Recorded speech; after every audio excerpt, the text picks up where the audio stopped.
26 bastard months some say wasted watching the okayest man playing with his imaginary team of wonder kids, but I prefer optimized. Keep up the great work and can't wait for your next roadmap update to be confirmed.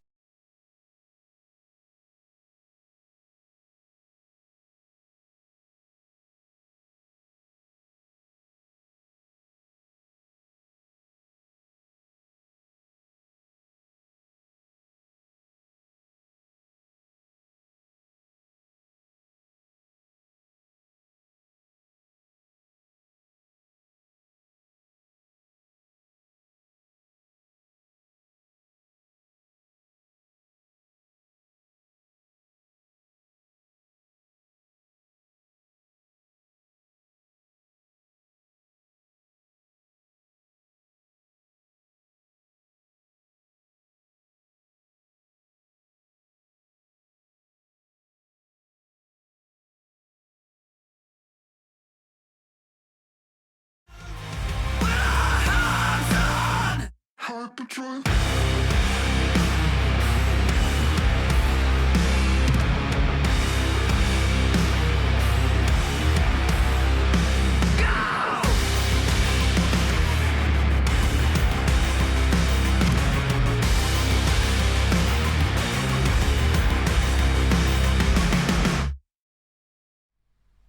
Hello, chatto! It's Tuesdat, and coming up today on Building a Nation with Sirens of Malta, my voice remains intact. There may be gunk in my throat, but I will not let it get to me, just like Cameron, as they sold their best striker to Barcelona for £46 million.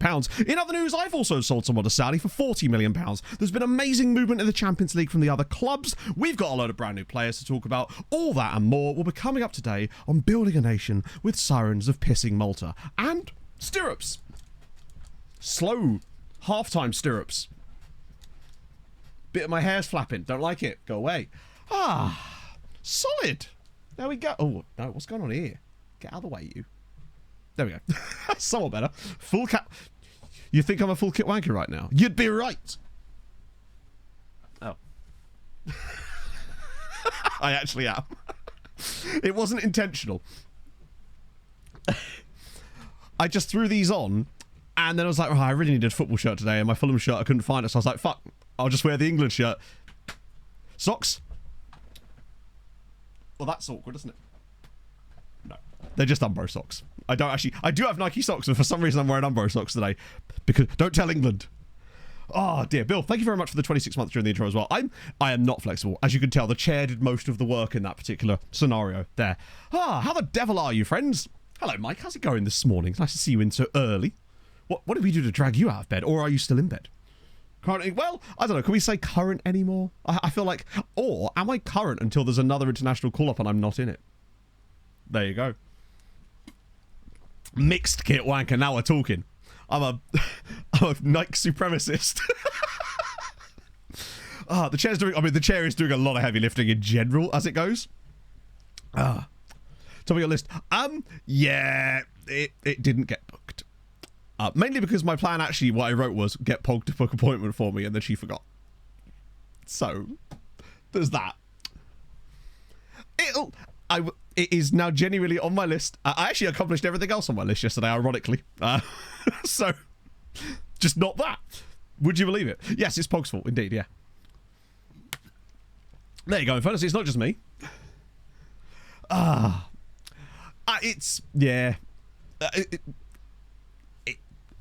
I wish it was as simple as just like being able to email a doctor and be like, oh yeah, can I have an appointment with this doctor at like some point in the future? And they're like, no, you must call up at 8 a.m. in the morning on the day that you want the appointment. We'll choose the doctor, get fucked. And it's like, this doesn't seem conducive to good medical care. It's part of the problem, honestly. If it was a case of just sending an email, it's one of those things where, yeah, I could put it off a lot, but I could just do it. This one requires very specific timing. So you have to be very on it at that exact time, which is a real problem. Guys, Spencer, I appreciate it, and I've told chat to bully me, and I insist that you continue doing so. Don't telephone about it. Literally, I'm pushing Beryls and Susans out the way left and right. They don't know what's about to hit them, and neither do I, because I've already forgotten. I'll get there, you know. On the plus side, I did actually get a decent amount of work done yesterday, other than that, which is a rarity. Yeah, fuck Beryl, I know, right? I know Pog. It was because Pog had to go insanely early for work yesterday. She started at like 7, so she was up at like 5, and so she was already in work when the appointment thing would have happened. So it's just a case of the days being mixed up. Although we did do something very strange yesterday. So I picked up Pog from work yesterday because we thought that we might have a house viewing. As it turns out, we didn't. But we did then decide to do our big shop at a different Tesco. Now, I don't know if you've ever decided, if you've got, like, your local big superstore that you go to get all your whatsamajigs, be it whatever it is, and then one day you decide, actually, I'm going to go to a different shop. It's the same shop, it's just a different shop of that shop. And it's just like, it's like being in a new country. Like, it's like, where are the onions? Are they in the normal spot? No. It's exactly, everything's laid out differently. It's like, wow, you have a whole aisle here. To be fair, they did have an aisle that just contained pasta sauce, garlic bread, and pizza, and I, for one, am a huge fan of that particular layout. Whereas in my current local Tesco's, there is a rule in 4 different aisles, and I would not stand for it. It is, yeah, it was still Tesco's. That's the thing. Half fantasy shop.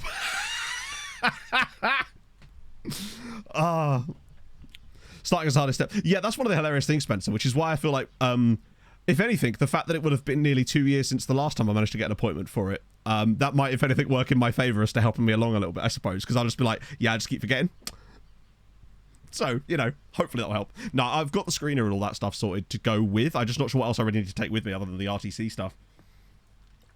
1 aisle. Yeah, literally, I'm a 1 aisle shop. It's efficiency. It's like they made a Tesco's designed specifically for me. What more do you want? Like, that's the thing. It's brilliant. On the downside, though, because it was a different Tesco, you end up going, oh, I don't know if they've got that in our normal Tesco. We'll just grab that instead. No doubt. I end up coming out with a lot of dairy milk mousses that I am almost certain exist in my normal Tesco, and yet I bought them anyway. And I must admit, they were bloody delicious. And I say they because I ate more than one of them. It's too easy. It has a blessed... a what? It has a travelator. Tesco's carb speed record time. Literally. Needed to get it for our comfy pasta. What can I say? My other Tesco's have put out front window. Oh, look at you. Love to see it. No, mine...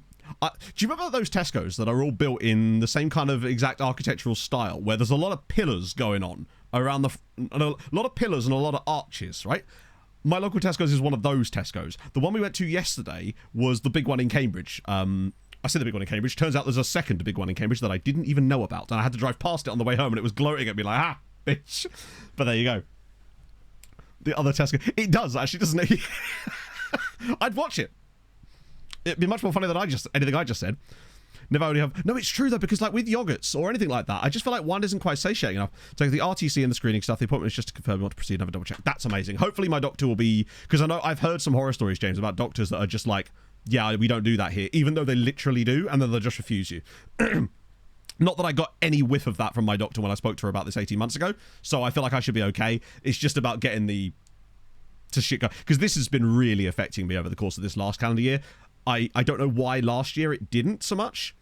Actually, last year it did. It was just, I was able to sort of ride it out because of things that were going well at the time. Whereas now, it's like this utter paralysis, mate. It's... I'll wake up and be like, I don't know what I need to do today. I do know what I need to do, but I also don't know what I need to do at the exact same time. And having those two conflicting thoughts is incredibly frustrating. It's, yeah. First time entering a... Actually, I'm kind of here with the fifth time entering a Tesco's after Spain. So, Hodsy, where are you from? And do they not have Tesco's where you are? Don't say your first guess. Oh, yeah, no, I would never. Technically, that isn't even my first Tesco's. My first Tesco's ever, like I used to go to as a kid, was this one in, it's called Bishopsgate. It's in a place called Bishop Stortford. That was the big, that was when I was a kid. That was the big Tesco, basically. Oh, it's Australia. Oh, really? So what's like the Australian equivalent of Tesco? Beyond Ultra Gaming. Months. Thank you for the 19 months. I've been informed we might be getting the Maltese Messi. How are we, Matto, this morning? I must admit, I've bigged that up a little bit. I may have bigged that up a little bit too much there. Two old boys racing. That sounds amazing fun. It feels like something my granddad would have done. Woolies. God, I remember Woolies. They're pick and mixes, mate. Them and Wilkinson's had some banging pick and mix, but Woolworth's pick and mix were the ones.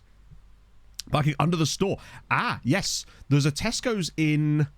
No, it's a Sainsbury's in Ely that has something similar. It's weird. As much as I pick up Bartos. No one can ever be bigged up as much as Bartos.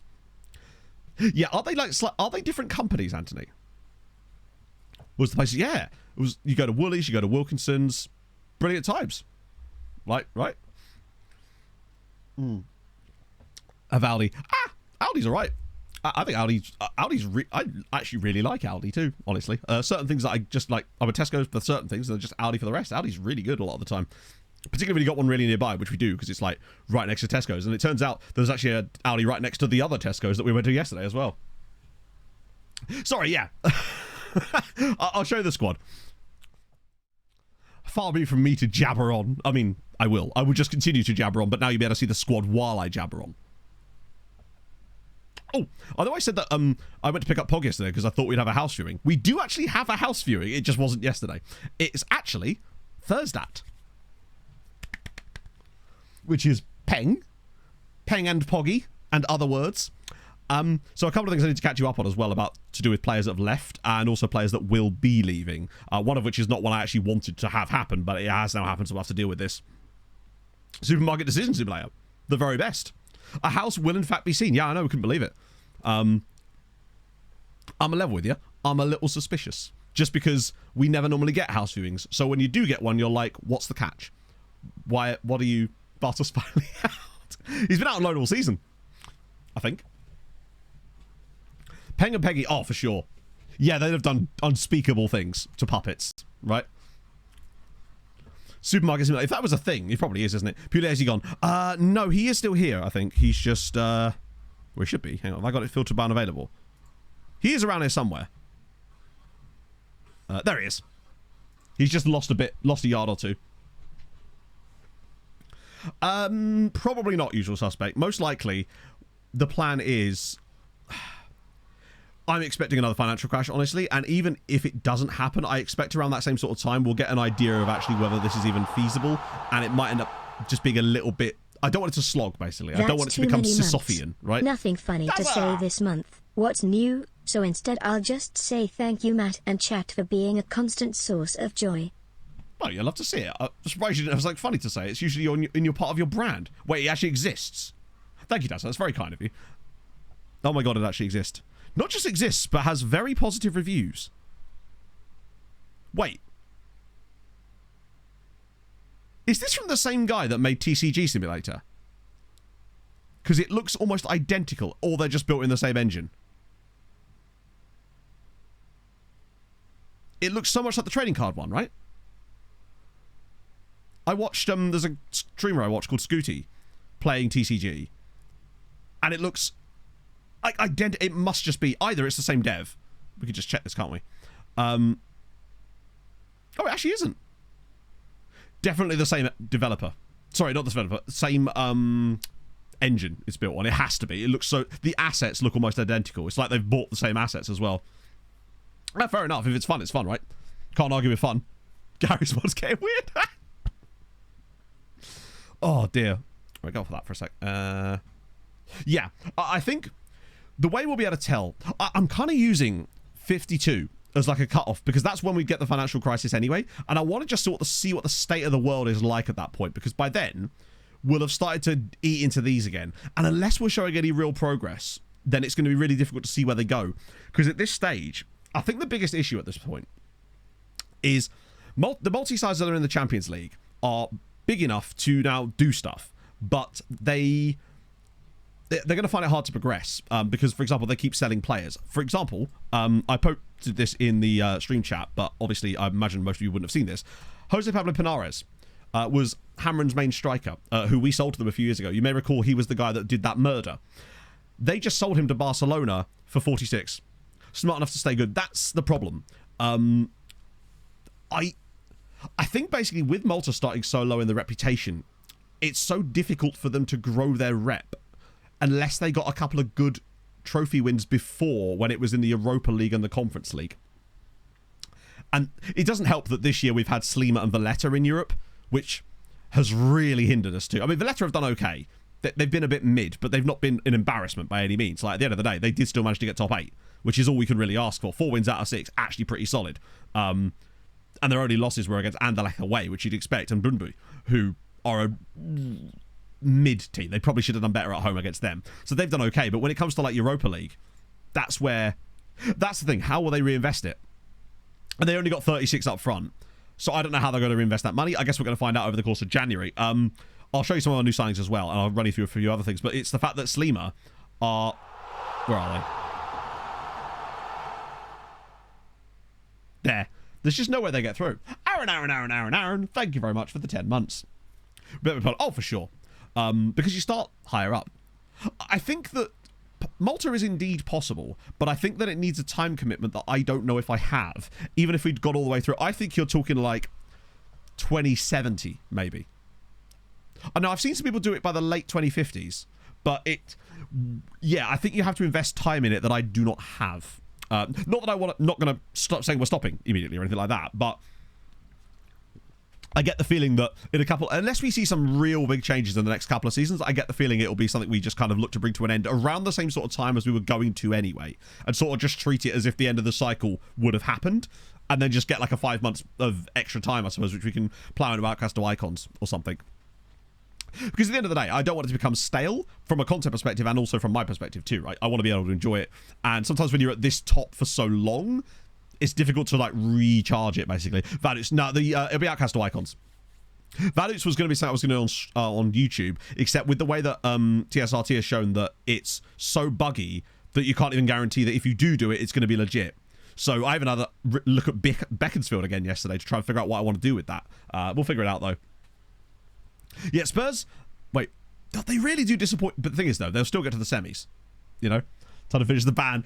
At the end of the day, right, I know you're only messing, but like if I was to go, as you've seen when I can do it, when I can put my head down, play shitloads during a stream, but the problem is because I'm doing that, I'm kind of not ignoring chat, but not able to engage in the way that I find comfortable and personally I think is less interesting if I'm just doing that. I think there's plenty of people you can watch do that. I like to believe, anyway, that my little niche in the market is the just chatting element of things, because I won't shut up.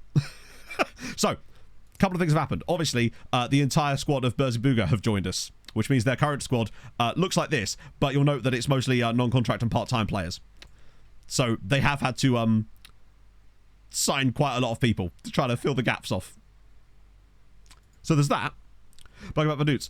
Basically, TSRT I don't think is in chat here, but basically, they found that if you won the Champions League, you'd get a maximum of 20 points. But then one year, they got 40 points for winning it, and then another year, they got 13 points for winning it, which is simply not possible.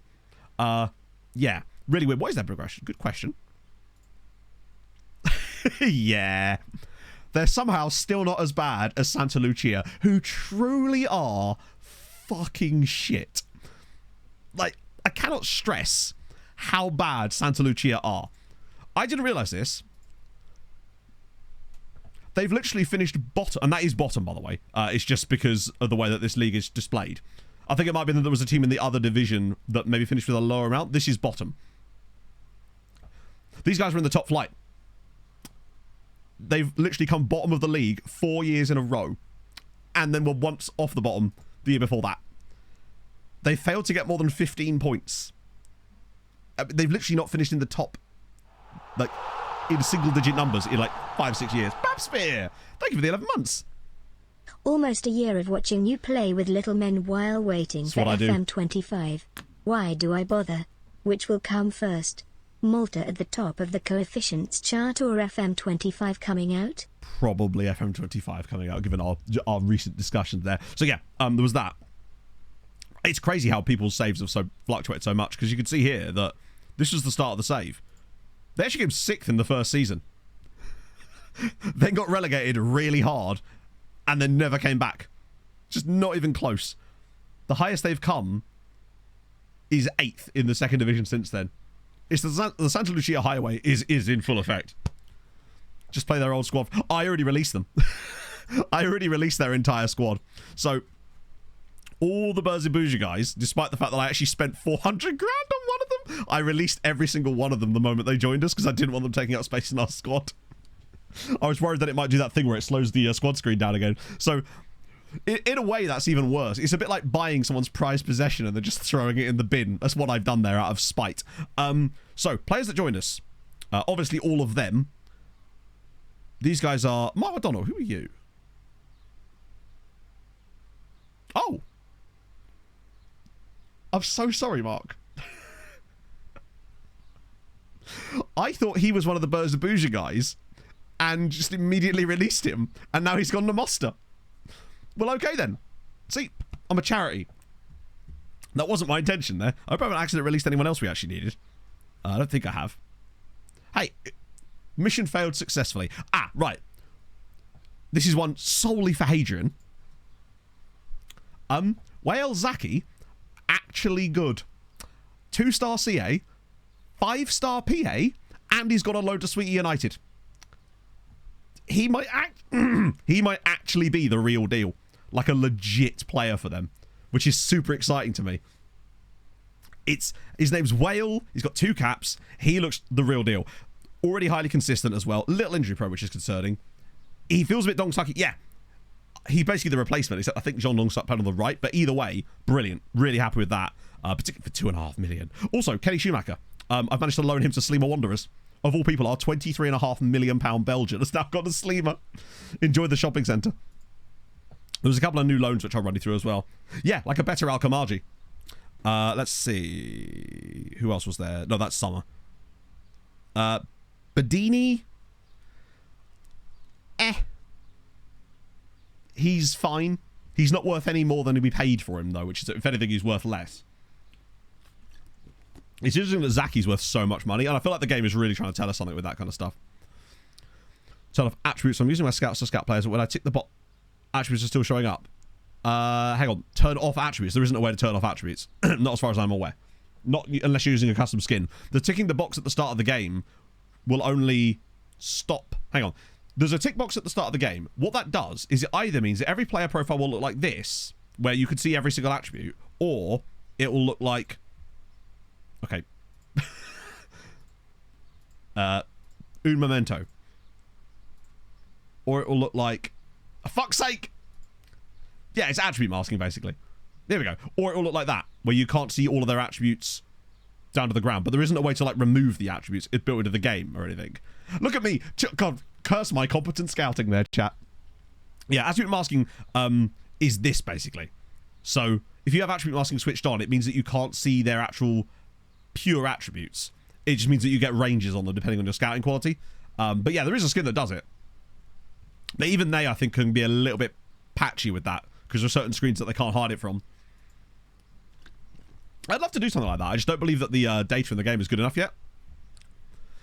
Set a loan for a player with an option to buy after 30 games, but did it in January, so no way to hit necessary amount of games. Probably not. The only thing you could maybe do is extend the loan, but I don't know if that would work. That might be cheeky. But if you've not got enough games to trigger the option, then I think you might just be a bit fucked, unfortunately. How's the attributes? Oh, yeah, no. I really like the idea of hiding the attributes and doing that kind of stuff. I just don't trust the data that the game provides, because we've seen so many examples of it providing data that is incorrect. Like that game when a team lost 1-0, missed a penalty and had 0.2 XG, which is physically impossible. If they missed a penalty, they had to have had the penalty. But yeah, maybe try extending it. Like, you might be able to get the same deal for another year, because sometimes teams will just let you do that. And if you can get the same deal for a second year, you'll have a full calendar year, or a full seasonal year, to actually complete the objectives, if you like. Objectives? I've been playing too much FC. Sock Pacey obviously is part of the show, as you'd expect. Florentine was the guy we picked up from Villarreal, but he was cheap, so who cares, right?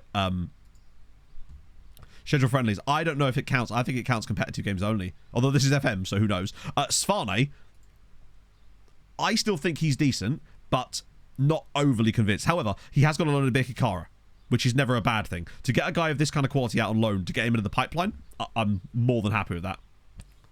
Offside goals are still taking into account for stat. Yeah, oh yeah, for sure. The amount of times you'll see a goal or a shot disallowed for offside, and you'll see the XG go up. That's why I don't trust them. I mean, it's not like... Put it this way, even with that being as it is, you could probably still have a really good time doing a data-driven save, right? Because the data-driven is not that bad, it's just not 100% reliable, right? You're not quite... It's not quite factual, but it's also not quite fortune cookie at the same time, right? It's somewhere in between. Otelvario for Millionaires was just like... Actually, tell you what, he's worth quite a lot of money, which is nice to see. We've also got... There's one I really want to show you in here. Where is that? Oh, no, there isn't. Oh, yeah, Janelson, you don't know about him. Adrian, as well, gone on loan to Zabar. Another good striker gone. Really like to see that as well. But the money is Nigerian dollar. It's Zimbabwean dollars. Transfer replacement, pretty much cancel. Yeah, yeah, you're right. It's sort of consistently wrong, I guess, and you can kind of adjust to that. It's kind of like if your clock is 5 minutes early and you just never change it. You just know to deduct 5 minutes every single time. Welly Mane's also in. I think he got a loan as well, actually. Yep. But it's St Andrews, who also have taken Eni Venuto, which is cool. Obviously, Jan Nilsson's in. I think he's a really good signing for us. 14 million quid. And he's already made a couple of substitute appearances, put in some good performances. I think he's a really good option. Versatile, and he's allowed me to sell Gertjelay. That's the main thing I'm building up to. The arrival of Janelson has allowed me to sell Gertjelay. He only had 1 year left on his deal after this year, and he said he wanted to leave. I felt it was the right time. Also, Emanuele Iannone, I think he could be the real deal. I've got him working on that funnel third immediately while we try to find him alone, but he could be genuinely... he feels Reynoso-like. Although maybe not quite as good physically at the moment, but he gives me Reynosi vibes. They don't increment the goals this season. Oh, I guess that does rely on you having to remember who's got how many goals each season, but still, that's kind of good. This is one player as well that you hadn't seen. This is a guy that came through a scout report in January, and I just decided to pick him up because, well, why wouldn't you, right? And he's got a loan bid from Melita. Renato Rocco, what a name. He's fast. He's got the pace, he's got the crossing, he's got the dribbling, the acceleration. He's got reasonable agility and balance. He's only 18. He's got two chili caps. He's professional personality. I thought that he was a bit of a no-brainer for £3.9 million, and he's actually worth a lot of money now. If he goes to Melita, that'd be great. Answer is yes. Yeah, this is the thing. As much as I keep signing players, we still keep making money because I sold Gertjelay to Saudi for 38.5 million quid. I did just so Svane, but I'll show him again in a minute. He had 1 year left on his deal with us, which ironically is the same length of deal he's just signed in Saudi, but sure. He was 32 years old. We were signing Janelson, who was going to play ahead of him anyway, behind Otavio. I felt this was the perfect time to cash in and get the money for Gert. I started at 22 million. I had Inter, Al Hilal, and Benfica bidding against each other, and I bid them all up in £1 million increments up until the last one where I managed to get an extra 500k from 22 million. We got an extra £16.5 million by doing the old Clatesy auction method. How much were we buying for? It was less than that. I think it was about 20. 15 million, does 14 years at the club. More than double our money on him in just before when he has 18 months left on his contract. But you can see that his performances, like from here, he was a starter. That was when he had the injury. But then last year, only started 7 games. This year, it only started 5 games for us. He was definitely creeping down the pecking order, so it was the right time, I would say. It's a nice, tiny little profit on him, exactly. There are some more loans out, but it's... we sort by date, and I'll move myself to the left. Yeah, there must be some players absolutely cleaning up there if they're the ones getting those awards, right? So, January. Baez I sold. Denimar's gone on loan to Zabar again. No, we lost the Champions League last year to Man United, unfortunately. Chung was gone to Marsa. Anas Al Nas has gone to Melita. Gert's obviously gone. Lucas Robles has left for a loan. Schumacher's gone, though, which is great. Yeah, Venuto got a loan. I was really happy. I think it's to... Oh, I also sold Arango because he was one of the guys that was complaining. Loaned Jakubu to Leipzig, but they are paying us 900 grand. Aguirre is being loaned to River Plate for 5 million quid, and it could rise to 7 just for the loan itself.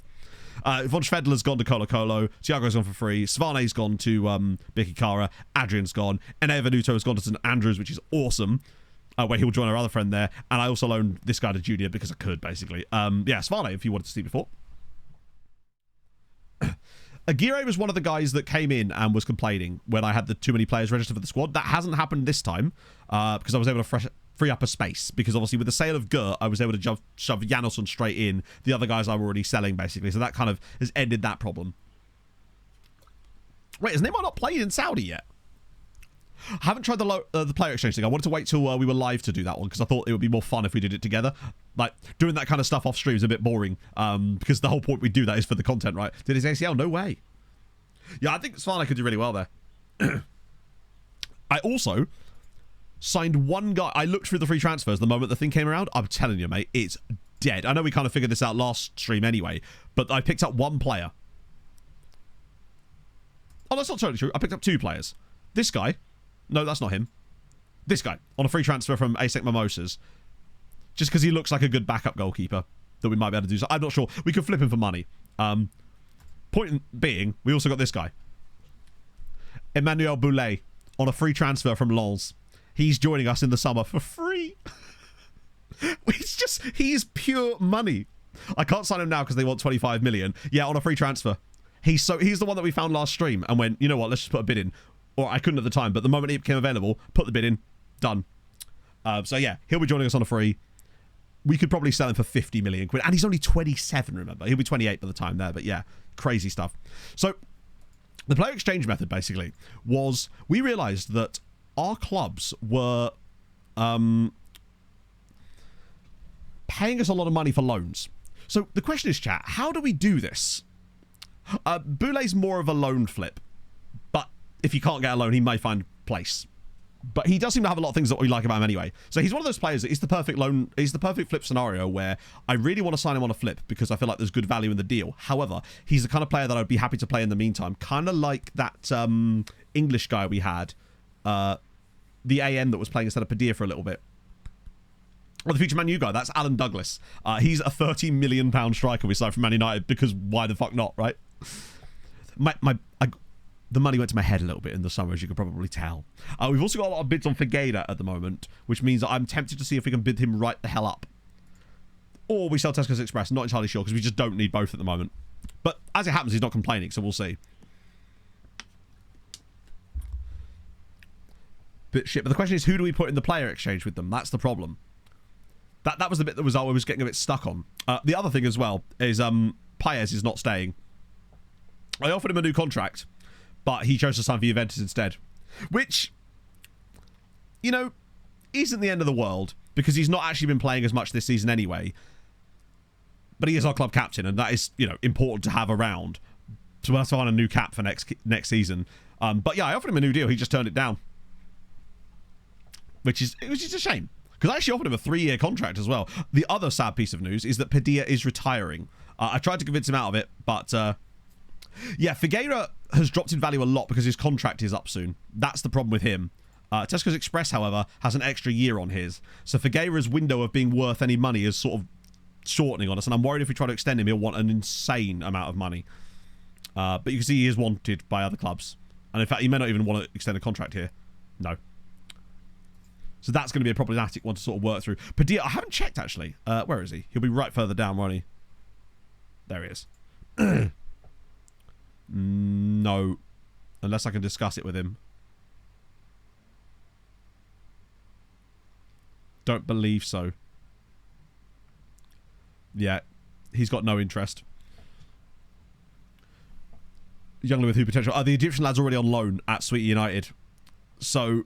that's the problem. I don't know who we could try a loan to. Unless we can find a player that they already want on loan. And actually is loan listed. So, for example, Moser is wanted by Bayern Munich on loan.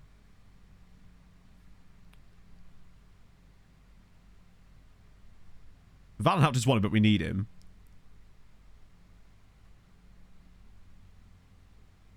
We could try Moser on loan to Bayern. Who wants Brooks? Brooks is really good. And we kind of need him as well. Because Kravitz has finally started getting injured. Brooks is one of them Man United for a transfer. We could loan Tesco's Express to someone. Perhaps.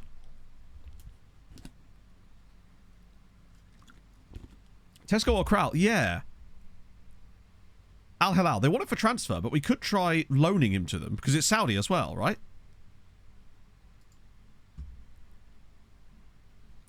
Let's just... I'm curious. So it's Saudi. Oh, that's it. That's all we've got. Right.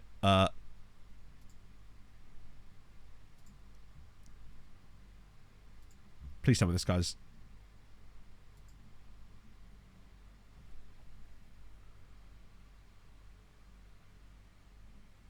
Okay, that's interesting. Look at that. Right, let's just see if this works. Player exchange. So there is suggestions. Let's try Figueira. Loan to end of season. Is their window open? What the hell?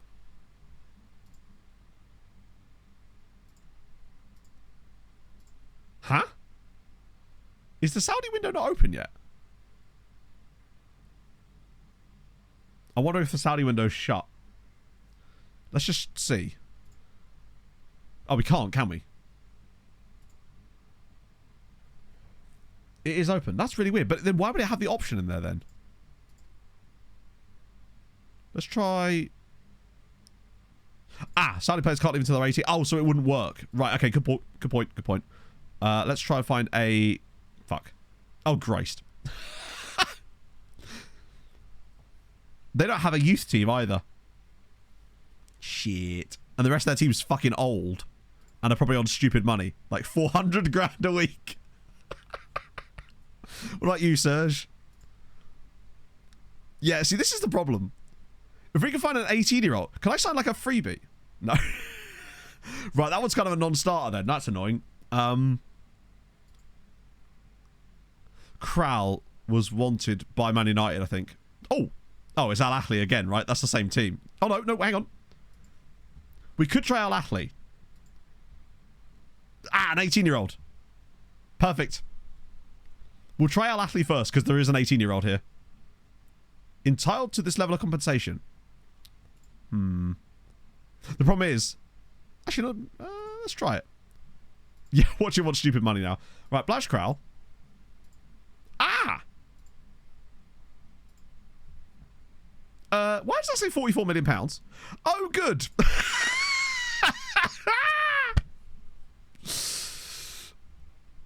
Yeah, this is this. All right, let's try Man United. So who's at least they'll have a youth team we can look at. Let's see if we can find someone who's genuinely shit.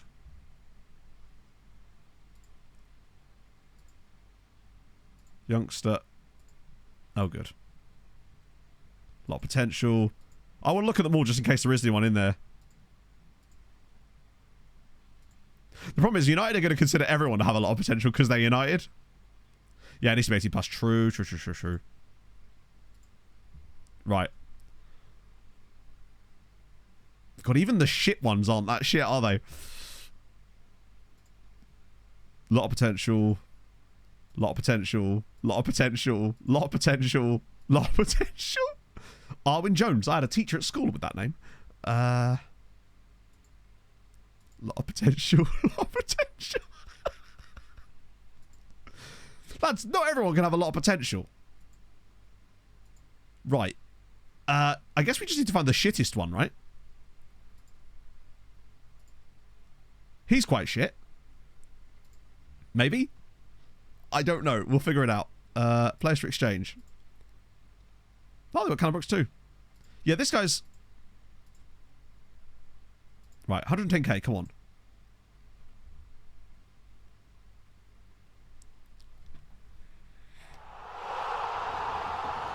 Alright, they've not said no. I mean, they have, but they've not said no. Hi, Matto. How do Sirens be? Thank you for the 35 months, my friend. I hope you're having a fabulous day. Sirens be good. Chat, literally, I forgot to show you one thing very important today. Get ready. So, you might notice... I can't believe this.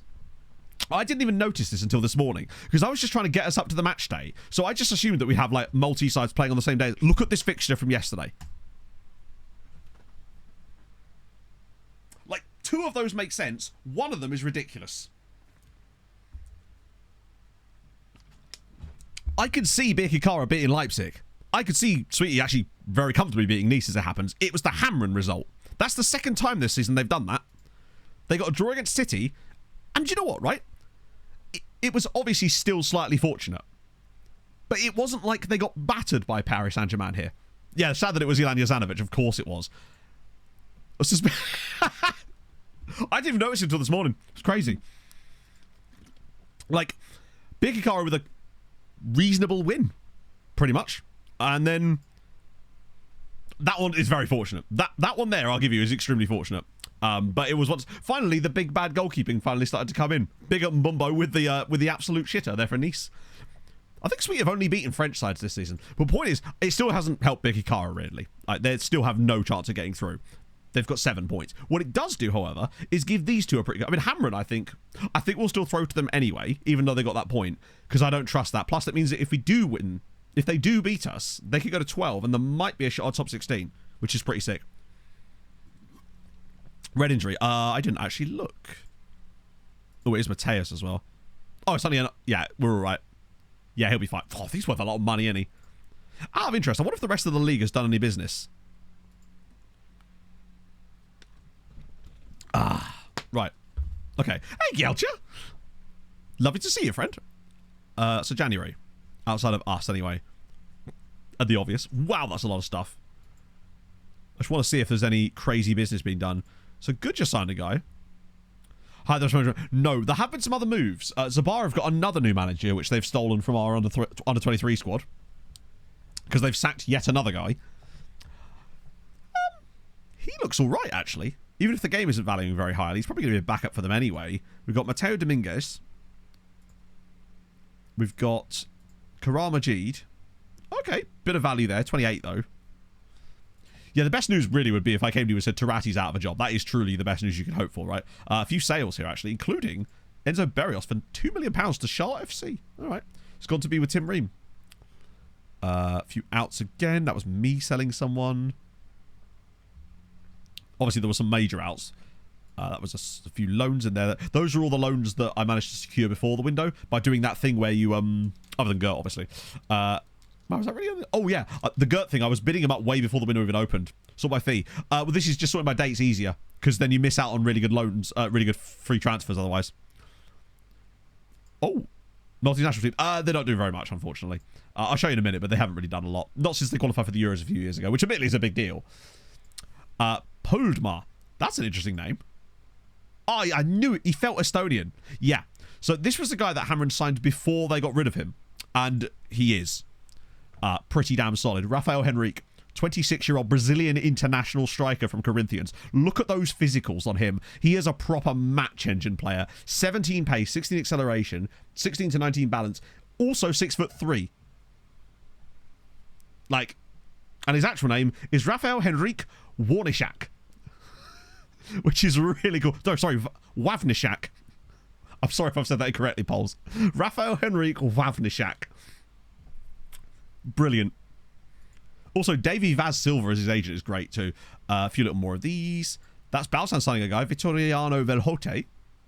All right, nice. Good work. Obviously, that was us selling some guys. That was them making some sales. 500k for Camille Vilk as well. He might feel a little bit... Maybe.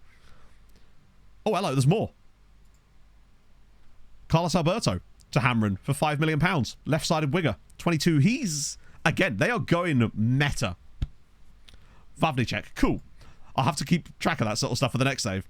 Hamren are just building a team of rapid. Pure speed. Alexander Blinov. All right. Actually, tell you what. Attribute-wise, he looks very good. This is why we check the freeze. Because getting these guys...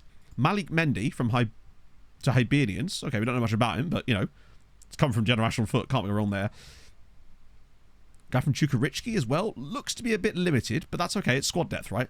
That was me loaning someone. Valletta signed a guy from Laneros. Jesus Eduardo Tamara. Ooh. Physically and mentally, he's great. Technically, again, lacking. And there's Penares, of course, going to Barcelona for 46 million. So that was why they were obviously having to do that. Then, oh, that's amazing. Figura to Melita. Just a guy called Iran. European freeze. I'm guessing they didn't have contracts or something. Or I don't know why they're signing them, honestly, but they're doing it. Yeah, this is Iran. Iranildo dos Santos. I love that he shortened it to Iran. Sweetie just sold a guy to Al Ain for 9 million. That one went under the radar. I didn't even see that. Lee 1Q. How much did they pay? Oh. Good busyness there. Although it is annoying to see them lose a starting player, which would explain why they wanted some more of our guys. Cola, that's a few of ours. Balzan sold a dude. A little freebie in there. That was us getting rid of a guy, to be fair. Balzan sold Roland Videlia. A Malta Togolese dude who had no part of us, apparently. To Rom, of all players. Sorry, of all places. Bikikara sold a dude. Bendel Insurance to Melita. That could be intriguing. Ugachukwu Salihu. Ooh.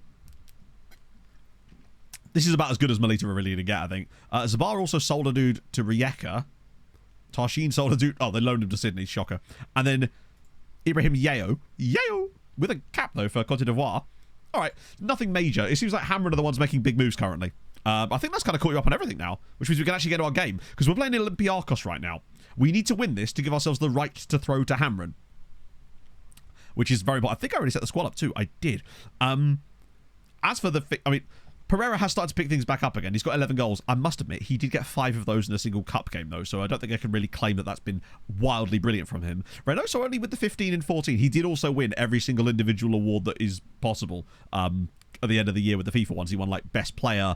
There was a couple more that he won, too. And obviously, he was in the Team of the Year to go on top of that, too. Really curious to see what happens with this Man United thing with Blaž Krau.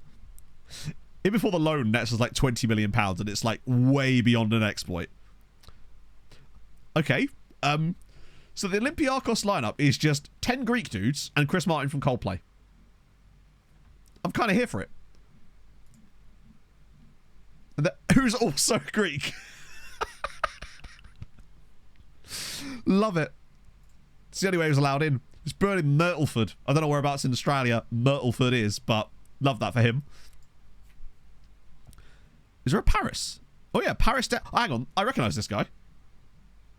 I'm fairly certain that we nearly signed this guy. I recognise the name, Paris Despides. We very much definitely tried to sign this guy back in the day when he was a young player.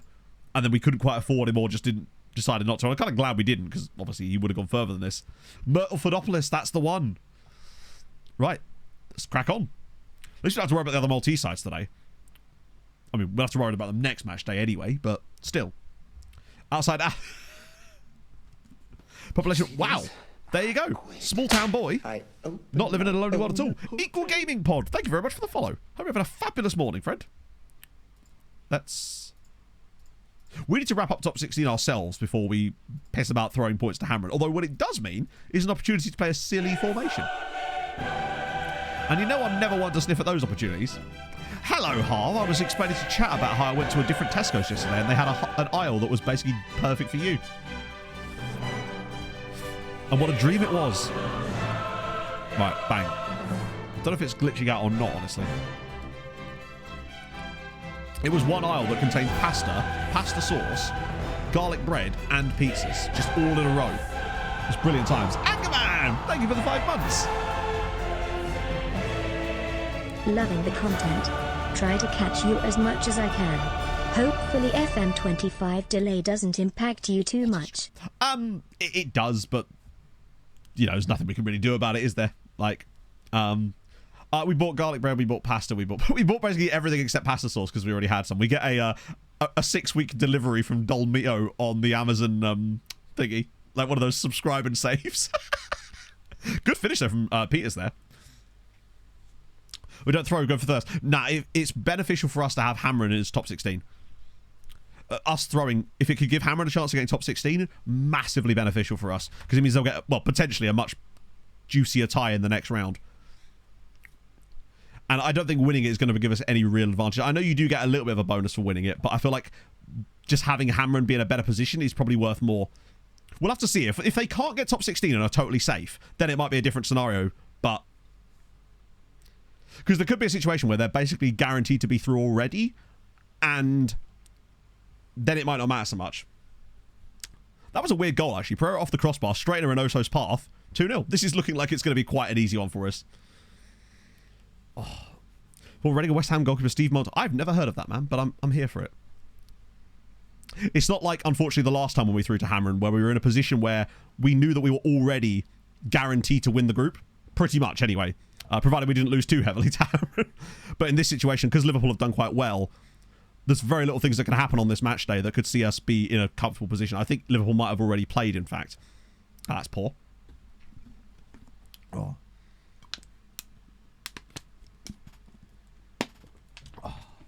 I'm still a little perturbed about this house viewing on Thursday because I'm so used to getting turned down for them that it just feels almost suspicious. But I think part of it's just because it's an estate agent we've never dealt with before. So now I'm also just like, are you even real? Oh, good finish, Shirabadi. Future Whiz true. I mean, he have to be on the list, right? Unless he's like secretly English. This could get quite embarrassing for Olympiakos. It's nice to see us actually playing well for once. I know, a real bona fide house viewing. It's crazy, isn't it? I couldn't believe. That's why we were so surprised, because they're usually just like, usually you ring them or email them like 2 minutes after the listing's posted, and they're just like, oh, yeah, it's full for bookings. It's like, how? But yeah, this one isn't. Come look at mine. I'm not saying just like to show it off. Hey, I rate that. Be proud of that. Republic follow. It has been a while since I've seen Olympiacos be like a consistent Champions League side. Actually, have they?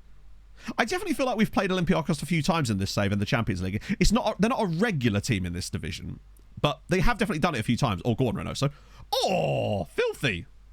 What are the plans? Plans are this for the time being. But there's a strong likelihood that within a couple of seasons, if we feel like it's just not going to be possible and it would take a serious slog to get there, we'll probably switch to Outcast to Icons. That's pretty much what we've got set for the time being. Because obviously the game will slow. Well, obviously with doing Outcast to Icons, it will be much, much slower in terms of progression just because of the processing required to process the database of that size. However, it won't matter as much because we won't be having to we won't be skipping games in the way that we will with this. You know, there'll be no reason to like instant result matches in Outcast to Icons. Yes, agent video as well. I'm actually working on quite a lot as it happens. It's just been a bit slower because I've been ill ever since I came back from holiday. That and just functional depression. But no, literally, Harvey, is that bad? You're not even wrong. That's what I was thinking, Chris. I might just sort of treat the original timeline as the original timeline and then just, yeah, go from there. But, yeah, so there's an agent video I want to do, but I need to find the right database for it. Yeah, and I haven't got a chance to figure that out yet. But that's going to be one with me versus chat. So those of you who remember I did this last year, we're going to be doing that. I'm also building which might be worth talking to you guys about now, actually, because I need your advice on it. And that is I want to do a loan farm guide, because I noticed that one of the biggest questions we get asked on stream is there a video that contains all of the tips for the loan farm? And unfortunately there isn't currently, because it's just been things we've figured out along the way, and I want to condense that all into one video now. And basically what I want from you, chat, is, because I'm going to go back and watch this again on the VOD, that's a penalty, is what would you say the crucial loan farm tips are? I've got a big list of them already, which I wrote yesterday, but I wanted to ask you guys in case you think of something that I've either forgotten, didn't know about, or I'm just too stupid to remember, basically. A lot less scouting in OTI. That's true, yeah. Squad strength, yep. Kravets with the finish. Good stuff. Yeah, I did have squad strength now, and I also had the way that we generate squad strength for teams that don't have it, which is the whole Brazilian thing, if needed, basically. Wonderkid mentality. What's that related to? Agreed. You need to have the number of pasta or pass. True. Start immediately. Agreed. Yeah, anyway, just keep throwing them at me, chat. I have a lot of these, but I just want to make sure that I covered all the bases before I turn it into a video, because I want to try and make it a bit more edited than normal, where I'm actually going to try to use like After Effects a bit more I just want to really put more effort into videos again and really try to make them really good, even if it's just guides. I'm going to give Moser a little runny. That sounds weird. We'll get Crompy Wompy on. I always feel bad for him that I keep... It sort of not fetishizes, it like infantilizes him a little bit, but still, it's Crompy Wompy. Get you in as well. TSPA. Yeah, I don't think it's super relevant to the loan farm. I don't think it's going to be something that people really need to care about. Belgian amateurs is great for scouting. I don't know how... Keep offering out for sure. Those release... Oh, yeah, Spanish... Good point, yeah. Using the player search. Yeah, but that's not to do with the loan farm. Personality and media description is not really relevant to the loan farm. It's not going to help you get a bigger loan farm, per se, anyway. Specific date of contract, yep. So the 2nd of June or whatever that relates to other leagues. I also had 24th of May and 24th of December, because I've noticed that if you offer out players then, it's like directly 1 week before the window's open. Yeah.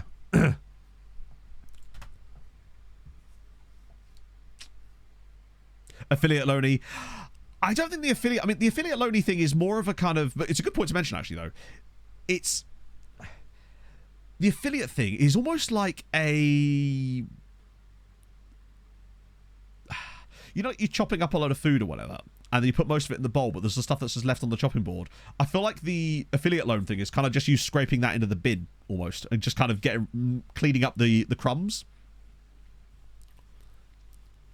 Those things that... Yes, I want to try and answer those questions. Hiring as media and council generators. It's worth putting in there. I've still not seen that be that effective, but it's certainly worth putting in there in a section like of things to try, I suppose. Oh, go on, Crompy. Oh, what a save. Have high reputation, more expensive. Yes, no, I absolutely agree. I'm just trying to work out what that specifically relates to the loan farm, I guess. Like, because remember, what I'm making is a guide to the loan farm. It's a dumping ground, yeah. Player exchange, of course, yeah. I think you can do it on other players, but I just like to do it on the doesn't see a feature for the player because it, in theory, means they're going to be cheapest, right? Stack Overflow, yeah, no, definitely.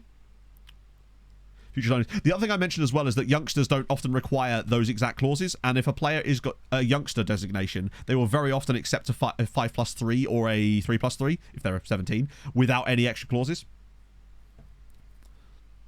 Affiliate loans can work a little better. True, yeah. Back in FM? No way. Canadian Premier League? Holy shit. You're playing in the MLS. So what I'm saying is the MLS prophecy has been fulfilled, just not by me.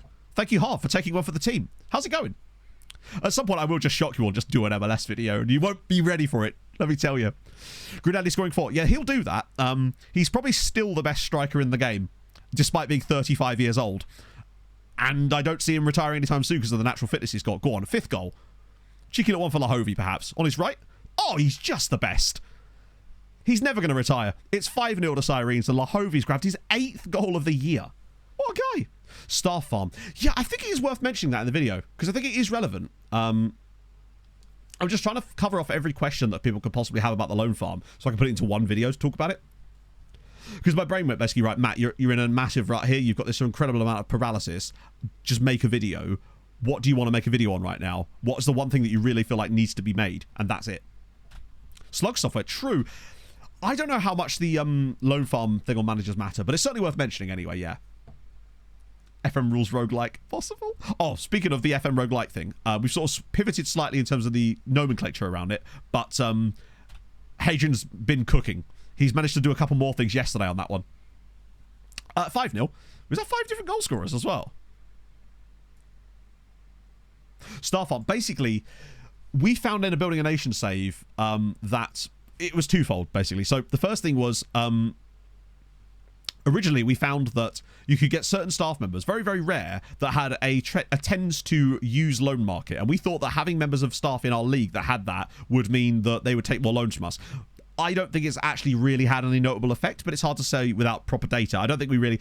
But we then noticed that managers in our league that had either adventurous especially as their mentality or attacking to some extent as well, but mostly adventurous was the real key one, meant they seemed to do better. They seemed to overperform a lot of the time with the teams they were managing. So having a league full of teams that have managers that all have adventurous as a mentality would in theory give you better results for your teams in Europe, right? So what we found as well is that by appointing these coaches or these managers into your like under 19s and under 23 coaching staff as coaches that have these traits, either uses loan farm or an adventurous mentality, because their reputations are so low, other clubs in your league will always approach them when they lose their managers. The amount of guys in our league that used to be coaches and are under 19 is genuinely mad. If I just give you a little rundown, right? So, for example, Goodyear, they're actually an exception to this. Their current manager's a bell end, right? But Vargas, he was one. Shevtrick, he was one. Cordoba was one as well. All these three here were all former coaches of ours. It just kind of goes from there. I think that Gazira's current manager is... yep. Oh, no, he's not. He just happens to be good. That's convenient, actually. But the previous guy, Venturini, absolutely was. Muvinovic was. So basically, yeah, it was quite easy to work it like that. It's like marginal gains, I suppose, right? Now, having a good system as well also matters. But, yeah, they have to have manager as their preferred role, but they're also willing to accept being a coach. That's kind of the key. So let me just try and see if I can find an example for you. Because we actually have a couple of spots available now. We'll assign a new one right now. That way, because I know for a fact that we lost our guy to, let me just check which one it is. I think it's under 23s. Yeah, we're literally, we can have 5. We can get 5 new guys today, right now. Let's do it. Real and Barca. Everyone in terms of your league. Oh, that's interesting. Huh. Remember when I say under 19 managers, these are not managers, these are coaches. Managers I've never had poached by any other club except for big sides. It's the coaches rather than the managers themselves. So they are managers, but the role they're doing for you is coach. That's the crucial part. So what you're looking for here is manager, and then if you have Spain, possibly, yeah. Now what I'm looking for general. Oh, well, no, it's tactical, isn't it? Playing mentality is what you don't want is very cautious or cautious. These two are really bad. Adventurous is the one that works the best, though. So we got loads of these guys, and now we can literally just go and find good like actually good coaches too.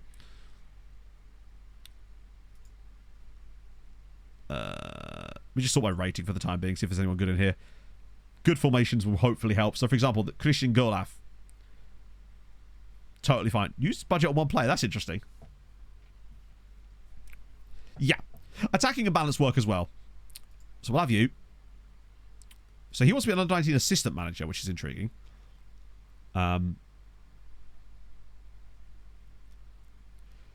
Coaches, no, these coaches do have uses low market trait. I say they do. They don't, but they can. But I say, remember, these guys are managers, but we're just using them as coaches. So we'll just do that. Lock it in. He'll want more money, probably. Yeah, that's fine. Not even that, though. That's crazy. Oh, okay. Well, fair enough. Not him, then. Ibrahim Musa. Reasonable enough. So often they'll want things like that, but then we can just change it to under 23 assistant manager, which in theory, in some ways, is a promotion. There you go. You can also lengthen their contract to lower their wage. It works the opposite with players, for some reason. Robert Poole. Okay, we like that. So we got... Oh, he wants to be a Hoyd, weirdly. But it doesn't really matter what they want. All it matters is what... Whoa, 8 grand a week? 50... Yeah, okay, we're not going to do him. That's mental. This guy's actually an under-20 manager at Milan. So he wants to be a coach for us. I know we'd have to pay for this guy, but that would be kind of good. I don't know if he'll go for under-23's coach. Nah. We're at a stage now where we get getting better guys in here as well. Wow, he wants to be my assistant. Okay. Wow. This is much more difficult than the last time I did this. Hadrian, what would you say is the best formation? Yeah. Oh, here we go. Under 19's manager. This guy will probably be willing to take under 23's coach. Maybe. I think I've only managed to find one so far. There we go. Oh, he's just gone for it. Damn it. We offer you more money. There we go. 433. Okay. So I've got 2. He's 433. And he's Cuban, which is just fun. Let's try... Oh, God, he wants to be the head of youth development as well. When they want stuff like that, I probably should look on their profiles, actually, first. So he might be more... Yeah, he feels more applicable. Was this a 5 at the back wingback one? It does seem like the 5 at the back wingback guys. We probably have... We could exclude them, I suppose. There we go. Off you 4. I mean, I'm not going to extend them anyway. It does also help that I often forget to extend contracts anyway. So we've got him. So he's 4 at the back. These are all 5 at the back. Here we go. Cesar Garcia. He really wants to be an assistant manager. I don't know if he was going to stomach being... Oh, actually, under 19 assistant manager. I think he might go for this. Bit more money, that's fine. Look for the youngest ones. Yeah, I mean, most of these guys, as you'll see, 39, 31, 32, 34, they've actually all ended up being young anyway. Let's see. 4-4-2. Could do with a 4-4-2 in occasionally, I suppose. And he's a former player of all of these clubs, which you never know, might help slightly. And he really wants to be a coach anyway, which is perfect. I mean, I'll give him a promotion to under 23's coach, but... There we go. I wonder if there's any under 19 spots. Let's see. Yeah, you can get some random guys. We probably should look at that as well. But their ratings still be quite high. I want to see if there's any gaps in under 19 staff. Oh, no, we've got... That's interesting. So they've not poached from under 19 staff for a little while. Now, admittedly, our under 19 staff has less of these guys because it's got, like, Mbappe in there as well. but his value's too high. It's also got a couple of Patreon regions. So we've got Matty Turek, Adam Cooper, Danny Hume in there as well. But we also got Panazio in there too. It feels like it's more our under 23s that they've been poaching from lately. But we will see. But yeah. Alright, so that's Disqualify, which is dope. Hajaro did really well in that game again. Ottavio's got a new contract. He complained, so I decided I just kind of had to give in and give him one. Luckily, he's only on £57,000 a week. Even when they complain and want these new deals, they just never ask for huge amounts of money. It is mental to me that we paid £84,000 for him. And he's turned into this genuine monster. Like a guy that could not only rival Gertrude, but be better than him in many ways. Right, so we've got a little Simmy Sim game in the between. A save recommendation. I think the best place for save recommendations is probably per chance. Because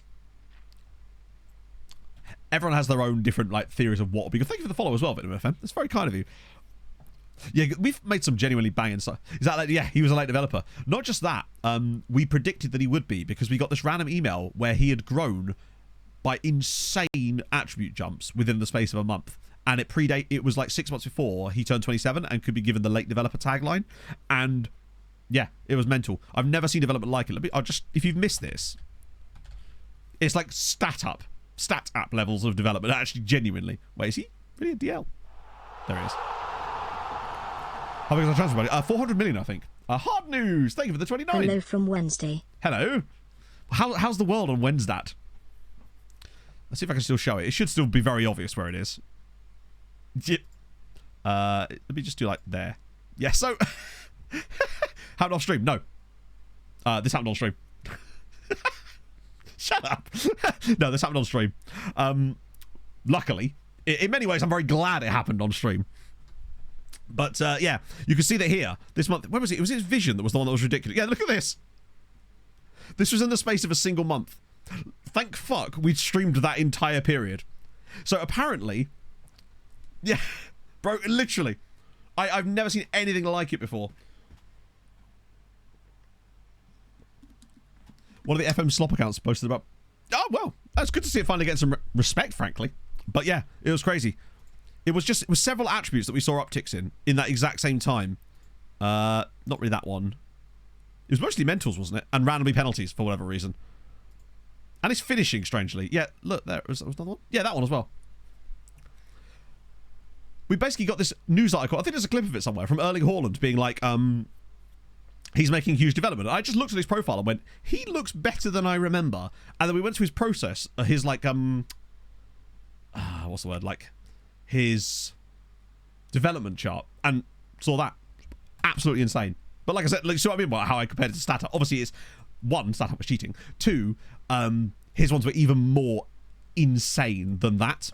But I'd never seen anything like that before. Yeah, he's certainly shown pleasing progress. I think it was that he'd shown remarkable improvement in his game or some bollocks like that. I forget the actual exact term. Although I'm so used to seeing that on players like Babesi that it just kind of never mattered.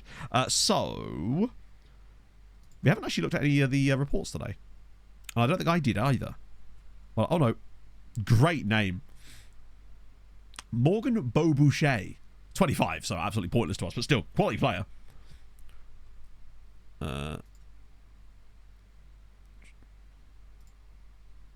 Nah. There's a Haifa lad. Oh, Hafia, yeah. Fair. Qualifying for the World Cup. How do you accidentally apply for the Jamaica job? I gotta know. Bengali Muste.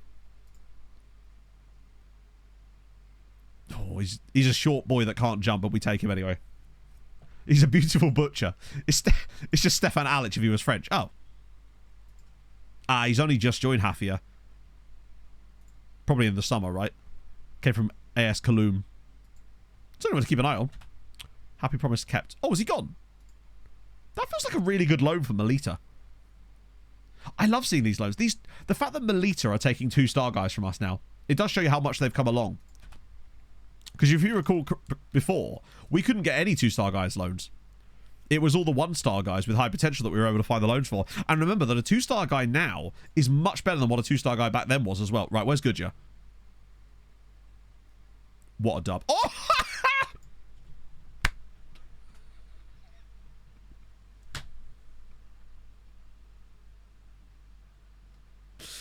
Oh, Tottenham. Never change.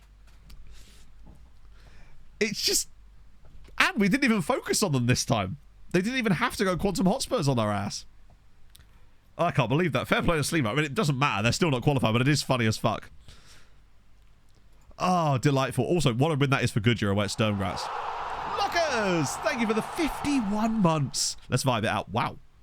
That was actually lucky to only win by that. HJ, KHJ, KHJ, KHJ, KHJ, KHJ, KHJ, KHJ, KHJ, KHJ, KHJ, KHJ, KHJ, KHJ, KHJ, KHJK. Oh.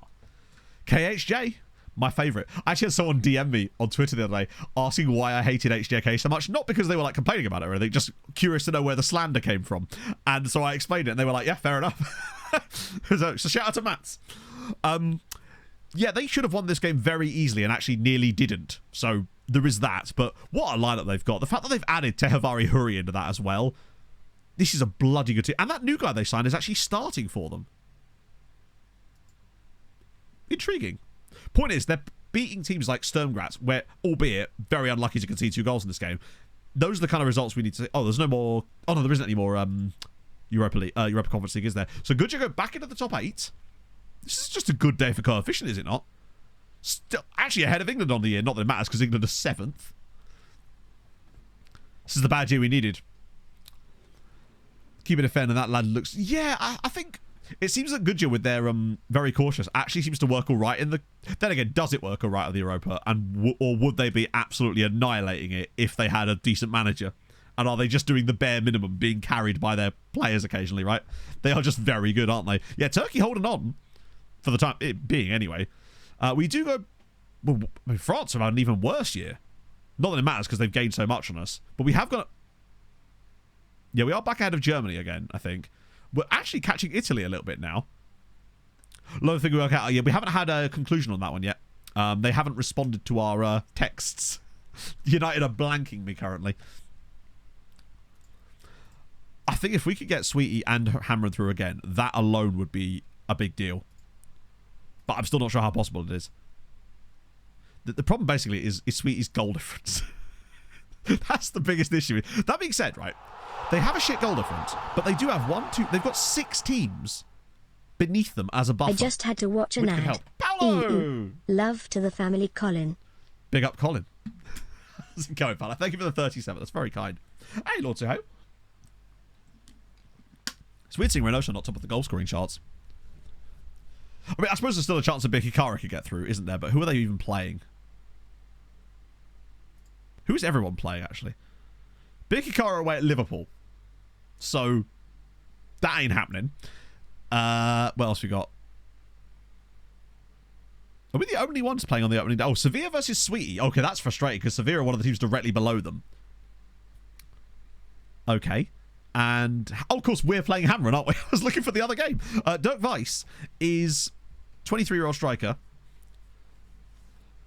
Honestly, he looks kind of mid. We're knobbing, trying to get all the other Monikers before they... Literally, that's what we've been trying to do, Baspin. That's why I've been signing guys like Alan Douglas, just to try to get to the really cheap, valuable Wonder Kids. The thing that will always allow England to succeed is their youth facilities, their youth intakes. No matter how many quality players we steal from other... Wait, what? Hang on a second. Chat, it worked. Wait. They accepted it. 110k. Okay, this is very interesting. Well, I mean, the thing is, right, Hammered have already shown that results are possible against these big sides. They got draws against both Man City and Paris Saint-Germain this season, but that's Hammered, not Bihikara, I guess. Watch them getting for free. It'll be so fucking funny. Youngster. Oh, perfect.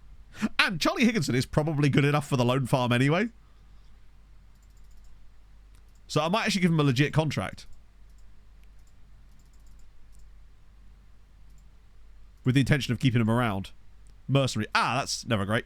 Maybe that's why he wanted to leave. Wow, that went straight through. Exchange player, Blash Kraut. Right. So, basically, the reason we wanted to test this... Do you know what? He's not even that bad. How have we come out of this with a genuinely alright loan farm play? He's really good. 2-star CA. Great physicals. To the Devilists with Yi. Actually, I won't offer him out. I'll wait till we do the next batch. But still, right. So, to give you an idea, the reason we wanted to test if we could loan part exchange loan players to other European sides with big money is because we noticed that when you do a part exchange loan, you don't get to choose the fees. And the reason I wanted to check this is because I loaned a couple of guys to Sweetie and they were playing like £6 million a season for these random youngsters. So I wanted to see if we could do it to a big side and see if they pay us loads of money. So the question is, how much are Man United paying? Chat, predictions. How much is this loan costing Man United? My prediction is going to be nothing. I reckon it's actually going to be zero. Genuinely think they're not going to be paying anything. Knowing our luck, it'll only work for domestic loans. Right.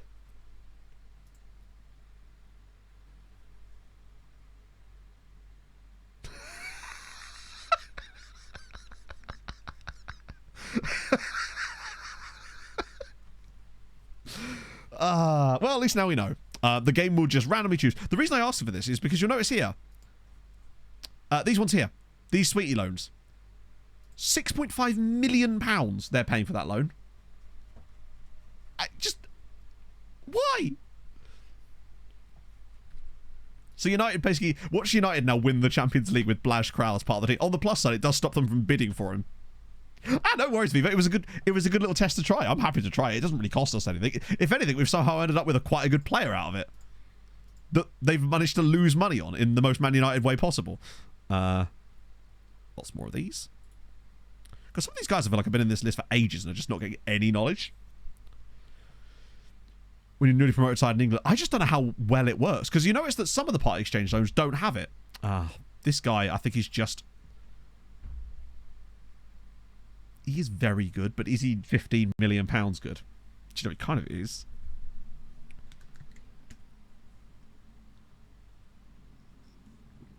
It's that pace and acceleration and agility. He has great crossing and dribbling already. And he's got that extra half star. 15 million is a lot, but we can afford to. Pay his wages at least. I don't know. We can check his loan contract at the very least. Question Yamba, not Bartosz. I do, yeah. Fuck it. Let's do it. Bartosz was from Fulham. So they have a proven track record of producing super high quality players. For tackling and out bravery. Yeah, thankfully he's a winger, so hopefully he won't be doing much tackling, but I guess we'll see. Let's actually, before we come back to this...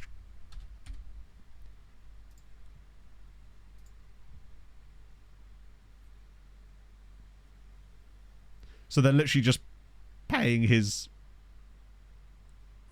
They're literally just paying his wage. Advanced playmaker. So it's got some money off the wage bill, I guess. I wonder if part of the reason why other teams in our league do it is because they can't afford the wages. So they have to pay these strange fees. Perhaps. This is where I find out it's both. This is Goodyear, admittedly, but still. Oh, hang on. Are they paying a fee? Yeah, they are. Let me just find the Sweetie guys, because those were the ones that were specifically... We were the ones we were looking at, so we have a reference point. Because it was Cortabalia, wasn't it? They were paying £6 million for. So that's actually kind of the same. So he's on 10 grand a week. They're paying 90% of his wages. But then thought, you know what? Here's another 150... That's not that much, is it? I guess it's in... It's weird that the where it says a fee, it only shows it if there's a playing monthly fee. But they're still paying a fee because they're paying the wages. FM's just making up its own maths at this point, isn't it? Send him on loanies like this. I don't know. But the reason I wanted to be careful with doing it is because we then once I discovered it, I realised that that was part of the reason that some of these clubs weren't signing anybody, because they had no money, because they were spending all their money loaning guys from us. We've got Samba Diarra. He's just, yeah, his own maths. Although it can make its own maths too, and it does. There's lots of regens.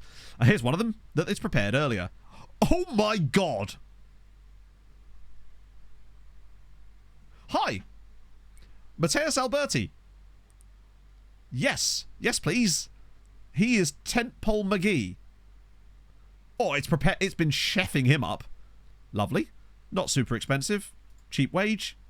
A succulent Uruguayan meal. Much like the other succulent Uruguayan meal we've already signed in this window, who costs us a third the price, but sure. It's a little bit more money they want for him. But you know what? I think he's still probably about... Wait, 6 million? That's a bit cheeky, actually, but... Hang on. There we go. Stonks. It's not really the best. Ljubisa Zivkovic. Ooh, he's just very mid, isn't he? Does have a resolute personality. No agent. Not convinced. You... First touch is... Oh, that aerial reach, man. Hang on. You're 6'3" and have 6 aerial reach.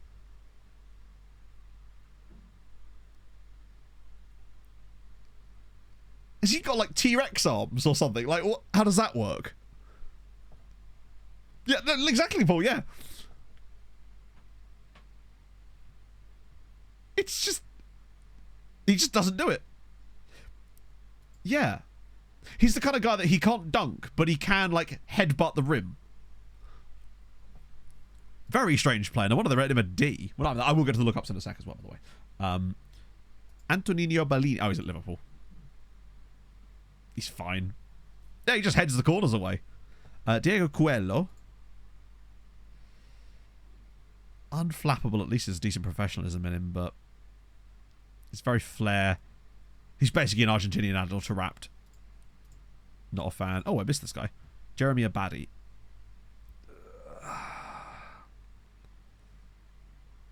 He's very slow, and he's more of a centre-back than a full-back. There's just so much better for cheaper than these guys. Find out for players like developer. It will literally tell you on their profile. So it will, where it says, where it, for example, where does it say? Yeah, media description. It will say late developer in there. He is a baddie though. Oh yeah. We had us with Stefan Alic. Mario Acosta. I don't think he's worth our money, honestly. Hopefully we don't need Blaj Krau for the rest of the season. Breakthrough prospect. Oh, okay. I've still got to whack that in there. It does mean I'm not going to be able to... God, he wants a bit of money. But then, that does make sense. Luckily, his Spanishness will come to our rescue here. Will allow me to put like a decent-sized clause in there. It's weird that I can only offer him a 4-year deal despite him being 19. I guess it's because it's January. Right, let's have that. There we go. Lovely. It does feel a bit tiny. Oh, by the way, you know those Spotify playlists we were talking about before, chat? The random mixes that you get. For example, the Pink Pilates Princess. I found one called Hockey Mix. And it's just all sorts of songs that I genuinely associate with NHL 2004 era. There's so many songs in here. I'm like, wow, I don't know how they do that. Well, for every sport, it's pretty... Yeah, the soccer one is... the football one, there's one for soccer, one for football, which is weird. But it's still football songs, which is odd. It's great. I've seen volleyball on one of mine before. Wow, he wants to be a fringe player. I'd rate that from you, but you're not having it. There we go. Future prospect. Ah, I should have put the loan thing in. Oh, no, he did, didn't he? His Uruguayness is going to be slightly problematic here. Because it is going to mean we're going to have to put some kind of clause in. There we go. Live stream. That's some... well, I guess, I mean, technically I'm live streaming it right now. Ready to go to the 3rd tier of Italy. That's wild. But is he ready? Is he in a sort of a Hakim Ziyech type situation, perhaps? I mean, there's a reason why Hakim Ziyech decided to go randomly to Budapest Honvéd on that last save. We haven't really seen anything like that in this one. I think we'll see that a lot in Poland. Well, yeah, we suspect basically the Otavio thing was caused by his late development. I think, honestly, the Otavio thing was more of a glitch. I think what's happened is, I think he's supposed to get that development that he got, maybe over the course of like a 6-month period, leading up to be considered a late developer, but for some reason the game dumped it all in at once. That's the thing that makes the most logical sense for me, because I've seen other late developers, and I've never seen that on their development charts, but what I will say is I've never actually had one of them... Oh no, we did. We had Jozanovic. He was declared a late developer while he was at the club, and we never had anything like that on his profile. Similar boost in FM Wave testing. Oh, really? Oh, by the way, chat, FM Wave is what we're calling the new roguelike thing we're building. I say we're building. Hadrian is building to an absolutely incredible level. See, any Hendricks. Lots of Hendricks. Has slightly interested. What the scout means is that he wishes he was also... Oh, there's just straight up Hendrick. That is just him, isn't it? Yeah. Cudjoe Hendrickson. Cudjoe is a first name for YouTube. Yeah. It'll be a video for YouTube, but we'll also have hopefully some testing for it for people in advance. High PA player better. It depends. I mean, they do to a certain extent, but in some ways they develop them better than you do. If you look at some of the elite players at some of these big clubs, we've been in an elite side for a long time now. We still can't get anyone near that kind of quality. I don't think there is a straight up Hendrick, other than the obvious one. There's Eldrick, Roderick, Eldrick, Hendrick, Jedrick, Zedrick. Yeah, their CA seems to be really the crucial thing. I think, honestly, I don't think it's player development that we... Or a bunch of points for that one, Slash Lies. Not going to look up Chem Blast. Not going to fall for that again, Don. I'm curious to know what it added to it, though. I think what they really need to work on for AI is transfers and squad building. Ever close to it. Bear in mind, most of the players that we develop are probably not going to be able to hit their max PAs, I wouldn't have thought, depending on what they are, right? There's any number of factors that prevent a player from hitting their best PAs. Like, also in real life, remember, not every player hits their full potential in real life. Most of them don't. Like, as a human player, we can kind of min-max things to aid with that. I'll be really curious to see actually how many max PA guys we've got if they're on the higher end of it. Obviously, lower end, it's easier to max PA. But I assume we have a few guys that are probably touching 190 in this squad. Maybe not Reynoso, but honestly, Peters might well be. And I feel like out of this starting 11, I don't think Bjork Sultan is even close. I actually think Bjork Sultan is like maybe 170 at best. Maybe not at best, but like he's mid 170s or something. I really can't wait to go and do that look through. This is a rotation. Full rotation. Moser Corte. At least you started putting quotation. Janilson in there as well. It's just nice to see. And now we don't have to worry about Dedimar either because he's no longer here. He's back on loan again, which is great. Now, I'll have a bit of that. Sick. A lot of numbers. Yeah, you don't want too many players. Because bear in mind, I think there was an FM one year where it was way too easy to generate. Basically, too many players generated with PA that was far too high. Because if you look at the starting database in FM right now, I can't remember who the highest rated PA player is in the entire save. I genuinely forget who it is. But there's nobody that's 200, is there? And I think there's a couple of ranges that could give people pretty close to it. I'll have to say, I have loads of save files that we're going to use to look it up anyway. But just not until the save's finished. Oh, I'm almost certain that there is a 200 PA probably in this database somewhere. In fact, wasn't Johnny Bedini one? Save file available? No. Not until the end of the save, because I don't want people spoiling stuff. So that's why I won't do it until the end of the save. 199, holy shit. Wait, his PA changed, or was that his CA? I know that he was facing the game anyway, wasn't he? Much like Mark Vaughan. It's a very good one. Yeah, I imagine there's definitely a few guys that are like, oh, CA, you can't see PA. Oh, okay, right. Don't want to know, absolutely not. CA with someone like Bedini, I wasn't too bothered if he told us because it was like, who cares? He's not a player that we were ever legitimately going to be able to sign. And it was only his CA anyway. Which means his PA must have been 200, right? Oh, here come the coaches. Alfred Company. I don't recognise the name. That doesn't mean he's not. Yeah, there he is. Plays for Osasuna. So this was your 200 PA guy. So yeah, he's definitely a face in the game. I mean, it'd be silly of me to expect this to have dropped off anyway, wouldn't it? What are we up to now? 6-6. Oh, just... I mean, it couldn't be more perfect. Bedini's still around. No, he retired a while ago. There's 666 face in the game players. It was meant to be. It is evil. But look at all these almost all the best strikers in the world. Ben Chiard, Granelli, Torone, Douse, Leandre, Don Baker. Hello, Chato and Matto. Real Madrid, Barca, Man City, Atletico, Man United. All the top strikers are all facing the game players. How fucking stupid is that? Pater X, thank you very much for the 11 months. How is your Tuesday going? My just record. There's no way my just record is 198. Why are they all strikers? Because a lot of people want to be strikers. That's the thing. Like, look at half these Man United squads are just full of. Admittedly, Krastev is one of ours, but and none of these are obviously my face in the game guys either. These are all, and look, they're still generating.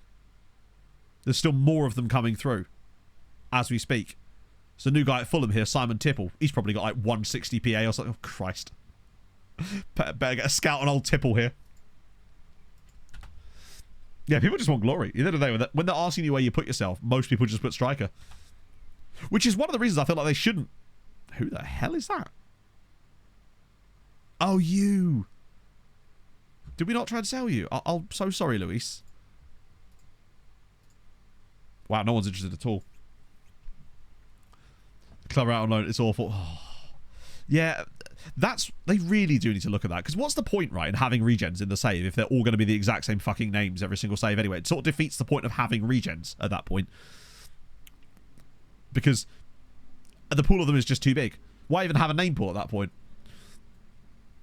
Because is it just me, or has it been growing like crazy lately? I could have declined this, couldn't I? So, didn't someone tell me that I could decline those meetings and it won't happen?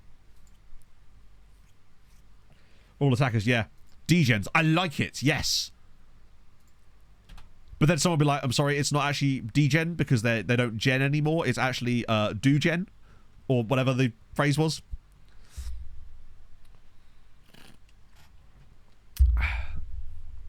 Somebody good attackers. It could be. They are a bit top heavy.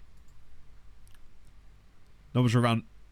Yeah, I've seen over 800 in this save, if I recall correctly. The guys on my save too. I know it sucks, doesn't it, Fluke? Because it's like you think you found something cool and unique, and the game's like, no, you can't. Sends much for money. Yeah, but at least with the women's game, it will be brand new names. Do you know what I mean? To be fair, a lot of them probably will switch over from the men's ones too, because I know for a fact that a lot of the men's face in the game, or not a lot, but like a decent percentage of them, probably in the region of 10 to 15% of them, are women. See Ollie Percival, for example, right? Going about patient 6 months. Hopefully that will still allow us to make that work. Oh, I need to offer out players for loan. I'll get you one, Katie. Worry not. I'll fight the good fight. Sick. Kate, full of love. There you go. Maybe that's why Kate wasn't interested. Wow, is it really all? Well, we actually have got a lot of players out on loan when I'm only having to offer out like this amount of guys. It's great. Progress is being made. June. Someone say D-Shed. That was everyone's like bat signal. Jan's in. I guarantee he's not going to have that extra half star the moment he joins us. I'd be willing to bet he's not going to have the full. Oh no, Jan! Why you do this? We've tried everything imaginable to try to find a way to turn the face in the games off. They are hard coded. Without literally decompiling the game files and recompiling it, just you can't do it. Yeah, that's the thing. You see a lot of yeah, because it'll be over, wouldn't it? Instead of. That usually indicates, and same with like Skya, I believe. That as a suffix on like Ukrainian names, I believe, is like the way that works. I just want the option to turn them off. Like, just give me that option. Happy to have them in the game. Most of the time I wouldn't turn them off, but in certain saves I would. Why am I doing that when I could literally just add him to the dev list? He's still a good player, but I think I dare say we've overpaid, but I can't really say we've overpaid due to my previous exploits on Eric Bartos. How is he only 2-star? I think it's just because he's a striker and his attributes are so concentrated, but that's good business for us still. As a database update, I don't think you could even... What I'm saying, Ash, that is what would have to happen. I don't think it's even possible to decompile and recompile the game because you wouldn't have the software to make that happen. I don't think you'd even be able to do that.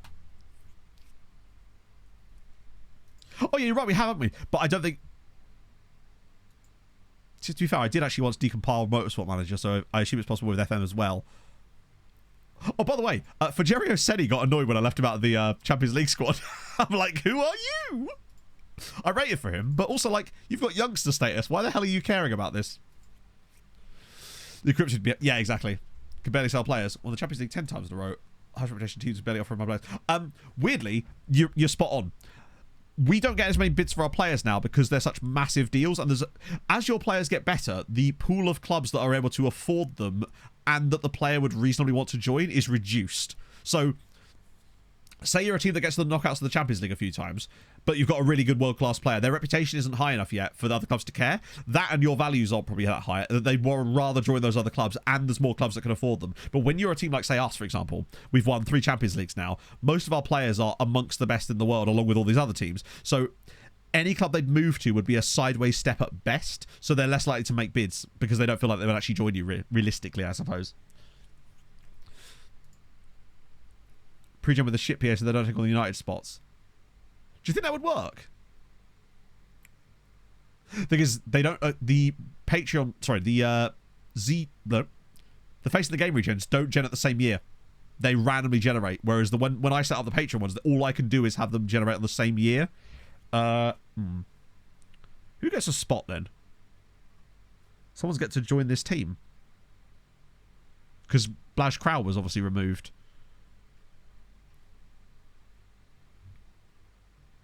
Oh, any ideas welcome to break the game. We love that stuff around here. I genuinely don't know who to put in the squad. Do you know what? Fuck, I'm putting Cortez. Oh no, I don't even have to register him anymore. Fuck's sake. A CM. Yeah, we don't have... well, we don't use a CM in our system, do we? But...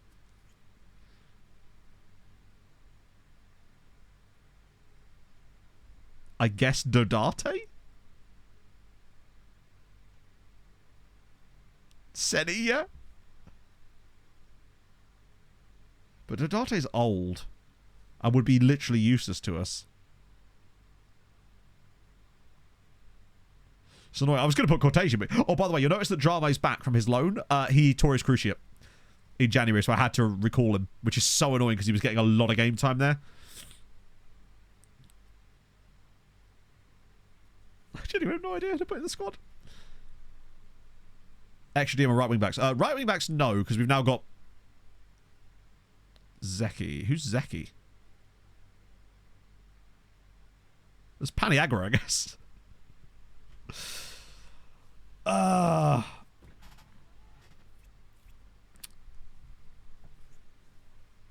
shouldn't be taking this long over it. We don't need more striker depth. We don't need more goalkeepers. Why not Wagstaff? Guess because I was trying to get rid of him, but fuck it, why not? Because he's just another player that we don't need. Like, he's our 3rd best left wing back, which is crazy, by the way. Let me see, is there any interest in him? No. Wow, none.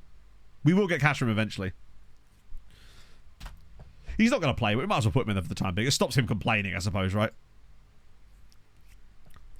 Old Yeller. Oh, that's Padilla. Padilla is retiring at the end of the season. Oh. Handsome. Oh, is he? They can remark. Hang on a bit. Whoa, whoa, whoa. I want to just... Wait. Oh, he's 23. What is this, though? Damn. Tell you what, look at his positioning. I know I've got him on defensive positioning, which is certainly helping with that. But lordy lord. How far has his positioning improved over the years?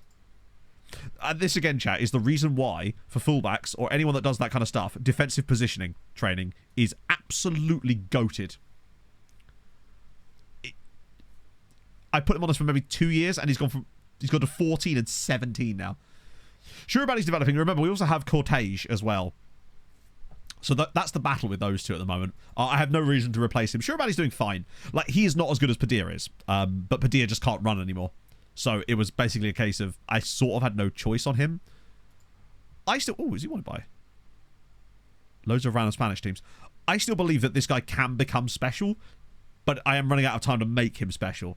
I might actually start working on his final third instead. How good it is. Provided you pick the right ones. Hello, Pogs. Expect from 25. Honestly, at this state, I'm barely expecting it to arrive. Sadly. I'll be amazed if it even comes. My expectations are in the floor. Which are the right ones. So the ones that I use the most. If they're a defender, defensive positioning is absolutely cracked. Genuinely. Particularly for fullbacks. But if you've got a centre-back and you need to improve his marking as well, whack it on them. Defenders, defensive positioning is goated. It's so good. If they've got the right personality and they're trained all right, they will just grow like crazy. Or maybe Quotations doesn't have very high PA and it's just lying to us. Attacking movement is also great. Attacking movement and final third. I find that I can oscillate around those two, especially for strikers. You can just stack their mentals with those. It's brilliant. It's those three, really, that I use the most. So, Sweetie versus Sevilla. This is a big day for Sweetie. Because they've got a lot of teams in the way. Yeah. Cheetah's local Tesco's, yes. Still 2 stars. I think the problem with Cortez is just he hasn't had a chance to play. I'm hoping that's the issue anyway. But I don't know when he's going to... Don't mind me. Constantly wag your finger. Damn straight. Well, so he might have had a chance to play, but not anymore. Oh, chat, I put this in the Discord, right? But I didn't actually mention this to you earlier. It's funny as hell, right? So, where is he? This guy. This guy joined us on a free transfer on the first day of January from Berzibuja. He was one of the guys I signed from them. 42 minutes later, I got an email about mentoring saying that he, over the last month, had earned runs with ball rarely. Bro had been here for 42 minutes, and this is why I find mentoring is to be complete bollocks. Because it just literally throws them all in a pot and goes, here's a chance of something happening. 42 minutes he'd been at the club. Like,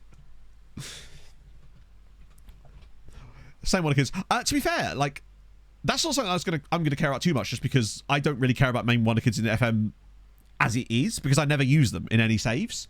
But I am just interested to play with the women's teams. It's gonna make journeyman saves even more fun. Metrics for grown-ups.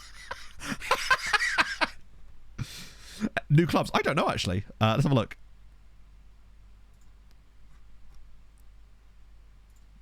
Jake Sultana. Nope. Great name. Daniel Baez. Hey, he's at River Plate in Paraguay. Man did not last long. Camilleri? Nope. Almeida? Nope. Cole? Nope. Oh. Gerbanov? He might. Nope. Tell him Pog. You tell her all she likes. Tanti? Nope. Round nationalities? I hope so. I think it'll honestly just copy a lot of the stuff out of the men's one, even if it's perhaps not super realistic. I'd like to think that they wouldn't do, but I get the feeling that might happen, where it just copies a lot of the... Oh, wow, he has found a new club. Ondu Pareka. Fair. But there we go. Can't run it. That's true. If everyone's on the training pitch, where are you supposed to go? Right, sick. Come on. Oh! Also, FC Copenhagen just beat Juve and might get top 8. Fiona! So honestly, this is the sort of the reason why when I saw those results of that Champions League game from the previous thingy where they got those crazy results, I wish it hadn't happened off stream, because whenever something like that does happen, I'm just like, oh, for fuck's sake. But this is what I mean. It just seems possible. That's what I was going to look up. Their squad. Hoi Mei Shao, thank you very much for the follow. Was it a deserved result? No. Emphatically no, but Milivoje Strock, yet again the hero. That's enough, surely.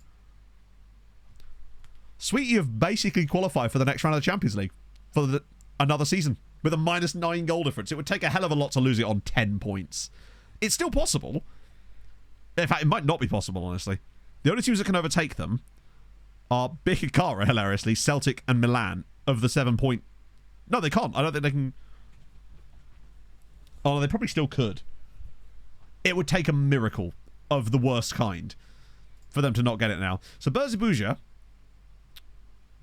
still second in the league. They have kind of replaced their team. What they've done is they've just pulled a load of guys up and signed a load of free transfers. But they have gone from one of the best teams in the league to now the worst. in terms of the season preview. They're now 200 to 1. They're only nearly as bad as Santa Lucia, whereas before they were like around here. Bikikara can do it, but I don't think they will, because aren't Bikikara playing Liverpool away? Let's just have a look at their like recent results. So admittedly, they haven't won since I signed all their players. They would won 5 in a row before then, and they've only... I really want to keep an eye on these final... God, they don't have many games left, do they? Jesus. Build a database for building a nation for Republic of Ireland. Can you recommend? Can I recommend... Hang on, sorry. Trying to build a database for building a nation for Republic of Ireland. Can I recommend? I'm not sure what you want me to recommend. Is my question. Also, did I just see that... Did FC Copenhagen actually get in there? Oh, not quite. They've just barely missed out. Right. So now we get to throw to Hamron. We're not going to be able to... Actually, if Bikikara were to beat Liverpool, there is a chance still. How to do TV money and stuff. So we have a whole guide for this kind of stuff in the Discord if you're interested. Especially with the TV stuff. Which was built by Hadrian at the start of the save. Ah, shit. I should have gone for that. How will I actually qualify? Oh, I'll have a look. It might be because of who's playing who. Oh, that's scary good. If Yanoni goes to Melita, oh, it's great. If you do exclamation mark Discord, it should pop up in chat. Sock Pissy's getting loan offers. Ah, no good ones though. Liverpool McVallen helped offer. Yeah, no lads, we've learned our lesson with that. Bayern Munich Moser. Ah, it's all Premier League. Cortege? Nah. What are we playing against Hammies? That's the question. I don't know, chat. What are we saying? What do we try something new? Oh, Anakin. That's shit times for Anakin Shitu. I wonder if there's a chance for a new tactic to come about, rather than relying on Old Faithful. A new meme to ignite the day. What's a stupid tactic you've always wanted to try? One more jobs.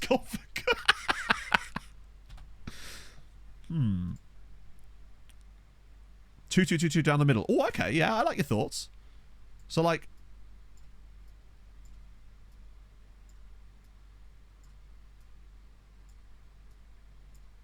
So just straight up that. The ultimate tongue. 2-2-2 all down the left. I think that's just too bad in the sense that that would just simply mean that we would just get absolutely clobbered. And we want to have a tactic that's still got a bit of fun to it. What about... like this. But every role is an attacking role. If possible. Wait, double libero? Didn't know I could do double libero. But sure, we double liberoing. That's immediately made me more excited. You... What attacking roles have I got here? Love you. You could have a different midfield attacking role. Maybe a Mazzala. Yeah, this is an erect formation. Shadow striker there. You're already you. Cool. Alright, I think there's something... Oh, hang on. Wait.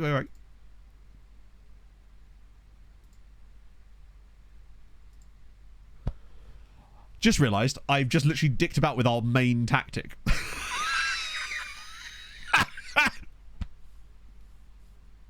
Thank fuck. Thank fuck for next match only. Hopefully that will revert everything for the next match. God, I really hope so. Right, okay. Who goes in it? Who we got? Oh, okay, got some links building up. Love to see it. Cortege can play. I think. Where is he? There he is. Reynoso and Pereira, Brooksy and Kravitz, Gudmundsson and Valenhout, weirdly. Vinken and Vieira. And then Latrak in goal for absolutely no reason. They are surprisingly familiar with it. You're right, yeah. Oh, imagine with those links going all the way down, like little crisscross. That'd be sick. Right, Hamron, take me on, daddy.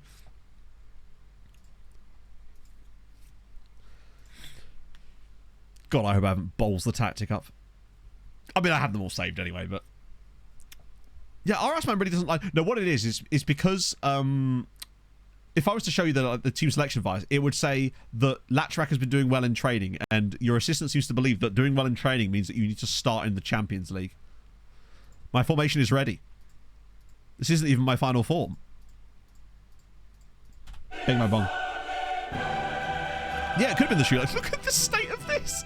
There's going to be a lot of runs that I suspect are going to be getting in each other's way.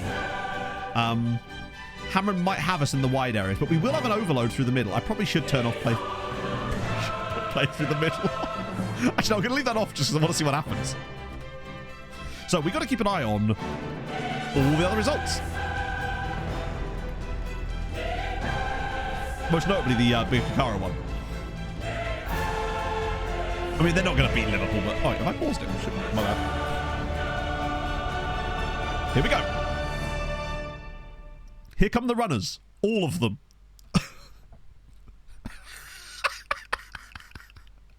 So very many runners. Go on, Brooksy. And we lead. Wait, is offside? Nope, it's 1-0. Did you mean to me? I mean, it's just... It's 1-0 after 6 minutes. Reynoso has scored. This might require us to move it all to the left-hand side or something in the second half. Because this happened last time we played against Hamron in Europe, where we played a silly meme system against them, and they still were like 2-0 down against us. Hojarowan. Driving forward. Oh, good save. Now, if we're like winning at half-time, I'll switch things up and move it all out wide.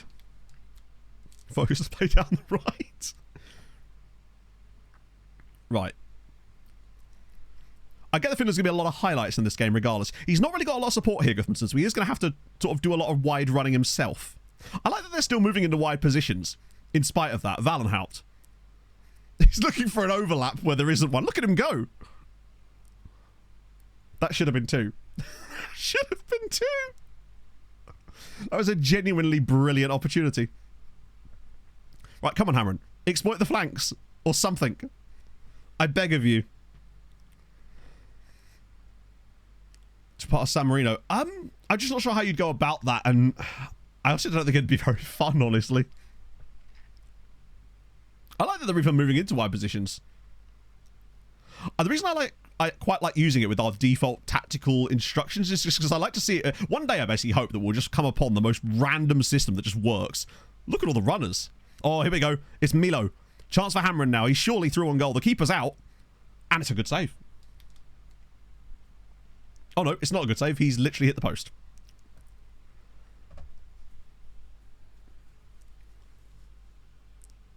Really matter for starting to say, oh, no. End of the day, it's a single-player game. You can play the game however you like. And if you're having fun with it, that's really all that matters. The reason we made those changes, specifically coming into Malta, was because we wanted to sort of see what building a nation would be in the optimal environment, so to speak, right? There's a lot of highlights, despite very little actually happening in those highlights. Feels like I'm also... It felt like I was on extended or something. Oh, Milo's in, and it's 1-1. It's not 1-1. It's offside. Yes, I say Hamron need the win. Hamron don't technically need the win, but we are trying to give them the win. They've got like 10 points or something. Or is that Sweetie? No, Hamron have... No, Sweetie have got 10 points. Hamron are pretty safe. But I would like to give them the win. Because I was wondering if there's a chance that they could get top 16, which, as things stand, with a win, they literally could. And I believe that would be better for them. As it means they could draw someone like Olympiakos in the knockouts. And actually potentially get through a round and just end up in a better side of the draw. Ah! There we go. Samuel Heflinger, the guy we nearly signed. So this is actually looking a bit more mid. Well, yeah, I mean, I'm going to give them the win anyway, because I want them to get top 16 for the first time. One of the reasons we made these changes as well is because I was thinking about it from a content perspective as well. Excuse the fact that my voice has gone a bit funny again. Still ill as all hell. Shout out to Birki Kara, still keeping a draw, though, at Anfield. Really like with the save. Whatever you like, really. I mean, I personally don't have any other league switched on. When I did Ireland, I actually did have England and Scotland turned on, which I regretted.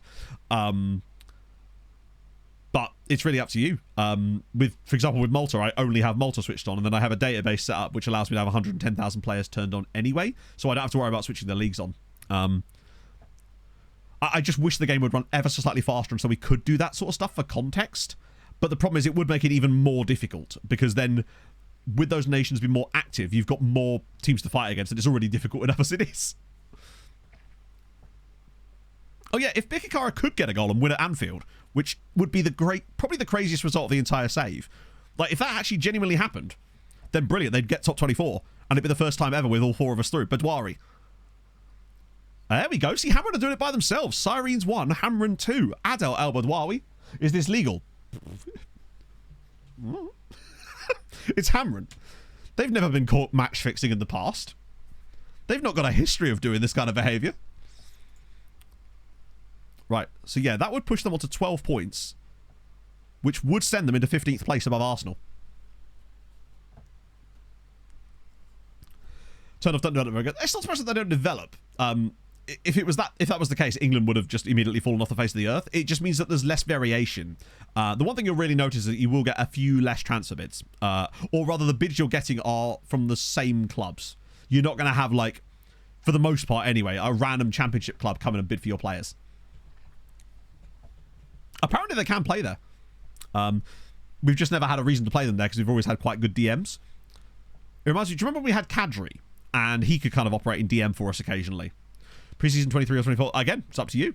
There's no right answer. Cooper scored for Liverpool. Bikikara getting 7 points is still really good, because that thing stand. That'd be 29 points earned by the other Maltese sides. Not us, obviously. Which is a record. I think 26 was the most. Which is very, very good. So it shows that they're still moving in the right direction. Even with Bikikara. And it will be the 3rd straight year, I think, of both Hamren and Sweetie qualifying for the knockouts. And this will be the first time... Ooh, I nearly praised them there. There was a Hamren match-fixing channel in real life. Yes, there was. Andrea Cassar, the current Sirens goalkeeper, who, of course, we had in chat before and sorted me out those tickets for that game. He was... not part of it, but, like, he was the one that blew the whistle on them for it. And they tried to ruin his career over it. It was pretty shady shit. There's a really good article on the FIFA website about it. Oh, good lord, we've hit the bar twice. England's cheaty points are obviously going to come in soon, but we're going to get our own cheaty points. Like, getting Hamren and Sweetie through with us is going to give us a nice little bump. 2-0 to Liverpool. As PSG are losing to Celtic now. Wow, they really have... Wait, where are PSG? Oh, they're there. Christ, they're just barely hanging on.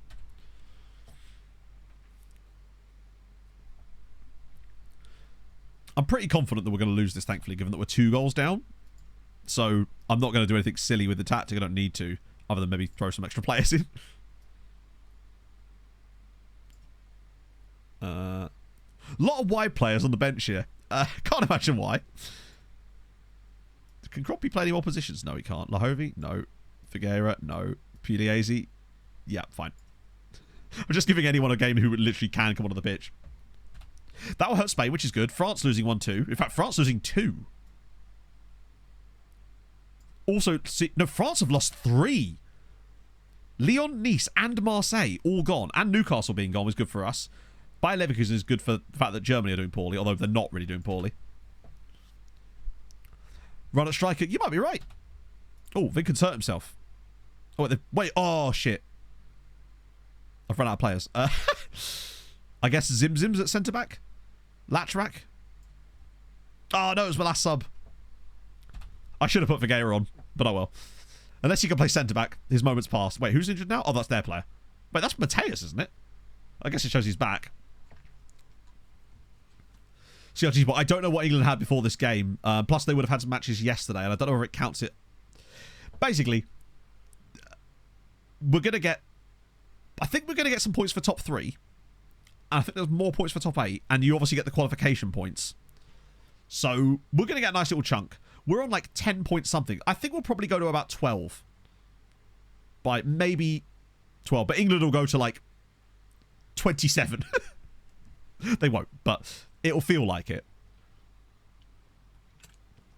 That was annoyingly good football and then leading to absolutely nothing. And now Janelson's hurt himself as well. Bayern Munich are in real danger of losing this game to Olympiacos because they are down to 10 men. Who's got the worst goal difference? Is it Napoli again? Oh, no, it's not. For once, Napoli actually aren't shit. It's actually Bayer Leverkusen. Oh, no, it's not. It's Rapid Wien. Sorry, Rapid Wien. I'm learning. Yeah, the fact that England are 7th on the year, and the reason England are 7th on the year, I should stress, is not because they've been particularly bad. I mean, Newcastle haven't done well, but it's because England have 9 teams in Europe this season, so their dilution is horrendous, as purely Azy does actually get us back into the game. Hajaran with another assist. It's Sirens, so at least we're not getting embarrassed here. It certainly opens up pathways, particularly with Hamren, as things stand, coming 15th. Look, they could draw Milan. Well, actually, they could draw Milan. We don't want that. But they could draw Ajax, Valencia, Leipzig, Celtic, Sweetie, Sevilla. There's really no bad draw for them. Maybe Sevilla would be pretty tough. But even Sweetie got a draw against them, away from home. I think it was away from home. The only team that they probably wouldn't want here is Milan. Like, Birkirkara beat Leipzig.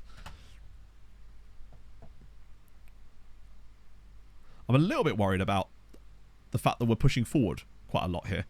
I'm kind of hoping... Oh, purely as he's hurt himself. Right, there we go. We lose 3-2 at home. Oh,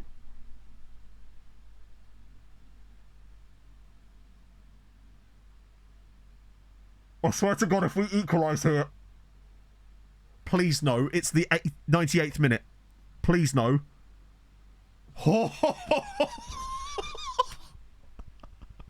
Imagine if we'd equalised there. It was like, To be fair, look at the XG. How do you keep 72% possession with this system? How? Just go to the wide areas. Yes, are you sure about that? Holy Christ. This song is helping. It's calming me down a little bit, chat.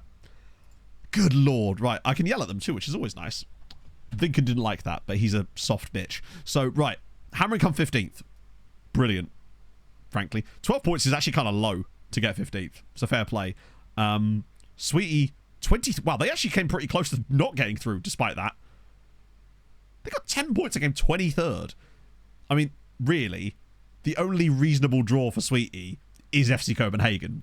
Anyone else is going to absolutely beat their ass, except Hamren, perhaps. Honestly, at this stage... Hammer might even be the one we'd want. Minor injury there. Please, please, please, please, please. Oh, fuck.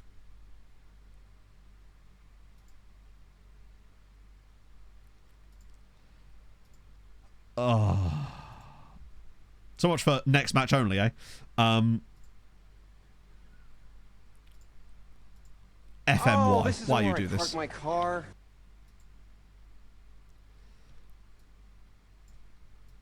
The reason I'm using this one is because I know that it will keep the stuff perfectly.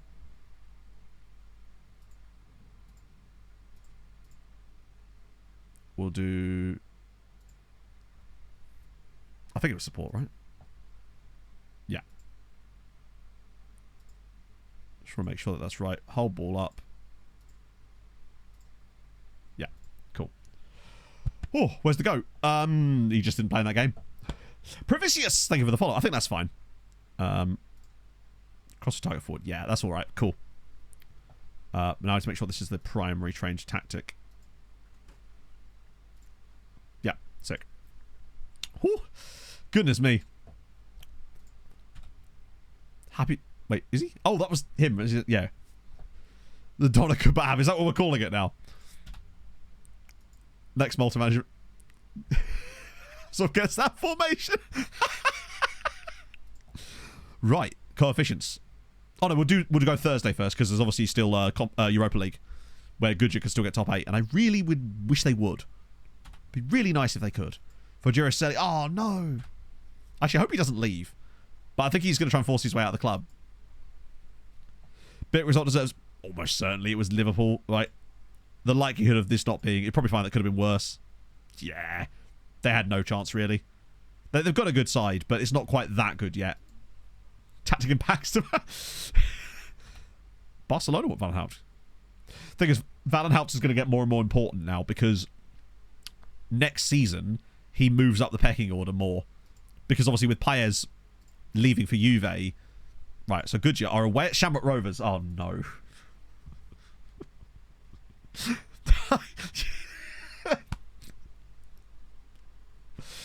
I don't think I've ever been more sure of a certain thing happening than I'm what is about to happen. Shamrock Rovers have literally lost 7 out of 7, conceded probably more than 14 goals. It's 20 goals, but it's Shamrock Rovers. They always beat our teams.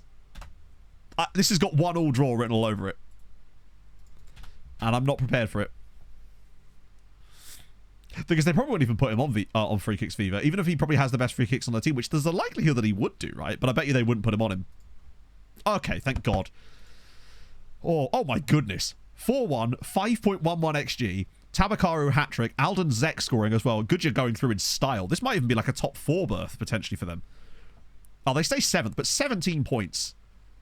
He's pretty solid. Breezy! Thank you for the raid. It's very kind of you, sir. I'll catch you up, friends.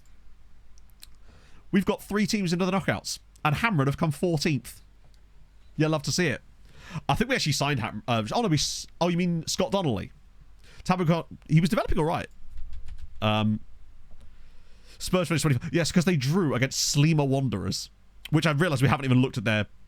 Yeah, Zek went to Goodyear as well. God, he's good, isn't he? Worth £95 million and he's on loan. What a guy. Welcome in, everybody. How was stream? How's things going? Yeah, Sleemer are the biggest disappointment in the known... Oh, yeah. Do you want... I can't even show you the... Oh, no, I can. This was our last tactical endeavour. We call it the... Well, what do we call it? The doner kebab? The... It's... Yeah. Yeah. Oh, nice. New chairman's a knobhead. When are they not? It feels like they're almost always bad. Like, we've only had, like, 3 chairmen in this entire save. The second one came in, was really good for about 6 months, and then it was just like, no, I will do nothing, and you're going to like it. In addition... Yeah, I didn't even look at what Goodyear did. Not what Goodyear did. Where's Cock Van Arsey? He's still about. Unless he's retired. No, there he is. Free agent. Knocking about. Hammer and match fixing in. Yeah. It's just what they do. It's in their culture. Whenever we get a chance to play against them in the league, or in the Champions League, we're like, well, that's 3 points for them. Wait, who? Kirkop and Kalkara both want a bit of Cock Van Ars. Oh, see you later, man. Enjoy your lunch. Now, you saying that makes me a bit peckish. Must mean that this goddamn cold is finally on the way out. The fact that he's actually wanted is intriguing to me. But what a name. You can't get any better than Cock Van Ars. It's just the facts. Right. How did Sleemer do in the end? Poorly. I didn't even look at what their last game was. And 3-0 defeat at home to Lazio. God, they're a disappointment. Any other team in this save? No, genuinely. The only team we've been in a position to match fix for... There was one other team that we could have match fixed for, and it was Goodyear. But by the time we came to play them, they were already so bad that us fixing the game for them would have made no difference. The 2 times we've fixed for Hamron, at least it's actually mattered to them. Cock wriggling is certainly up there, yeah. Hamron just sticking with it. They know what to do. Also, top scorer, Tabakaru. 16 in 22 now. How many was last year? He got 17, then he got 23. This year, 16. He's year by year, he is improving still. The issue is whether he gets to stay there in the summer. I really hope he does, but I am concerned that their lack of Champions League football, although they do look pretty likely to get... Well, maybe not actually. Sweet, you're catching them again.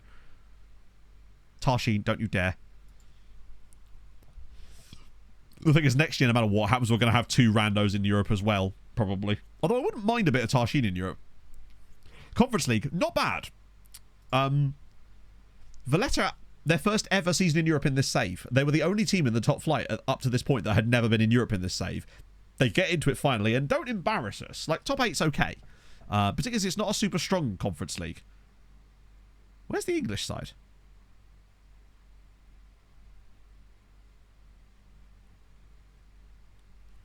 I'm sure they're right in front of my face.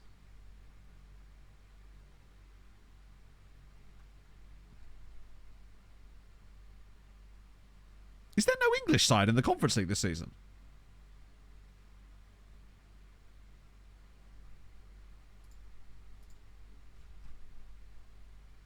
Oh, it's Villa.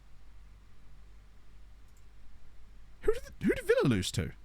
I didn't even look at this. Servette, no shot. So it's some sort of thing I would have brought up when that happened. I genuinely didn't know. Or did I bring that up on stream? It was just such a long time ago because it was prior to the holiday. It might, maybe I did bring that up on stream, but I don't remember bringing that up on stream because I don't remember even seeing that. So no wonder England are doing so shit this season. Yeah, England have plenty in the Europa. England have 9 teams in Europe this season. So yeah, Big up the napkins. Shout out to Mr. Napkin Head. His work did not end with Jude Law. Cool. Right, coefficients. Come on. I'm reckoning 12.5 for us. 13.7. Okay. England's... Wow. Okay. It's both very you to have missed it or to have mentioned it and forgot. So not sure. Yeah, literally. And not only that, but me having mentioned it, then forgotten that I'd mentioned it. Or missed it and... Yeah. Either way, it doesn't work. So we go above Turkey now. Germany have just come out of nowhere. Okay, so we stay 5th as things stand. Because Italy have just killed it in that match day. I think we're going to go down to 5th this year. On the plus side, we're at least... The thing is, we're not even gaining on England. They're having a dog shit season and they're still outdoing us. I think we've actually gained more points. I think the lack of points for Sleemer is what's holding us back. Normally, that second team in the Europa League would be getting us to like 14.5, close to 15 at this point. That's where the issue lies. I don't see how we're going to get up to here. We're never going to get up to here, are we? Because this would be the first year since getting 7 teams that we would have had a step back in progress. But I still think we've actually made the right progress in the right areas. Like, the Champions League sides have performed better yet again. 29 points this season for those 3. It can only be a good thing. And at least we're hopefully getting consistency out of those guys, because it's still Hamren, Sweetie. They've got to get in the Champions League. We can't have Sweetie dropping out. Looking for some great saves. I'm trying with older players. Vera expected 12, placed in this 5 years. Oh, fair enough. Yeah, it sucks. I shouldn't have worn it. I should have definitely not worn the England tracksuit bottoms today as well. I've gone full England.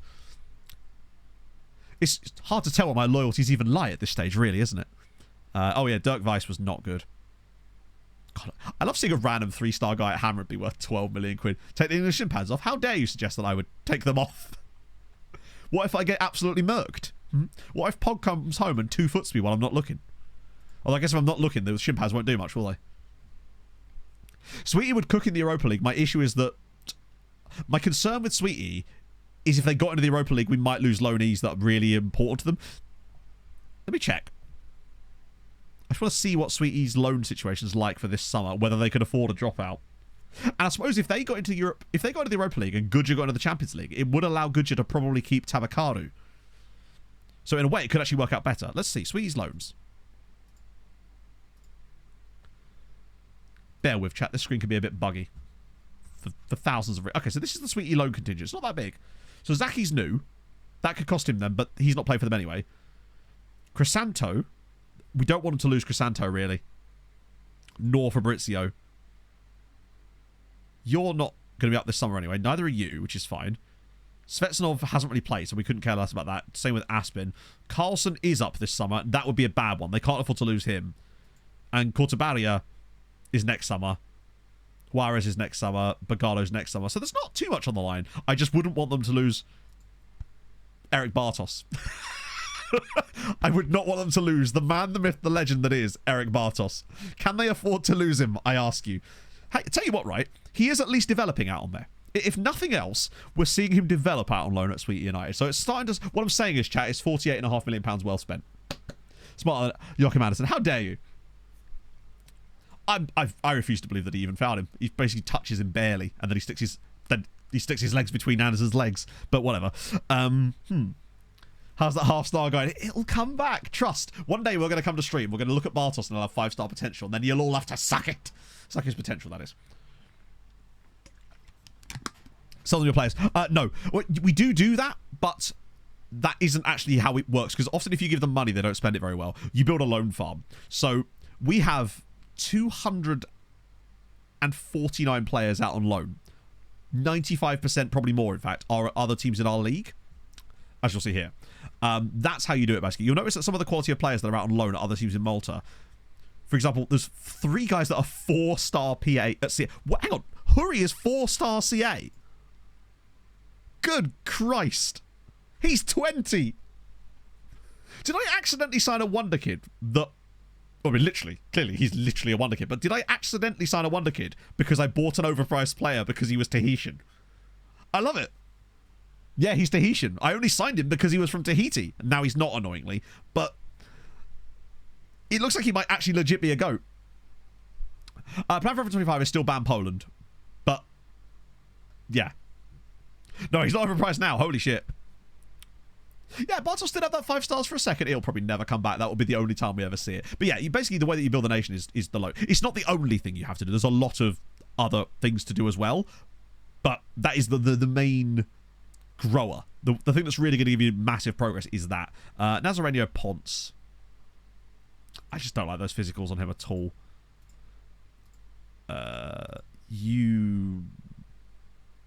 Low eccentricity, low first touch as well, though.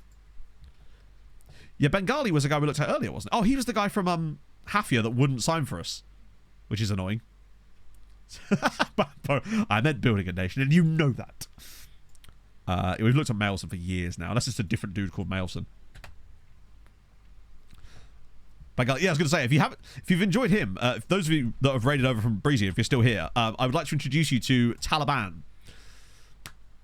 This is our Samoan striker that obviously I signed because of his name. Because when the game... And we weren't even looking at funny names at the time. We were just looking through some Samoan teams. Oh, no, we were. Yeah, so that's him. Their facilities, less than you'd expect, but also... Actually, let's have another recap of that one. As long as we get to the youth intake today, we are... where is it? Landmarks. Facilities. So actually, Hammered have just done another batch of them, but they haven't done for a while. Hibernian with another double. Melita doing lots of stadium stuff. That's us, obviously. Sleemer have done a couple of rounds of it. Sweet, you've done a bit more. They've been cooking a bit more, which makes sense. They have more money.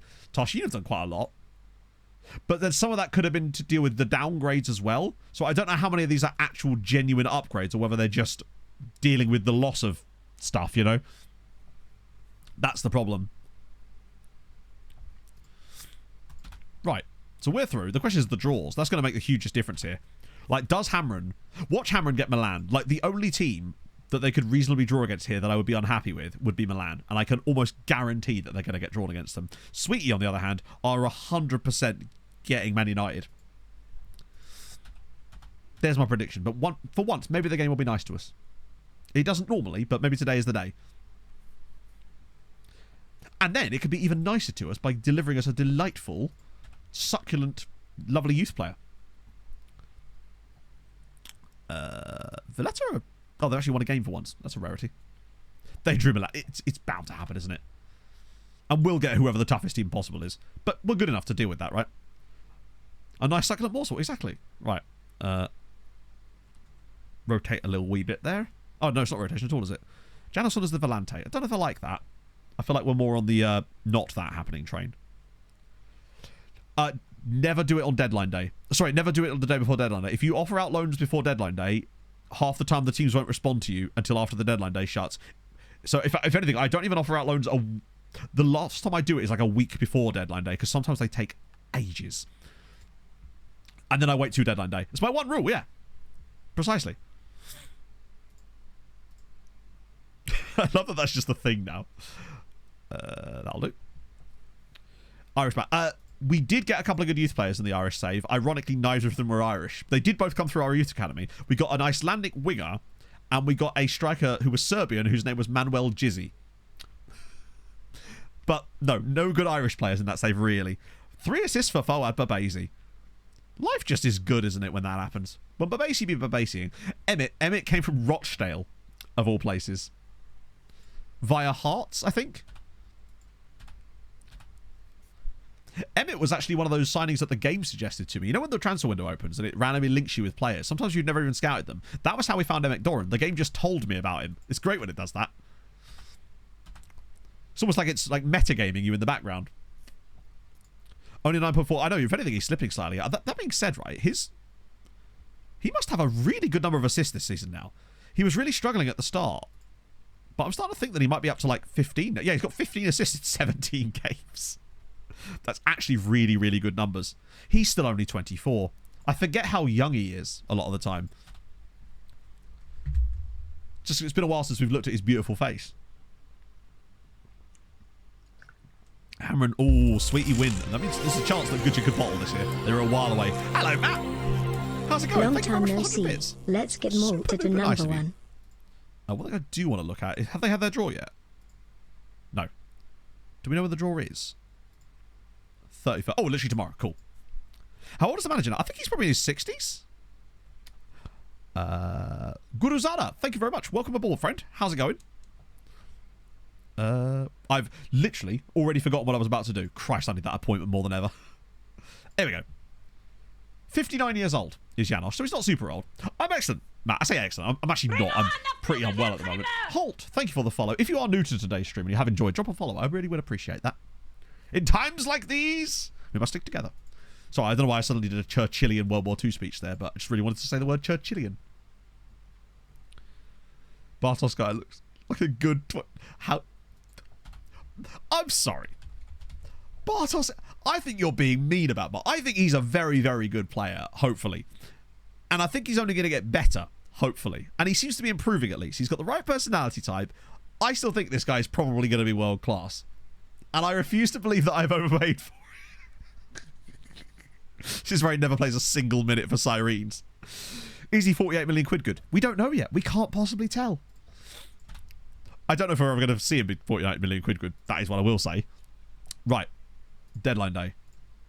People be like, yeah, you need to sign more players. You need to spend some more money on players. And then I do, and then they complain. Just can't get 48.5 million pounds he cost me from Fulham. So Premier League team. And he's 19. And he is on loan. So is it a bargain? No. Absolutely not. But sometimes you've got to pay top dollar for the top quality clobber, chat, you know? Let me tell you. Right. Let's go set up a loan. Cool.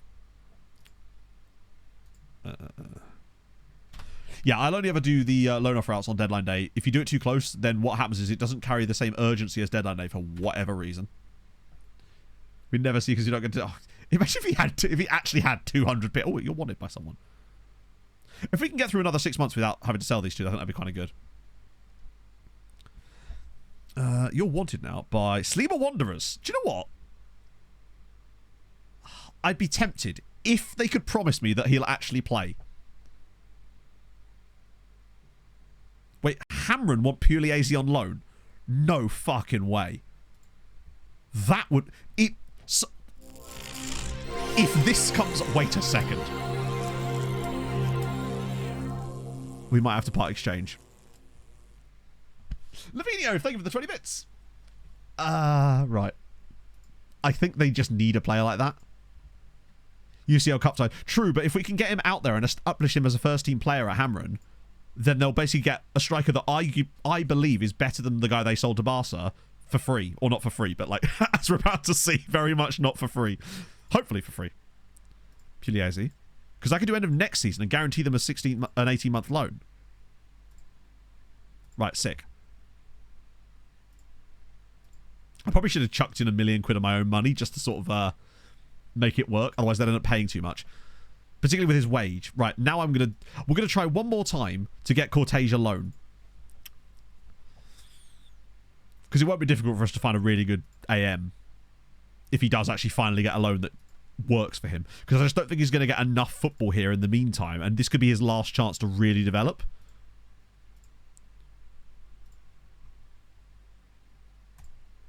Right, let's see. I am a little bit worried. Check that's a good point. Good point. Good point. Hopefully they're just playing a straight up 4-2-3-1. This is where they're playing like a back five. Ah, no, he would slip. Ah, interestingly. I wonder if it's because they're worried about losing Deji Bassi. Oh, Christ, they would end up... Is he going to start ahead of Deji Bassi? I just don't think he is he? I'm willing to give him 6 months to try. Did I cancel the... Now, Pugliese's there. That's now sorted for the time being, anyway. Cooper, we'll give it a go. Hate me. I am familiar with over 600 Completely Sainted and Sergeant Cheese. Thank you very much for the follows, guys. That's super kind of you. Yeah, we'll see what happens with that. I think if this is his last chance to get a successful loan spell for Cortege. Otherwise, I'm just going to have to deal with it myself. It would suck if we later found out that he actually had really good PA, and I've just squandered it by playing Shurabali Hajaran. But at the end of the day, Hajaran has created stuff and has done stuff for us, and seems to be pretty good in his own right, right? Anyone at Fulham just like, maybe for like £48 million, perhaps. There actually is a guy at Fulham. There's a face in the game guy called Simon Tipple who looks a little bit alright. Right, okay. Chelsea have informed that they declined to make an offer for Valenhout. Alright, who asked? PSG want Moser. God, he's good, isn't he? Looking at my own cursor. Intermediary able to find out. I don't recall ever asking, but sure, let's try again. Well, why is this guy unsellable? Plus, if we did sell Cortege, we could just bring Batista into things. Iannoni's going to Melita. That's a big deal. He could actually rip it up for a club like Melita, provided they can stay in the top flight. Elite African players. Not as many as I would like. We had Kadri, who was pretty sick. He was a long-term... Oh my god, it's working. Wait, they just sold Miguel Torres. Sweetie, what are you doing, lads? Oh, he hasn't really played this year, in fairness. Why did they choose to sign him then? Nah, but Basie's Colombian. Like, when you look at our squad, let me just filter it by Champions League only. Oh, which I can't do at the moment, actually. I mean, just saw my ability, actually. So you see most of our solid ability... I'm trying to find the first, like, great African player that we've got. Is it really Vladimir Sanya? Kamga and Tony Sunday were also great. Tony Sunday was world class. I feel like we've had bad luck with actually managing to keep hold of our fantastic African talent more than anything else.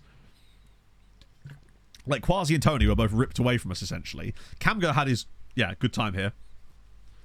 Declined to make an offer. Good to know, Hanger Honor. I was worried, though, for a second that you might. But now you haven't. So, Pugliesi's gone to Hamren. I think.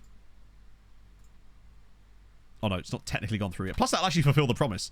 There's only so many times I could ask Paez to tell him that he's not going to get in the World Cup squad. Hilariously, though, one time it wouldn't let me ask Paez to talk to him about it, but it would let me ask Moser. So I had to get the guy that was keeping him out of not only the starting 11, but the Argentina starting 11, to come to him and be like, look, are you really going to get in it? Right, so that's now done, which means Pugliese is now a Hamren player. God, he'd be good there. The question is... Fuck it, we'll do that too. How much are they paying? Please don't be stupid money.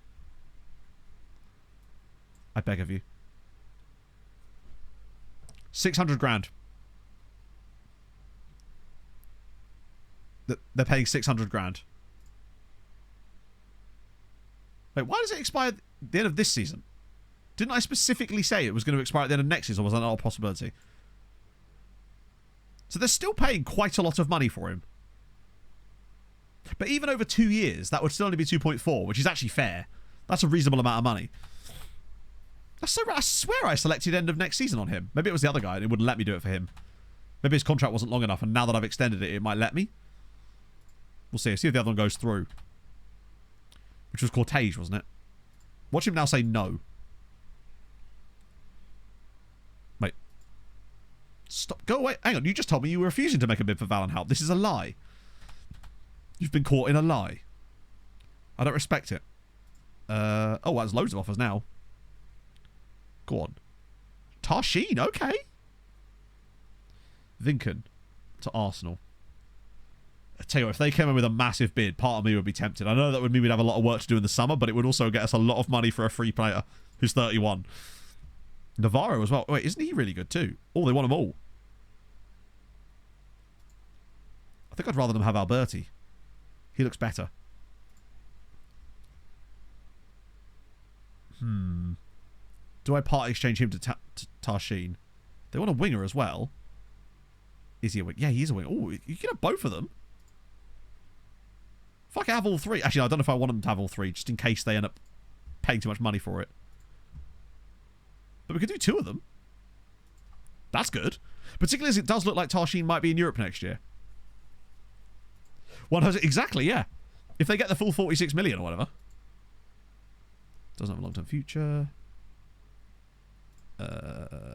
Place to exchange. Wait, Higginson as well? Damn. Isn't Higginson a central midfielder? Fuck it, we'll have all... You can have all three. Till the end of next season. Please don't cost them the earth. Lovely scenes. You're taking every 25 minutes progress. I guess the sort of tongue-in-cheek answer would be your what progress. My take on it is that I'm kind of glad it's I'm not glad. I'd much rather have the game. But, like, if it's going to be shit, I'd much rather at least give them 5 years. 5 years? 5 months for it to try and be good. I think that's what makes the most sense, right? But I do still think that the whole announcing a release date and then walking it back literally days later is a little bit funky. Wow, it's actually happened.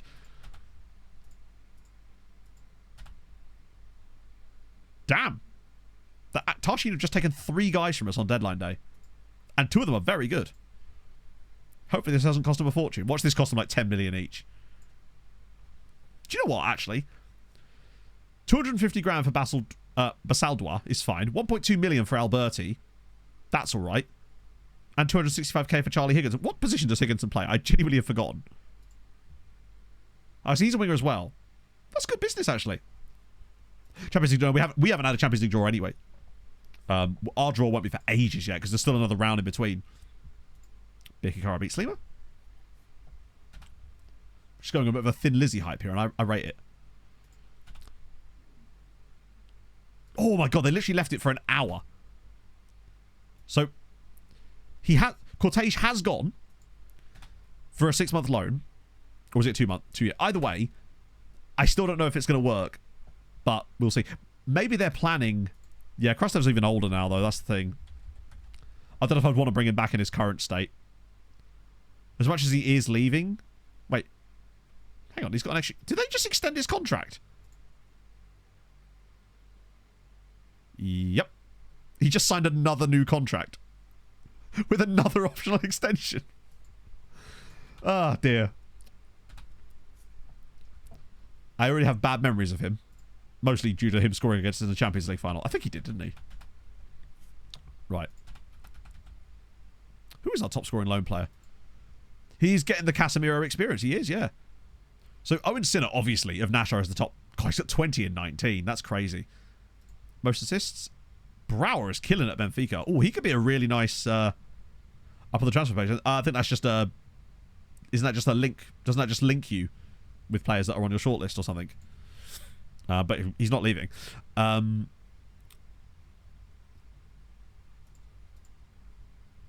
We haven't looked... What are Nashar up to these days? How's it going for them? Ah, yeah, just the plus 55. Sorry, just the plus 52 goal difference. Just 14 points clear. Just the one defeat. They scored 66 goals. I don't think they're even going to get as many goals this season as Melita did last year, incredibly, despite their incredible start. Only outside of Malta now. Because sometimes you have to. Like, that guy isn't going to find a loan.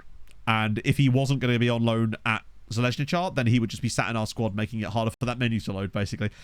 What I've started doing, when the guys come back that are like 27 years old, while I wait for their contracts to expire, if they can't get another loan in Malta, I just loan them to whoever will take them. Because by that point, they're not on the dev list when they come back, so it's easier to not, like, turn down the loan. More playing time. Bro, I will... Surprised someone bid on him, actually. Maybe in the summer? Yeah, we can check the draws now, yeah. I'll do that before we check the next phase. Sorry, not check the next phase. Before we register for the next phase. Not that that's going to change anything. We haven't signed anybody. Right. Come on. So what was it I predicted? That Hammer would get Milan and Sweetie would get... Man United.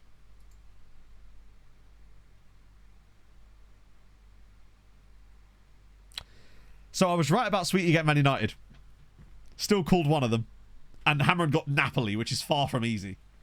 Napoli aren't amazing, but there were much better draws they could have got. What I do, however, like is Celtic versus FC Copenhagen. That is a really good tie, which I would very much like to play the winner of. Napoli's not ideal because that's the sort of tie that they lose like 2-1 on aggregate. It's nearly as bad as it could have been, but not quite. The only team other than Milan that was... The second worst team was Napoli, probably. Hey, JCM, in terms of, like, bad for us, anyway.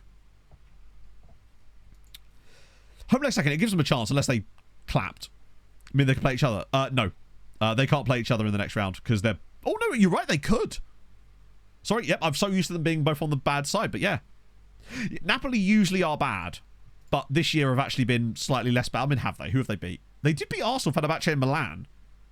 Drew with Nice. Lost to Barca, Chelsea, Lyon, and so. What a weird set of results. Man United always get one of the multi-sets no matter what. It's that they're just predisposed to have to draw them. I don't think I can even add any more players, can I? Oh, I can. Oh, because Cortege is... No, he wasn't in it anyway, was he? I guess we put Bruno in because he's going to cover off the space that's left by Cortege. Napoli will be better after Christmas too, exactly, yeah. That's the other problem. Done the work. Valletta have, as in they qualified with top 8. Literally in 8th with goal difference. And Gudja also got through. So there's actually no other draws to even look at here. Tottenham got Red Bull Salzburg. Ooh, that means there's a chance Spurs could go out there. That's a pretty tough tie. Alright, come on, RB Salzburg. I just feel like Napoli will end up randomly beating Hamren. Even though Hamren really should be better than them at this stage. You'd think, anyway. Nobody there at all. Yeah, whenever Spurs... I mean, Spurs drew with Sleemer Wanderers in this save, which is even bad by their own standards. Wasn't it away from... at home as well? Probably should have a little look at the old Scouty Scouts. Wow. Not a lot, really. Must just be entering a series of death. I have been slowly trying to add more and more teams to it. Brazilian club kits to load. Is there a special file that's required for that, or is that just for the names? I forget. Shouldn't that be the same as any other kits, right? I don't think anything special was required for that. When actually are those ties? Oh no, it will literally just load up in front of us one. It might even be this week here. Are we just requesting Thin Lizzy now? Because I'm fine for it. Fine with that. Gudja, I reckon, if they could avoid getting an absolutely shocking draw, could make a sleeper run for a Europa League final, potentially. Best up Brazil kits to license. Ah, yes, you're right, there is. Yes, so provided you've done... Have you done all the name fix stuff that also... oh, you did all that. Okay, I don't know then. Oh, you didn't delete it. Hang on, wait. Now I'm confused. You either did or you didn't. Because usually I end up doing that sort of stuff when I do the name fixes. Because it's just part of the process. And just sort of makes the game more fun by default, right? Sweetie now into the... Okay, so it's the same exact setup right now. Would I rather have Gudja in there? I'm not sure. Yeah, Brooks is killing it. Both he and Kravitz now are really fighting for that. I think Kravitz has had a few more injuries this year, which has meant that Callum's got a bit more opportunity in the team that he wouldn't have gotten prior. And it has made a difference to him. Bella, oh god, what on earth. I didn't realise that she had a music career.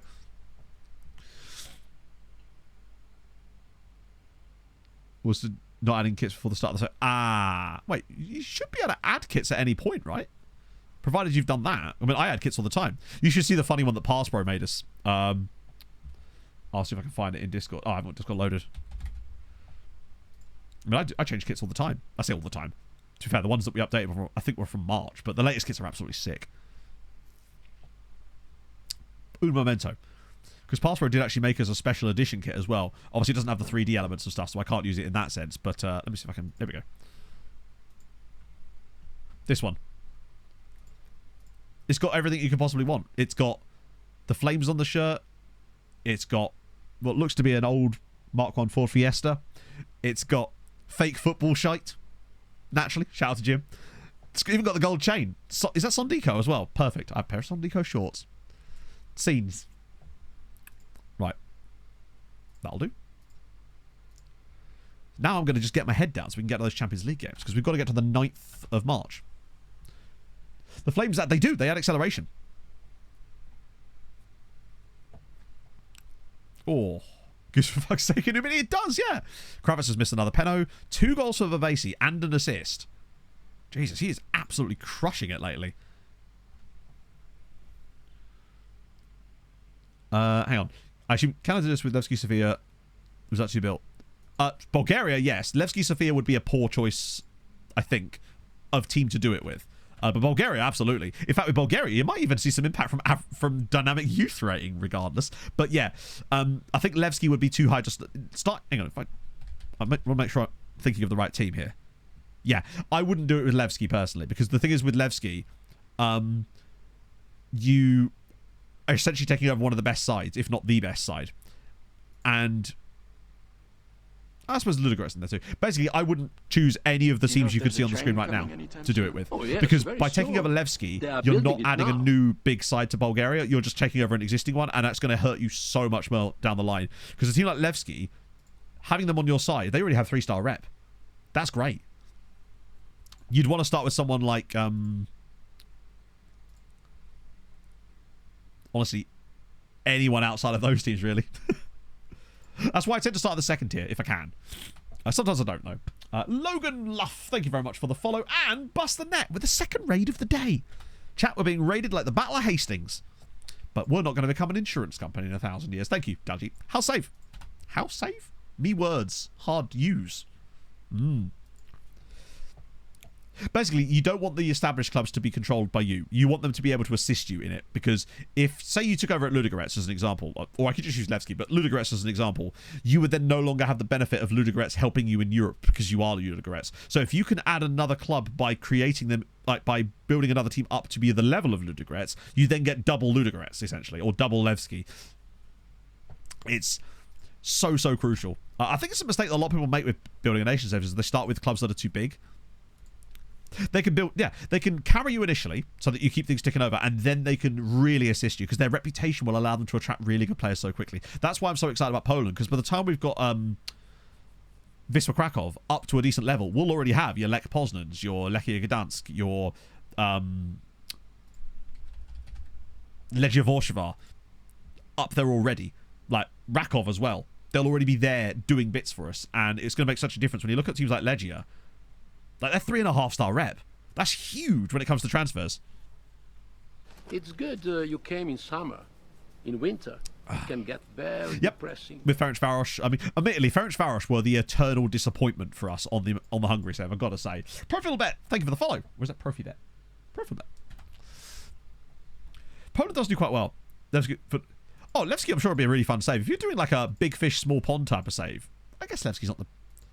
I think it'd just be a fun save, but it's not going to be great for building a nation.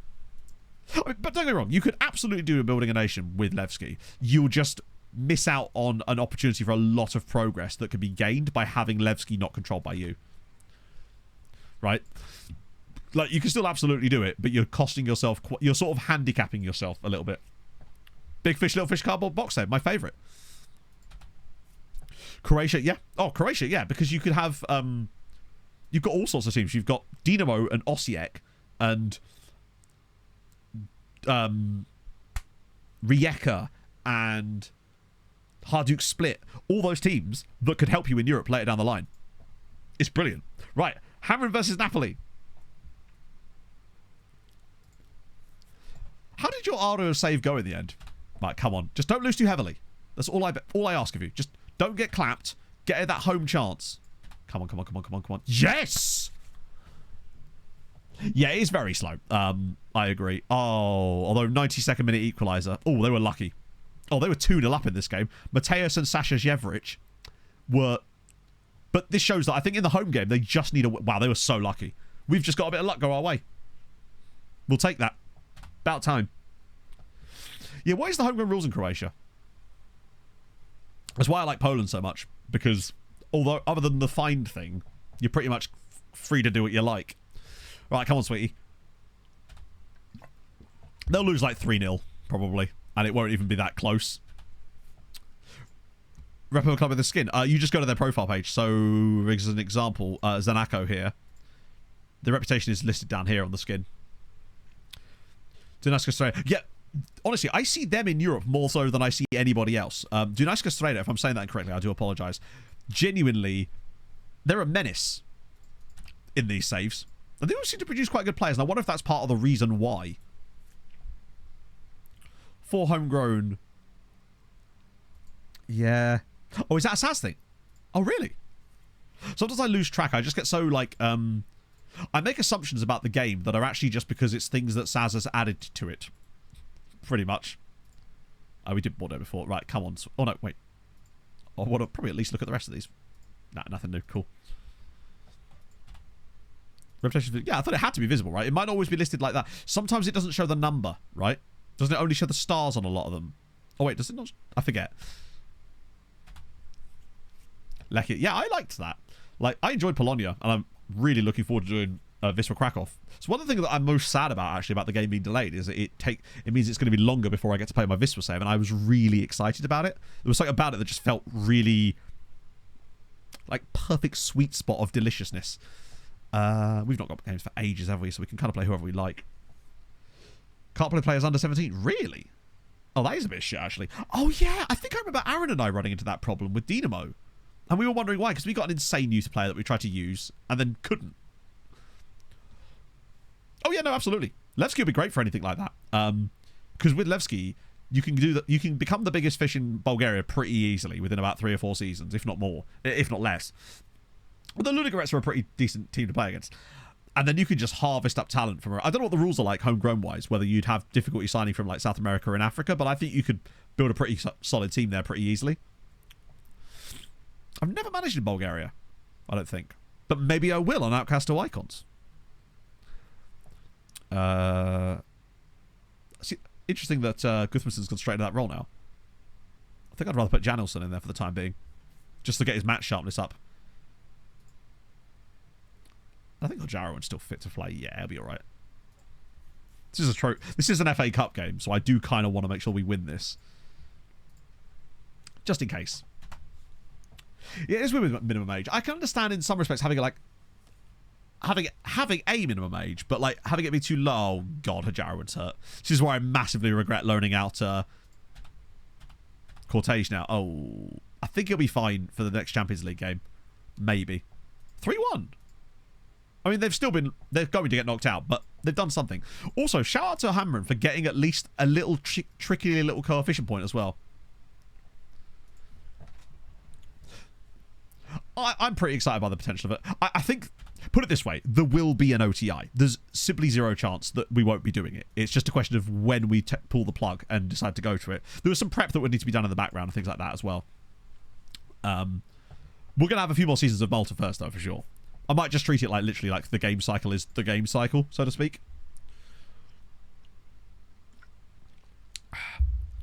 Right. Spurs against Red Bull Salzburg. Can they pull it off? And there's no one in that for us either, is there? Timo's and tie them up a little bit. I don't even know if we need to tidy them up. Aren't Timo's ones pretty decent? Looking for testing. It's just a question of like making sure we get the right league balance, basically. I've already got a big list. I'll send you after stream, Hadrian, of the leagues I want to have on for it. Oh, it was 3-1 to United in the end. I made a big list. I was prepping it for a potential YouTube save idea, but obviously I didn't have time for it at the time, so I'm thinking that I'll send you the list of ones I have, basically, because there's certain nations. I'm not going to have every single European nation turned on. I want them to at least be able to have professional leagues, or not professional or semi-pro, basically. What I'll do is I'll show, because basically the list I made was based off of Timo's databases, so at least you'll know that it's like compatible with that. But I'll send you that. That's what I'm thinking anyway. It's just little bits to clean up. And working out the exact composition of the database, basically, because it will be a lot of stuff switched on. Spurs with the 1-1 at home. Oh, they lose in Austria. Yeah, we just want to make sure there's nothing super broken. Or if there is, it's like workaroundable. Or if it is just so broken, we can just exclude it entirely. Oh, those yellow card rules are so painful. I find that in non-league football. I know that's actually how it is in non-league football, but Christ, it's annoying. Only 4 gigabits of RAM. I mean, the thing with RAM is, the more you have, the better it is. Like, you can... The way I look at it is you can never have enough RAM. But I end up back in Malta. So I would have a few things like I would probably not take a job in Malta on building on OTI just to try to keep things a bit different. And I would probably favour leagues that I've never managed in before. But I wouldn't be opposed to it. Like, going back to leagues I have. And obviously you kind of have to when you get to the top end. Really enough. Hard to say, but I would sort of think also... Well, my browser sure as fuck does. Because I only have I think 16 on this PC, and when I'm doing Photoshop mock-ups for Mike, I must say it does be digging into my RAM quite a lot. But I'm just going to wait until the next game come out. All 3 European competitions. Do you mean in this save or in OTI? Because in OTI, the aim is to win the Champions League, but obviously along the way, you often find yourselves in a position to win the others. But there's no like a requirement to win it. Estonia is a sort of team place where you could end up finding yourself starting because it's low enough in reputation that you could end up there. Like, bear in mind, when I've done this in the past, my starting nations were Finland in the first one. However, that was before I knew more about databases, so I was only using vanilla leagues that were in the game. The second one I did was the stream one, and in that one we started off in the Belarusian second division, and then the YouTube one I did like a year later, I started in the North Macedonian second division. So that's the sort of level you end up starting at for the most part. Combine some more. Yeah, if you got one of those laptops that will actually, like, some of them are just like not so easy to do that with. Let's see. Some of the lowest available. Yeah, so it basically excludes your San Marinos and your Andorras, pretty much. There's a couple more. I think Gibraltar as well I didn't bother with. Because it's, yeah. But everywhere else, I think there's at least a couple. I made a list of leagues very specifically based on these requirements, pretty much. I'll send it to Hadrian after stream because I have it in a Google Doc from when I was looking at this before. Boom. I just don't have to have it to hand right now. What was the contract situation? Oh, yes, of course, yeah. What was the contract situation in North Macedonia? He says, knowing full well that he's benefited from it massively throughout this save. Probably should do that again next summer, actually. Yeah, they're a pro team that offer amateur contracts. Didn't expect Batista that. I feel like every player that we've got rid of it, not expecting them to play, has now just immediately left us with an injury hole, but such is life. Kravitz can start. But basically, 17 assists this season is ridiculously good. Big fan of that. Does that mean do that too? Really? But that's a vanilla league. Or is that just like actually based on real life? Because that's a licensed league. Like, we know it's a bug for North Macedonia, but the fact that would happen in Latvia... God, Kravitz has missed a lot of penalties this season. Like... How many penalties has he taken? It's actually only missed 2, in fairness. But he's got 12 goals again, 9 assists. He's just doing the numbers. And we've got a ready-made replacement who's perfectly weighted. Oh, I love having 2 great Volantes. It's the dream. PA, I think he was 4-star. In the end. He was a bit of a disappointment, was Bedini. He came in and was worth almost exactly what we paid for him, which was quite a lot. So he wasn't the best of bargains. Yeah, Netherlands has that, but that's like a legit thing. We get those guys all the time. Den Haag is one of them, isn't it? First youth index 2.5. Oh, yeah. You will get amazing youth intakes with Fulham because 1, England, 2, England's youth rating, 3, Fulham in the Premier League. But Fulham have insane youth recruitment. Yeah, OTI is great because it's got more spreadsheets. Bill was kind enough to send me a version of the spreadsheet that's got all the updated stuff again now. So I just need to mess with that and hope that it works in the Google Sheets because I need to make sure that it works in our version of the Google Sheets because that's the one that is the open Google Doc that everyone's able to see and use themselves. So I want to make sure that we've got that stuff sorted as well for the start of the save when we do eventually come around to it. Every club in, let's say, England can only register 1 player per nation. I don't believe so, Paxi. But because I'm pretty certain this is an idea I've had in the past and I've asked Hadrian about it. I've done some weird squad requirement saves, but I'm pretty certain you can't do that because it doesn't recognize the difference between one nation and another. It can only recognize the difference between host nation and foreign or other designations such as EU. I don't believe it can designate... Oh, really? See, Hadrian's been finding new shit in the editor. For example... he's now managed to make it with this FM Wave thing we're working on so that it actually now can only take 8 seasons, but there's less hard steps each time. So it's more of a gradual increase over the 8 seasons. So there's more spread of the team quality. So yeah, FM Wave has just got even more exciting, basically. It's so fucking sick. We should have maybe an idea for playtesting at some point soon for people that want to test out FM Wave before we actually, before I sort of make a video on it and make it public. Because we're going to make a load of packs so that people can start with whatever teams they want, but you will need to edit it to put your team as the team that you want to start with. But we're going to hopefully make some packs so that people can start with the teams that they want. But just know that if you start with a really good team, you're just going to have no fun initially because it's going to be super easy. But that's how you control the difficulty levels. What is it? Trying to think of the best way to describe it. Imagine if the Maltese League had 20 teams for a start.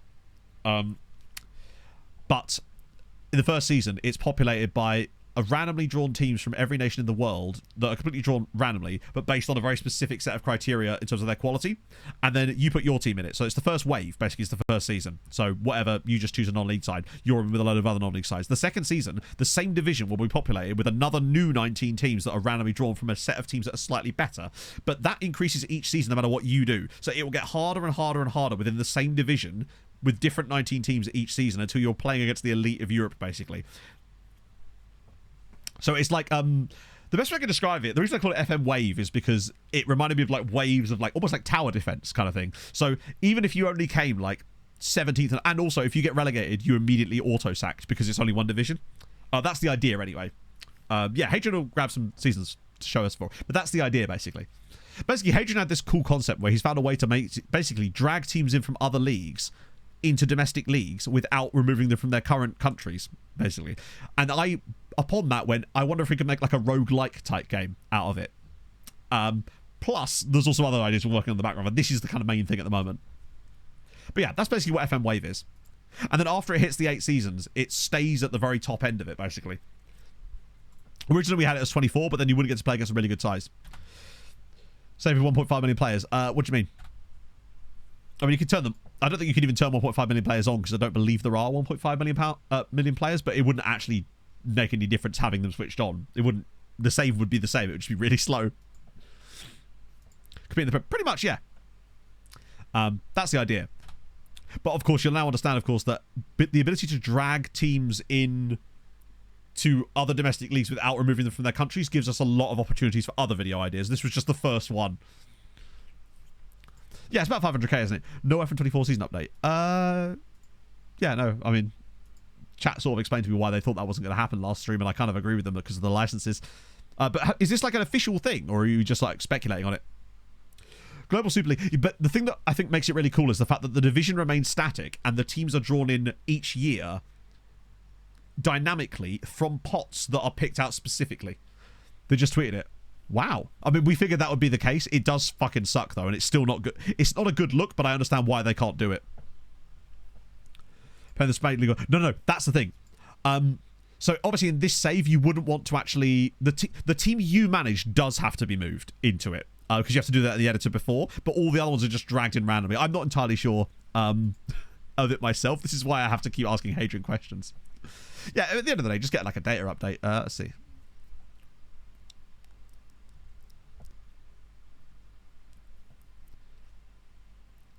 Cannot lift assets that we're using F25 and make them work in F24 without recreating them in full. That makes sense. Basically, the TLDR seems to be basically they then have to allocate development time to doing that instead of FM25, and it's like, would you rather FM25 work properly or FM24 have a little bit of an extra life cycle? And I kind of understand that. It still doesn't look good because of everything else, but like, what can you do? Here we go. Oh. Yeah, so for example, this is season 1 of it. You can see the level of quality of the teams that are in it, right?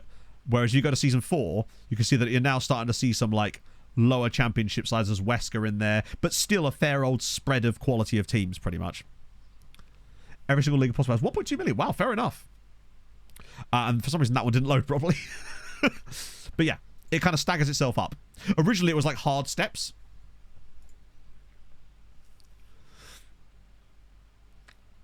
I don't think it's a good move, but at the end of the day, it still doesn't look... It's one of those things where I understand and totally get why they can't do it, but it's just another sort of like, hey, do you know what I mean? It doesn't... As a consumer, if I'm just a random consumer of that, I'm just saying, okay, cool, so you've just come for pre-orders, delayed the game 5 months, and now won't even support the game you're currently asking people to buy. So that's the way that it's going to look. Captain Hawk, thank you for the follow.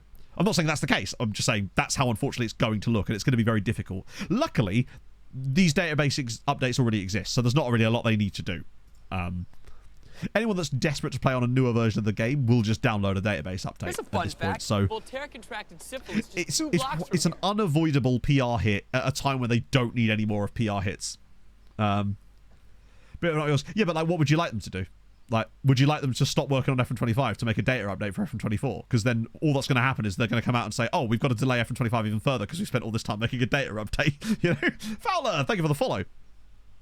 Yeah, they could have ignored it. It does seem like they're handling the PR a little bit more adultly? Maybe not the right word. More maturely, I suppose. What I'm saying is it doesn't feel like it's Miles writing the tweet. That's genuinely what I'm saying. It's more hands-on. It's more transparent, which is something they promised a while ago and they never delivered. So it's nice to see that happen. Haven't had a PR agency involved. Yeah. that makes total sense.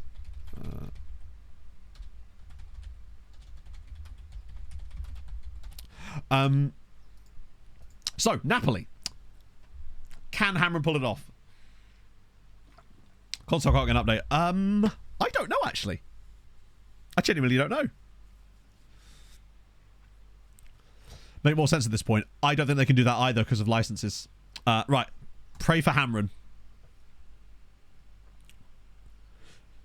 Once you think about it, it makes sense. The problem is a lot of people don't think about it, and it's the internet where nuance goes to die. Right, Hamren, come on.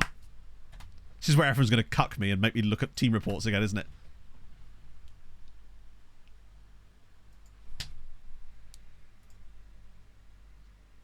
Can't really complain. Napoli with the better side over both legs, and this is exactly what I was on about, where they'll play like crap, and then that's your reward for it. So that's both of them gone.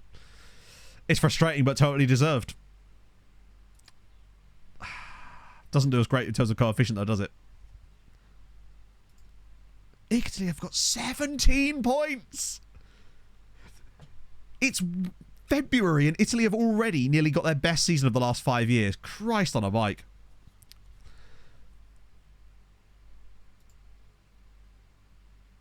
Oh, we just need to stay ahead of Germany on the year. I don't want to drop to 6th. Dropping to 5th is fine because we still keep 7 teams in Europe.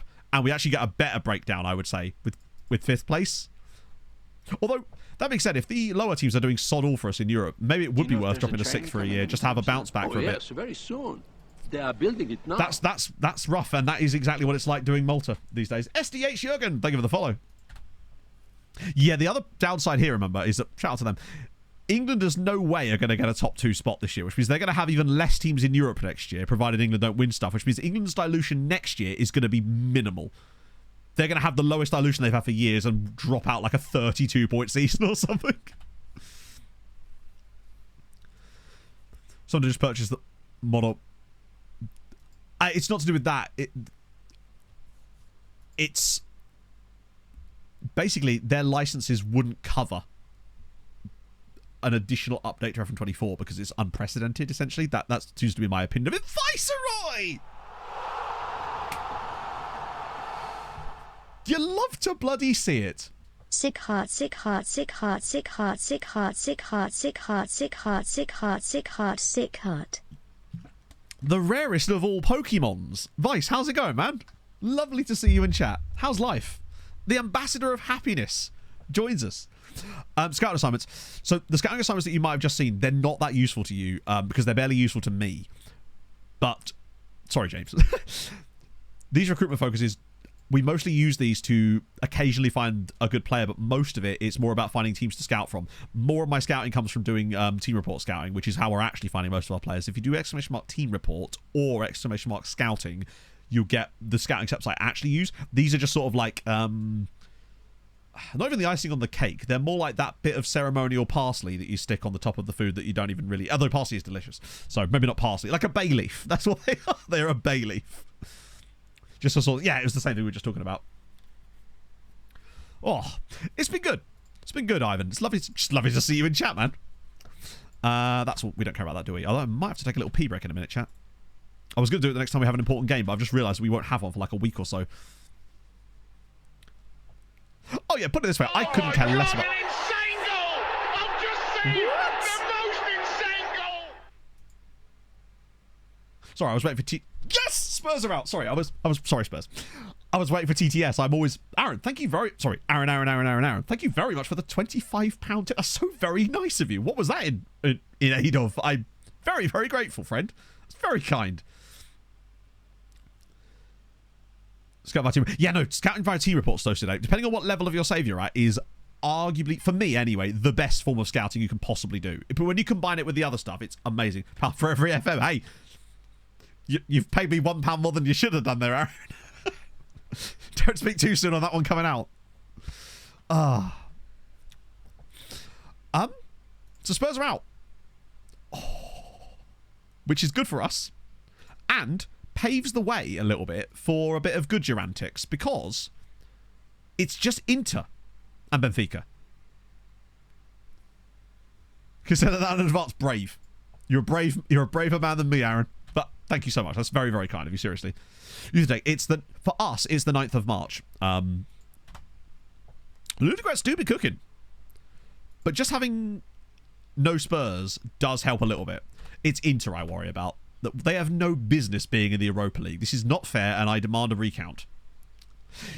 It's going to hinder England's coefficient, at least.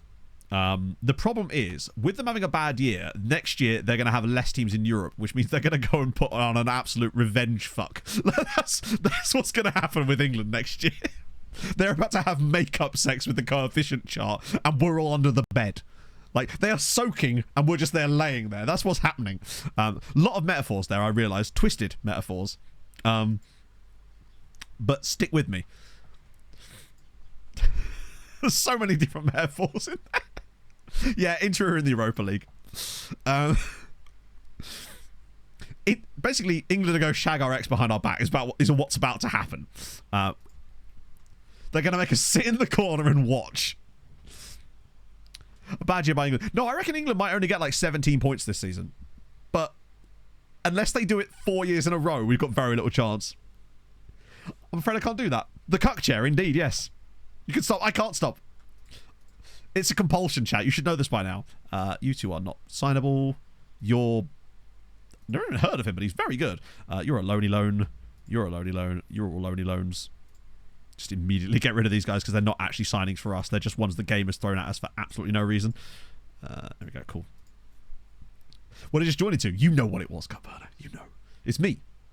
Oh, wow. I've got a spam message on Instagram. Do you know how I know it's spam? Because it's from a woman. And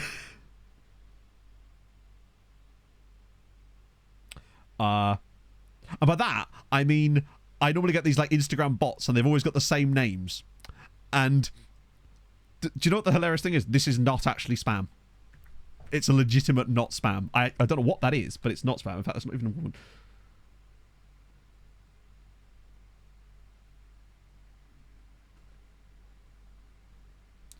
Okay. I might have to look into that. That's really sick. Like, do you not get those like Instagram messages and it's just like spam bots? It's like, join this Telegram group or something. Nah, it's usually like an absolute mess. I get notified about them. They don't go into my hidden for whatever reason. It's not so much as that. It's just that I'm a football manager streamer, right? Do you know what I mean? I imagine the amount of my audience that is female is very, very small. It exists, but it's very small. To the point where I probably know them all by name. Like, she's super. That kind of stuff. Yeah, it's hilarious. That one actually wasn't. That was pretty cool. I'll have to get back to that. Javier is intriguing. That's one way to avoid it. It's just not have an Instagram. Unfortunately, I don't get the privilege of that. Sadly, I wouldn't do probably, or if I did, it would be entirely private. But you know, it's positive spam to research. It was actually from Indian embassy. No fucking way. That's awesome. Oh my god. Javier is a bit all right, isn't he? So we're signing him, right? Just to clarify, we are signing Javier, and he's bringing his big hair with him. Name 100 women. Oh, you like women, do you? Name all their songs. Tremendous hair. I always see that and think Minikube. Yeah, it's great. We'll start with Pog. Pog's the only woman that matters to me. There we go. Javier and his big hair. It's Yavi hair. I've looked at this guy before. He's okay, but he's a bit overpriced. Name all of Pog's songs. Nah. Pog is many things. Many, many things. Most of them good. Singer, not one of them. I'm kind of glad I didn't sign this guy now. I was tempted about Yuri, but his stars seemed suspicious. Right. Guys looking for... Well, you know what I mean. Like, the Fulham women's team matter no more to me than the Fulham men's team, you know? Bracery prospect as well. Pog is just the best. Sometimes I just sit there and look at her and go, how the fuck did you agree to go out with me? Like, or not even how, but why?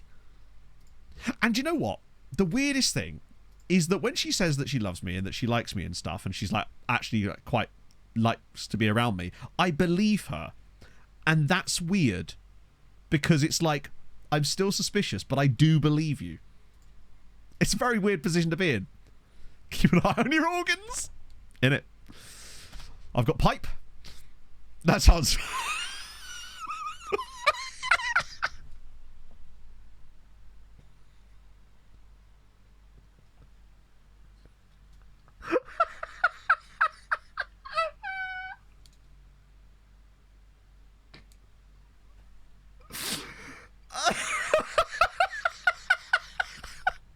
I'm crying.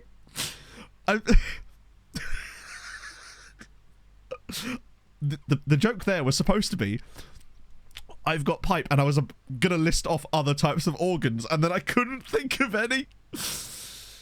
Oh Jesus. So incongruous. Pipe organ, isn't it? Isn't that a pipe? Isn't a pipe organ a thing? Mouth organ. Hammond. There you go, Hammond. You reversed into the sports lorry. No, I was going that the joke was going to be that it was non-body type organs. I was thinking, yeah, I don't know what I was thinking. I'll be honest with you, chat. I wasn't really thinking. Oh, sweet Christ. I just enter every chat room now. Just, I've got pipe. It sounds so much worse. I knew the moment I'd said it as well, because it's like the words were tumbling out of my mouth and I was trying to catch them almost. Hello, Zims. You just missed me getting pipe. Like, or not even how, but why? And you know what? The weirdest thing is that when she says that she loves me and that she likes me and stuff, and she's like actually like, quite likes to be around me, I believe her. And that's weird because it's like, I'm still suspicious, but I do believe you. It's a very weird position to be in. Keep an eye on your organs. In it. I've got pipe. That sounds... Jesus Christ. I've got pipe. It's just the way I said it, so like jolly. Well, that's going to end up in the recap. How's it going, Sims? Oh, they got Jake Piper. Gonna keep a Rangers. There you go. Nigel Burt for some reason. And then the weirdest spelling of Rory I've ever seen, but it's obviously Colombia and they are off the chain with their names. Papa Wade, big fan. Nigel Burt. Wait, where's all the pipes gone? There was literally a guy called Piper. Apparently the game's just like not had enough of that. Oh, Christ. That hurt my chest, chat. I've got all, exactly, I've got them all. We know this. 'Twas foretold. 'Twas in the prophecies. That'll do. No, stop putting Padilla back in. Actually, do you know what? Fuck it. We'll let Padilla have a little run. Sort by age. Oh, I know what it was. Yeah, it's because we accidentally sorted that screen earlier. And if you sort that screen at any stage, it will no longer show you the most relevant at the top, and there is no way to reset it without literally reloading the save. It's utterly miserable as an existence. So that was very Eeyore take there, wasn't it? Oh, right. Ian Shembury. Wait. They must be very desperate at right wing back. Or they're resting. Or it's just that they don't play this system very often, because normally they play a different shape, I think.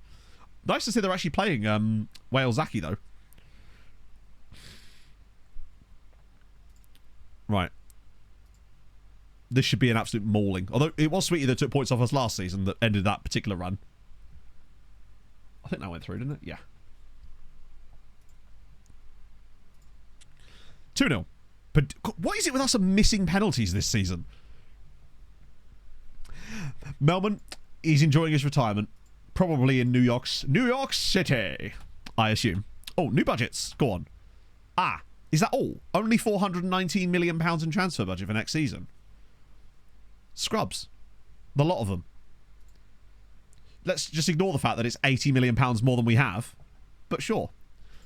One of these days, they're going to give us the requirement, spend the full transfer budget. Spend the full transfer budget, and we will literally not be able to do it. Because it would bankrupt the club. Oh, Gazira looking to step aside. Okay. Oh, wait, it's happened. Keith Spiteri has completed his takeover of Gazira United, replacing former... This is just nothing of note, is it? It's just going to be promotion from within. Yeah, absolutely nothing. Oh. Well, I know I think we actually had 420 last season, so they've actually given us a bit less. 230 million feet. Are you competing in the FIFA E-World Cup by any chance, Dan? Because that seems like the exact type of thing that I would expect to see, only much cheaper. $1 billion in a window. There you go. See, I would never. This streamer would never. This is where me and Clates differ. We're the same in every other way, except he's much more handsome. Devilishly, some might say. Right, we're actually getting fairly close to the intake now. I did hope that we'd get a tycoon. Like, we had tycoons in... Not say we. A tycoon in our league. And we had one in each of the last 2 saves. Neither of them really did a lot. But they were there. Has... Berzibuga still second? Have they played any more games? They've still not won a game since I signed their entire first team. So far, it's working. For what? Why not? Yeah, to be fair, that's kind of what I've been doing. But even... How could you possibly be making more developments? What the hell? Who is he? Who is he? Love it. Generally heartbreaking. That sucks. I tried to do some stuff with Beaconsfield again yesterday just to see if I could revisit it now that I've got more time. But still not sure on it, honestly. Managed to get sacked twice when I was testing. Yeah, Santa Lucia have been tycoon owned this entire time. I really hope that we could get the winner of FC Copenhagen and Celtic. If FM truly ever loved me, it would give us the winner of that tie. Which would be FC Copenhagen. Fair play to them. Ah, this is good though, because it means an Italian side is out. See you later, Vice. It's lovely to have you in chat. Don't leave us along next time, but bit of that. Probably should check in on this as well. Oh. All that laughing has actually stuffed my nose up again. I'm going to have to do the mother of all nose-blowing sessions after stream. We'll get Manu. Well, we know that it'll be locked in after this round, so we'll be able to plan out the rest of the season with that. But we don't know it yet. It technically hasn't been set. I can't hear this song and not think of Brainiac Science Abuse with John Tickle. Got to clear out the pipes, exactly. And I've got pipe, as we know. Hammer through, sweeter through, good. Ooh, narrow. Wait, who? All right. It's Stefan Alic's brother. Things that make you go Hamroon. Doesn't work. Forgive me. Ooh. There's a guy at Tottenham there called Matthew Roberts. Hadrian? You got a face in the game?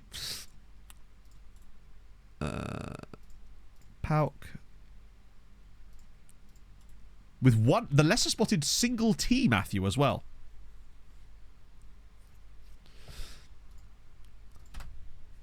None of this 1T nonsense. Okay. That's only the cup semi-final. Oh, is that who I want? As long as it's not saying Leia, we're alright.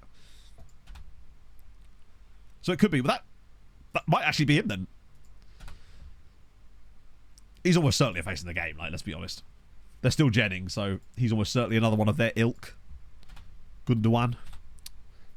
Don't know why I just added Gundogan to that. My brain just felt the need to say that because words.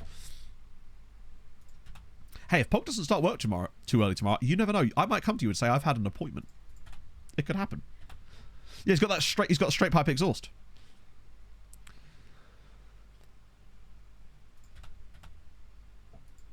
Yeah, the Foragiro Sedi drama is great because it's drama that I am apparently involved with that I have zero knowledge of, pretty much. Champions League, here we go, round of 16. Let's do it. Let's draw that round of 6 dizzles. Okay. Show draw. Start drawer. So basically, I want FC Copenhagen or Napoli. We're going to get drawn against Man United. Here is the situation. Atletico Liverpool is good. Well, against Napoli, I want revenge. That's good. Napoli-Porto is good for the later rounds. If we can end up on this side of the draw at least. Juventus Real. Okay, I like that. I'd really like this side of the draw, honestly. Even if it means we have to play against Milan. Damn it. So we're on the really tough side of the draw. Where no matter, even if we do get FC Copenhagen, it's going to be insanely tough otherwise. Barcelona PSG is great. Okay, well, here we go.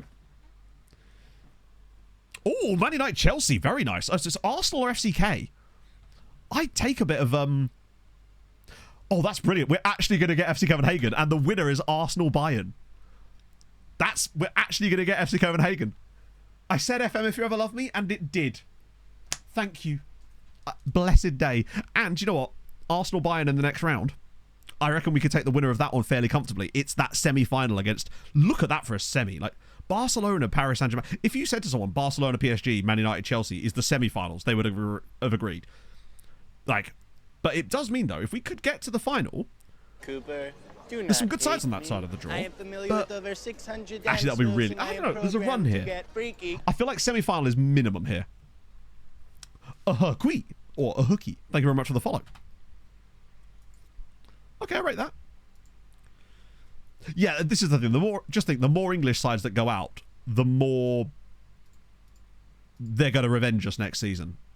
Like a vengeful ex. They're going to throw our clothes in the garden and burn them, right? Fiona! Not that that's ever happened to me. It was more emotional abuse. Owen, thank you for the follow. I forgot it's right close, isn't it? Because I can slow down a little bit now and have a pee break. Yeah, we're just laying our semi-pipes here, chat. Worry not. Oh. This is where we just go out to FC Copenhagen. Championship League 1 youth index to come up. I don't personally do that, just because I find that it's often quite a waste of time for your scouts to do that. So I just do the team report scouting, and they tend to catch those players anyway. Especially in this same way. I don't think there's actually... Yeah. Oh, what about the draws for the Conference League and the Europa League? This is where Goodyear have drawn Inter somehow. They found a way to draw an Inter. Watch them draw Red Bull Salzburg, actually. And they get knocked out by the same team that beat Spurs after we laughed at them.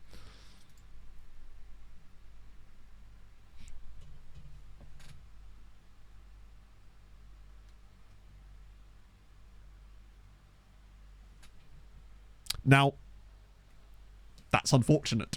That is somewhat unfortunate. There's so many teams that could have drawn. There's a 1 in 8 chance that definitely going to draw them. They got the pipe. They did. Let me guess. Valletta have got drawn against the only good team left in the other round, presumably. RZ. Let me guess. They were 9th. Okay, 16th place RZ. They'll still lose to them. They'll still lose to them. They're all going out here. Is it one of the easier draws? Ludogorets would have been better. Fucking hell, that's a really stacked round of 16. I didn't even realise that. Half these teams shouldn't even be in here. Like, a lot. Like, you definitely, you absolutely, you, and probably you, and you should all be in the Champions League. Why are you here? This looks like a Champions League knockout. The fact that both Benfica and Sporting are in there. And Dortmund. Half those teams are Champions League. Galatasaray have been like top 8 before. This is Rotacion. Oh, we got that break in between. It's a dream, bro. Crompy Wompy. Lovely. Wait, who the hell's Jib? Damn. All right. Go off, sis. Joe version of the song. I actually don't know. Push the another ranker? I guess. But, like, get good, mate. Innit? If they had a better chair, none of this would have happened. But they probably still have 2 like guaranteed like playoff round spots. If they can't win those, how's that my fault? I'm just saying. Right, cool. Yeah, Benfica won the Champions League in this save, remember? They're the only team from a side outside of those established whatevers, if you like, that aren't us, that have won a Champions League. 3-0. I swear we miss a penalty in every game. It feels like we literally miss a penalty in every single game. Now, I maybe should put Bjork Sultan back on penalties again. Yeah, there's another curse, unfortunately. The reincarnation of Bella Gutmann. Floriana, not doing well. I reckon Melita might get out of this, you know, now that they've got that new striker. What about Nasha? How's it going, lads? Still going pretty well. Just 5-0 there. 83 goals. This, I don't know if they're going to be able to get to... They might get to 100. They've got 6 games to get 17 goals. It's mad that despite that, they only have 24 as their top scorer. I will change the name of the stadium for next season. I wanted to give Janosch a single year of enjoying it before we move over to Vida Arena. Or the Vida Arena. Nasha have just been on one. The amount of scoring they were doing, especially the early stages. They had like 40 goals. They had 44 goals after 11 games. So they've slowed off a little bit in the second half, or second third of the season. So the last 30... Hang on.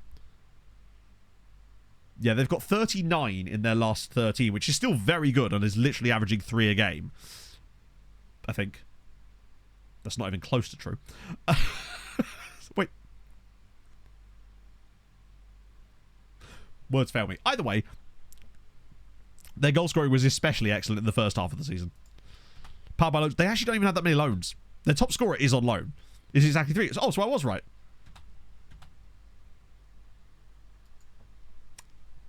Chat, I've done a maths. Enjoy. Drink me in. I have pipe. He do appear to be part... Oh, okay, that's fine. They rock me like a hurricane. Good, you're dropping some points. Wow, they really are ballsing it up, aren't they? It's going to be the same exact teams. Because there's no way Birkikara are not qualifying for Europe. I so worry that Tabakaru is not going to want to stay at Goodyear if they don't get into the Champions League next year. The problem being, we have no room for him at the inn. Like... The nativity is full already. We've got lobsters here. There were lobsters present at the birth of the baby Jesus. And that's an issue. Because we've already got 2 main strikers. Sorry, 2 backup strikers that are both really aren't playing that much either. We could try and sell him to... I just don't think they can afford him. Even on a cut price deal, they won't be able to afford him. Lobsters, you say? Yes. So I've heard. A wise man once told me. His name was Richard Curtis, not the right back for Sweetie. Very important to stress that. Lobster. I actually thought there was a lobster. It was Closter. Obviously Jonathan Monster. Jet Lee Wallens. Christopher Closter. Jason Worcester. Victor Lomston. Frederick Lomston Wilstand. And I can't show it beyond this page because it won't actually show you them properly. Well, actually, it might do. Oh, it will. Jason Worcester is solid. North Korea Database from 24. Oh, yeah. I don't know why you would expect there not to be. They've got all the knowledge. Wait, there was a club called Lobsters. Oh, speaking of... Oh, what's it called? Boom. Could I introduce you to Surfers Paradise Apollo? What a sick club name. I found this yesterday when I was looking on Beaconsfield. One of my former players, randomly, who'd obviously gen with Australian nationality, moved to these guys on a free transfer, and I went, damn, that's a fun-ass name. So yeah, Surfers Paradise Apollo Soccer Club. It does. Sounds like a paradise, I might even say, particularly if you were a surfer. It's good you came in summer. Greek flag in the logo. Winter. To be fair, there's quite a large amount of Greek diaspora in Australia, so that's probably why. Ace 100, thank you for the follow. Oh, I'm proper bunged up now. That laughing's absolutely done me in. I had a proper good nose blowing session right before stream, and I was feeling fresh in the nostril department, but now it is gone. Probably a Greenland one. I never did get my Greenland shirt. I was really disappointed by that. B67 had promised to send me a Greenland a B67 shirt, and I never got it. Makes me so sad because that would have been so sick to have. Bit of Independiente. Beckonett's yet in it. To be fair, at the moment, it's just because I have got such a bad cold. Wow, Napoli are cooking. B67 for the pollen in it. Yeah, this isn't hay fever. This is just whatever that illness I picked up in Ireland was. I'm really hoping it goes away soon because I've been feeling so rough for the last, like, well, literal 7 days now. But Hajarawin is back, but we don't actually need him for the first game, so that's okay. I think he'll be ready to come back for the next game. It's COVID. I mean, it could be COVID, honestly. I don't know. There's only one time I actually know that I've had COVID, and that was the first time I got it. Bloody hell, that destroyed me. Might enjoy this play out. You're damn right I will. Ooh. Matt Jones, it's a basic bitch name, but there he goes. So, no offense to anyone called Matt Jones. Yeah, he's absolutely insane. 21? Holy shit. Yeah, no, he's actually insane. God, my nose is so itchy as well. He's just genuinely ridiculous. He reminds me a little bit of Moser in terms of just being so much better than he should be for that age. Right. Full strengthy strength. Well, other than...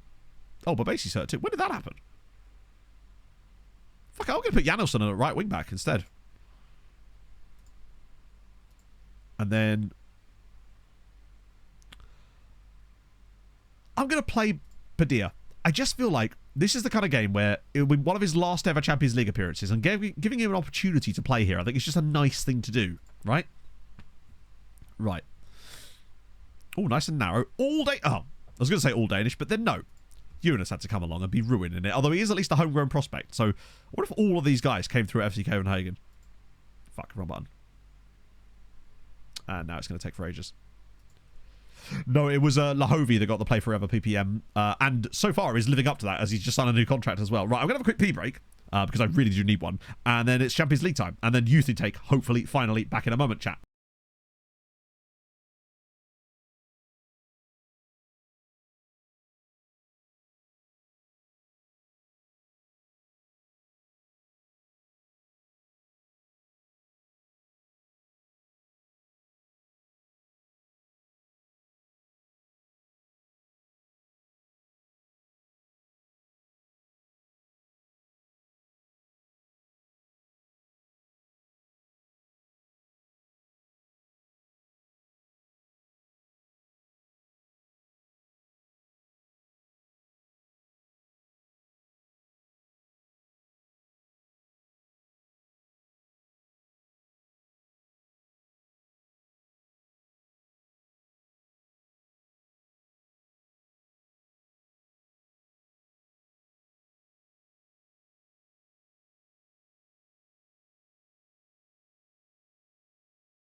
What is this? I was walking up the stairs and my headphones came back on. And I was like, damn!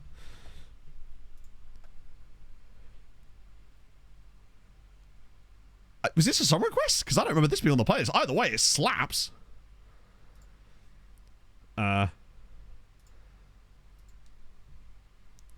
It's going on the playlist now. Yeah, who was that? That was great. Yeah, sorry, by the way, it was, who the fuck was it? His name was Bosancic, I think. Who indeed was that? Let me check my stream quiz questions file. It was... Oh, Christ, it's not in order. Details, date... Jovo Bosancic. The Barnsley guy, right?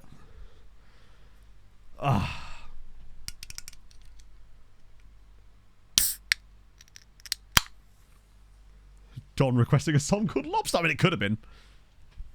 Like, there's every chance. I'm growing wise. Number 6. That's kind of cool. It's almost like something you'd see on... Oh, no, it wasn't football cliches. It sounds like a football cliches thing, but it was actually... I think it was Puck's... No, 32 Thoughts I was listening to. They were trying to work out if 3 brothers in the NHL had ever lined up with 3 numbers that were the same in a row as each other.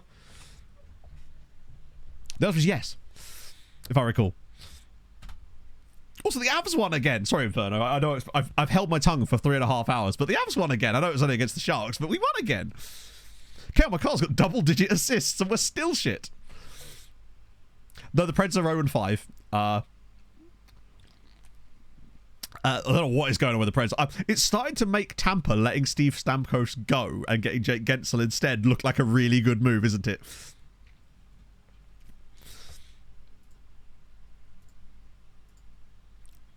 Starting to become quite genius-seeming. Right, let's go.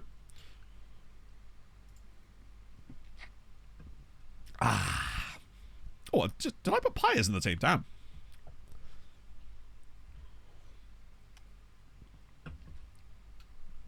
Oh.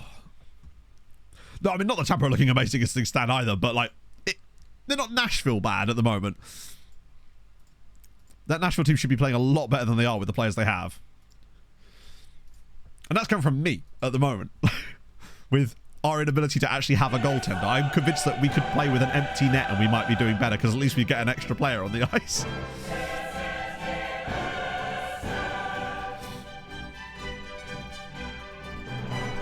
But hey, I think Devon Taves will be back. Devon Taves will be back soon. Maybe. They need to schedule another U2 concert and then cancel it. I think at the end of the day, particularly without Celebrini now, because hasn't it been announced that he's going to be out for like 2 months now? It's such a... There's not really any expectation for San Jose this year beyond literally come bottom, right? I think whereas with someone like Chicago, there's a bit more sort of like, oh, actually, we should be trending in an upward direction now, maybe, with some of the players they've put around Bedard. You see that no-look pass he did? Whereas for San Jose, they are still very much rebuilding. Then again, I thought Calgary were going to be proper shit. But they've actually started the season really well, even if they are shooting an insane percentage. Jaffa, thank you for the follow. How is your Thursday? It's not Thursday, it's Tuesday. Thank you for the follow, and how is your Tuesday going? As Reynoso scores another headed goal. Oh, that's offside. What? Oh, it is? Okay. It actually was offside. Was the pass offside?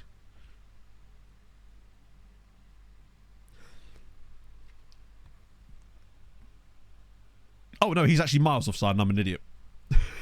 What's he doing? You think that's bad, Hadrian? There was a lot of talk about how the new Utah team should have been called the Miners. And then you could have the Preds versus the Miners. You don't want that combination. I say a lot of talk. There was some talk. But we all know it's just going to be the Yeti, probably.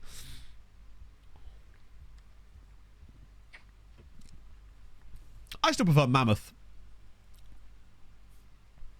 Yeah, did he actually get injured in that exact game?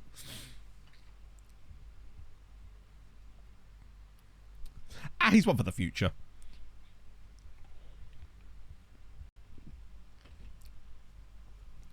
Permanarago, you love to see it. Are you a Hull fan or did you just choose Hull for the memes? I'm curious. Or is it both? Yeah, the Utah-Arizona Coyotes. Oh, it's going to be a penalty, isn't it? Oh, good save. Cracking mine. College football. There has to be a college football team called that. There's just so many of them. There's bound to be one.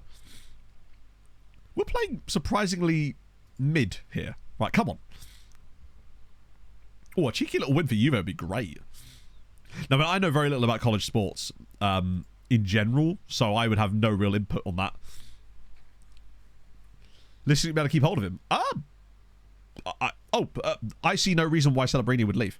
Like, this is the thing I like. One of the things I like about American sports and hockey in general is that if you're a shit team and you get a player like Celebrini, there's no real reason why. You'd build your entire franchise around him, right? Because the idea is that this year you'll probably end up finishing bottom again. So you'll probably get an incredible draft pick this year too. Now, who that is, I don't know. I don't know if is Gavin McKenna in this year's draft class? But it will just continue to improve. So you'll actually be able to build a pretty good team. Like, there was a time when the Avs, I think, set like a regular season record not that long ago for the worst regular season ever. And now, you know, a few years later, I say quite a few years later, we've won a Stanley Cup because of who we drafted during that period and who we acquired. You know, getting Landy, getting McKinnon, getting McCarr. The fact that McCarr wasn't even a first pick is crazy. So, but in a while, yeah, no, absolutely. Genuinely, if you keep developing young talent babies, and get a couple more good youth draft picks, then yeah. Hope you're well good. Provided they turn out well. You know? Chris, thank you very much for the 18 months. How the devil are you, friend? 2 babbies. God, that's a lot of babbies. 10 Benny, thank you for the follow. We're actually not playing very well here. It's like they've not risen to the occasion.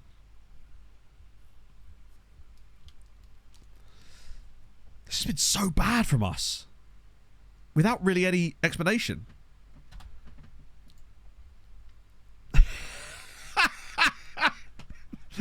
Pretty much the start of our season this year as well. So good. I resent it, but it's good. I wonder if Janelson is just not the man for this role in this kind of game and actually would be better off getting on Zimmy Zims in the second half. Padilla's not really done very well either. It's kind of two very crucial roles in this team. Ah, now he's hurt himself as well. Yeah. Shit, did I not put Batista on the bench? Crap. Actually, I might just put Basie on. Reynosa's been poor. It's time for Moser. Just got to mix it up. It is a nice colour combination, I must say. There's very few teams that have that colour combination, especially in the UK. It's why I've always quite liked Watford when they play in black and yellow stripes. I just really like that colour as well. We need more teams that play in green and black. The Devils do look very good. I guess it's hard to look back compared to last season anyway. But Sheldon Keefe seems to be doing really well. Forest Green Rovers. Yeah, I guess, yeah. Oh, what a save. This is not going well, is it? We're actually going to end up somehow not winning here, which is not the end of the world. We'll win the home game, but it's the fact that we're going to end up having to drop coefficient points by not winning here. Come on, just a cheeky little 1-0. This is the easiest tie. If you can't beat FC Copenhagen away from home, how are you going to beat Man United or whatever? We have definitely improved since I made those changes. Yeah, more teams with unusual colours. I think a lot of it comes down to like historical and cultural relevance with certain colours, right? There are certain nations where you'll see a lot more teams that play in certain colours. So, for example, you see a lot more teams that play in green in both Ireland and Scotland, right? Than you would do in, say, England, which is interesting. And I like that. I think that's cool. It's the sort of thing that someone should write a book about. Like what that bloke did about flags, what I really enjoyed. Oh, for God's sake. Yeah, Paris Atletico, they have a phenomenal badge. That bright green and black ensemble, if it is still what I think it is. I remember seeing them in a few of our test database saves.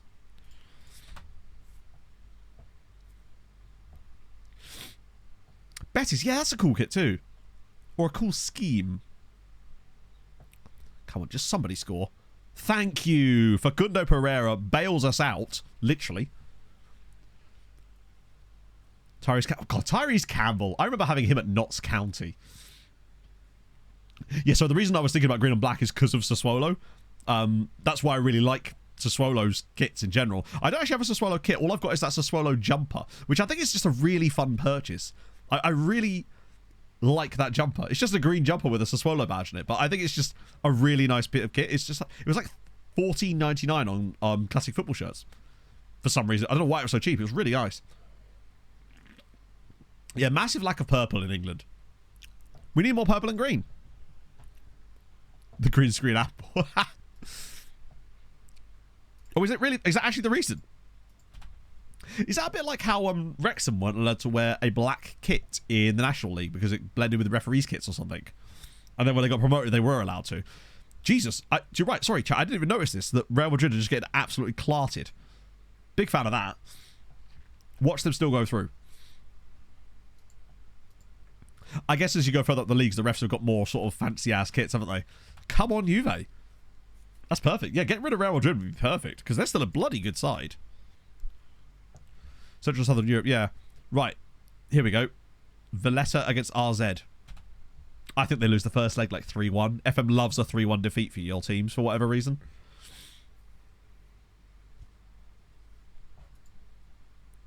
Well, I mean, I was right about the scoreline. Less so about the result. That is an absolutely brilliant win. Castaneda, Bala, and Bizimana with the dubs. What a result! Oh, that's incredibly unfortunate. They're going to lose the second leg by 3-0. I can feel it already. What a result that is for Valletta away from home, though. They might actually get through to the quarterfinals. They've surprised me with how non-mid they've been. I assume Europa League is not till next week. Yeah. Well played, lads. Castro's happy to stay. I didn't know he was trying to leave. Lanus, have you got any more absolute monsters like Maximiliano Moser by any chance? Doesn't look like it. However, he didn't look like it either. Yeah, Salzburg doing bits in Europe too. I say doing bits, they might not be. I mean, they're there. 14.5 now. And now England are suddenly on 16 points. Lads, just give it a rest for a year. I beg of you. Okay, we're still above Germany, but... Oh, no. Oh, yeah, we actually are a full point above Germany now. I think we'll be okay for 5th. It's weird saying us settling for 5th when we've been 2nd for the last, like, 4 years, but... Sometimes you've got to take that step. As long as we still put down a really solid... Oh, go away, Winston.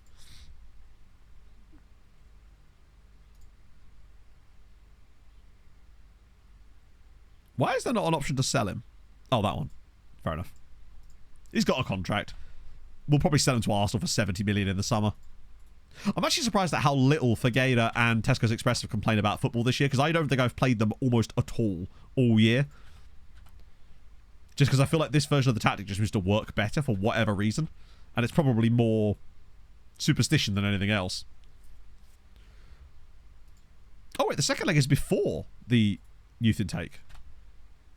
So we're on the wrong side of things. Which means we'd have had to play it anyway. Cool. No, he's just... Yeah. I feel bad for him, but it's his own fault. All he had to do was stay out on loan, and he'd have been playing... He'd have been smashing it for Goodyear in Europe. I gave him no guarantees about football when he came back. That was on him. What's Kadri up to these days?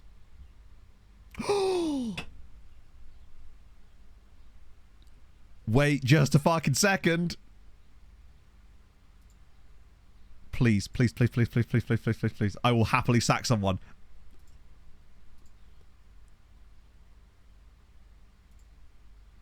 Please, Salim. You know you want to. Yes.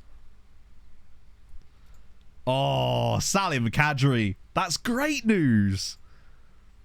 He's absolutely shit, but he's a national C license, which means you'll get better.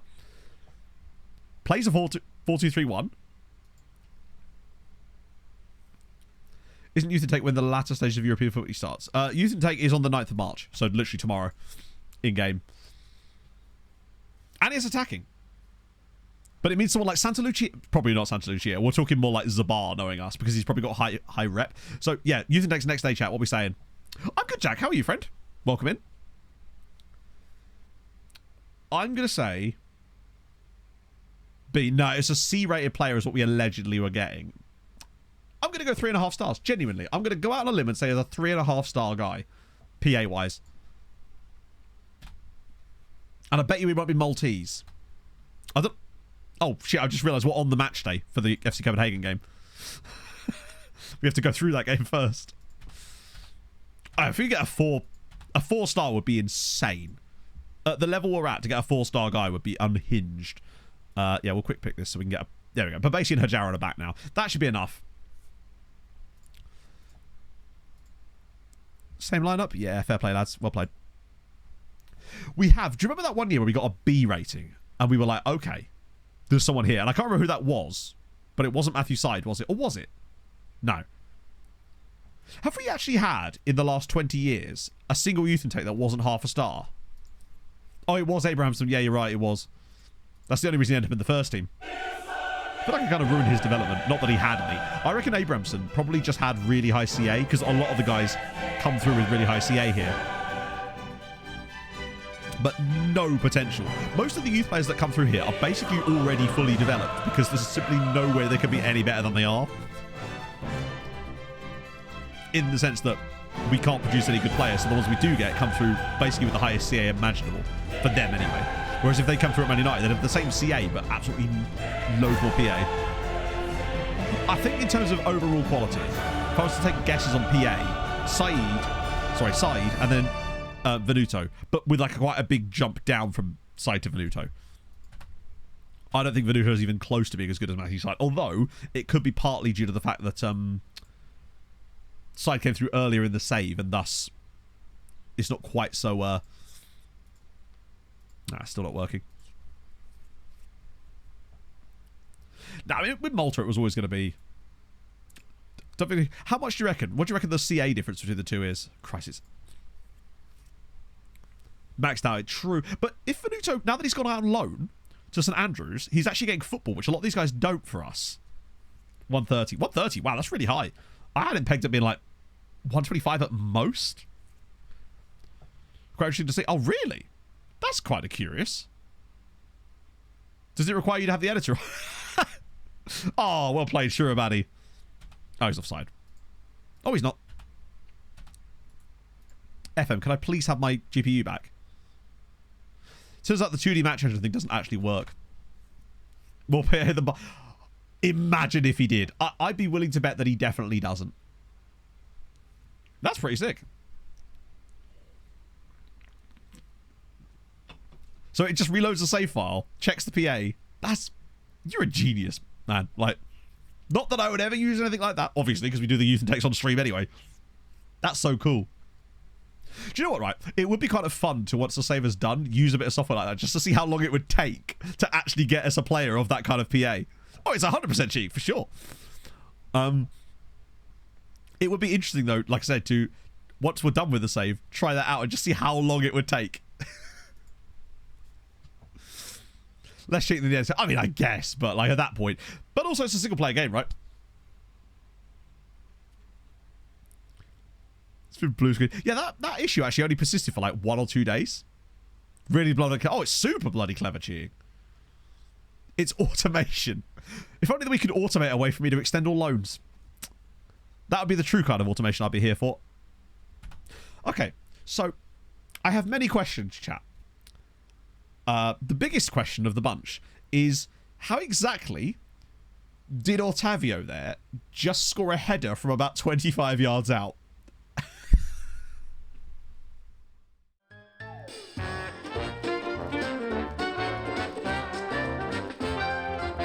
What the f was that? I realised by running that I will have no doubt caused it to stutter again. Yeah, that was stupid of me. That was very, very stupid of me. I've summoned the GPU gods.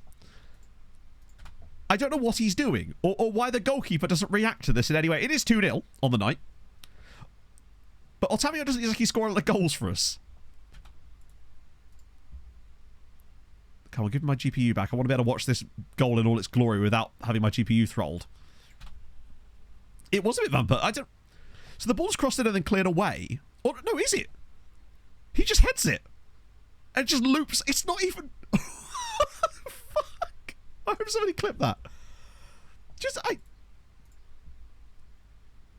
I'm so confused as to why that went in. But it did, and it's 2-0. Love that. 2-0 Sirens.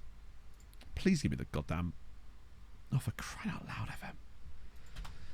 I know I've got more time to build a new computer, but Christ. If I don't want to build one early. I've never seen a goal like that scored. It's brilliant, though. We are now cruising ourselves through to the next round of the Champions League. And Real Madrid are now 7-1 down on aggregate. Jesus Christ. They are not having a good time. And I am having a good time at their expense. Go on, another one? Wouldn't have scored that in unit, it's true. You would have bicycle kicked it. FM. Now we try the 2D thing here. See if that does it. It drops it to 70%, weirdly. Fuck me, man. Hey, Mats. Big Frank Kirby saving that for sure. Oh, it's unwatchable, bro. Come on. FM. There we go. That will be the best thing ever about getting a new PC, is having to not have to worry about that. Although there will be some new bug that's caused by FM or something. This feels like the type of game that we could actually put 6 or 7 past them if we really do fancy it. And I think we kind of do. Go on, Babasi. Oh, it's beautiful. Oh, it's a great chance again. But, you know, Hajaran got 15 goals last season. He's got 11 this year. He's still really young and he's developing into the role. He's doing okay. I wasn't expecting him to actually end up being a starter for us. Oh my God, it's 8-1 to Juve on aggregate. Uses blue screens for the... good point, good point. Yeah, it's actually just... Imagine that FM23 comes... FM23? 25 comes out, but it's only 2D. The match engine is just 2D, but it's a really good Unity 2D. Babasi. Oh, and there we go. That combination is so lethal. 21 goals this year for Renault, so he's never getting anywhere near the 40 ones. Sorry, yes, when I say bug, I mean feature. He's so good at that. That one particular type of goal is just so, not common for us, but it's one of our favourite types to score. I mean, the keeper should really be doing better with that. Yeah, you can actually see the blobs wobbling. Oh, crap. Who just got hurt? Oh, wow. If it isn't the position that we have a world-class player as a backup in. This has actually been a terrific performance from us. It's been everything that was missing, but it does show you how important it is to have really good players in that attacking midfield role and the Babasi right-back spot. Well, when we were without them, we really do look like lackluster. And Padilla just had nothing for us anymore. Well, that's a good pass. Go on, Kravitz. Oh, Hajaruan! How has he missed that? He's got to be better than that. Those are the things that I think that's where Padilla does have him still. In those positions, Padilla's burying all those chances. And that's why his goal scoring is just higher. But Hajaruan's just got the legs these days. Sounds like in it. Oh, hashtag relatable. Can't lock facing the... Maybe, yeah. Maybe they haven't. Maybe they're going to spend the next 5 months trying to figure out a way to lock the face in the game characters. Who knows? You could spend your manager's wages on it. Oh my God. Otavio, he scores one good header and suddenly he thinks he's like a really good footballer. Because I've apparently lost the ability to name any of them.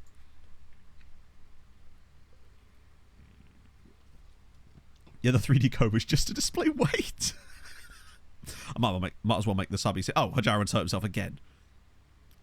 Right. Less than ideal. We'll get Brooksy in. We'll get Crompy Wompy in. Mosey Wozy. Various other characters from Rosie and Jim. Oh, that's all the subs. Okay, cool. Is Milan and City like 0-0 after both legs as things stand? A nice cheeky little late Milan equaliser here. Oh, sorry, Milan goal would be very nice. His own thoughts. My thoughts have been throttled since I was a child, it would seem. But don't worry, I will eventually make that doctor's appointment and then we'll have an answer to that question, no doubt. Just mark my words on Thursday stream chat. Oh, Moser actually has scored. I know, he's apparently late developed into goal scoring. Oh. The boat. Boat was easily the best character. Oh. They just took it off a guy called Linda Mamela. Shout out, Linda. We hardly knew ye. Utterly destroyed by Otavio. Yeah, of all the people to come there and absolutely rip them a new one, Otavio wasn't on my bingo card. ADHD appointment schedule. Hey, it'll happen. I promise. Maybe. Real life, mate. So, Michael Carrick is managing... Oh, he's not real life. Well, Michael Carrick is currently in charge of Atletico, but not that I can name. There isn't any, like, great one. Kylian Mbappe, for example, is a coach with us. Erling Haaland is my head, like, coachy coach as well. I have to tweet about it. Put it this way. What you're doing is working just fine. Anything in addition wouldn't help me any more than it already has. Like, I will make it happen, but it's tough, you know. As anyone who's gone through that probably knows, it's one of the toughest parts probably as Batista now scores. Sirens under 19S. Stefano Turati. just a cheeky little 5. No, I said we could get 5 or 6, and, well, so far we are. I'd find a way. Do you know why I'd get distracted by those clouds, Hadrian? Because they are parting, and they're revealing positive things for me. And the vibes would be good. Arms locked and skipping. Yeah. Just like a giant can-can train. Or something. If clouds are present, are they parting? Well, it's very philosophical of you, but I don't know. I don't have a straight answer for you. Yeah, if they faced one of the bigger clubs, none of this would have happened. It's a very Marlon Hilly... Oh, of course. That is the most FM scoreline imaginable there. City just getting a 95th minute own goal to make sure they get through. Bayern knock out Arsenal, which is great for us. Batista's a grower. I know, he's only 27. Give him a chance, right? He's but a growing boy. Juventus, I would hate to be Real Madrid right now. But I would like to be us because we won 6-0 on aggregate. That's nice. Hajarin's apparently is unable to stay fit for more than about 5 seconds. So we take that. Cool. Brilliant. Right, youth intake. Let's have it. Well, okay. Would you look at that 3.5 star? Aiden Cilia. But could it get sillier from here? Wow, a surprising lack of like other nationalities as well. Remco Dreesen and then Loic Claudel. He will be a defensive fullback with low determination as his personality.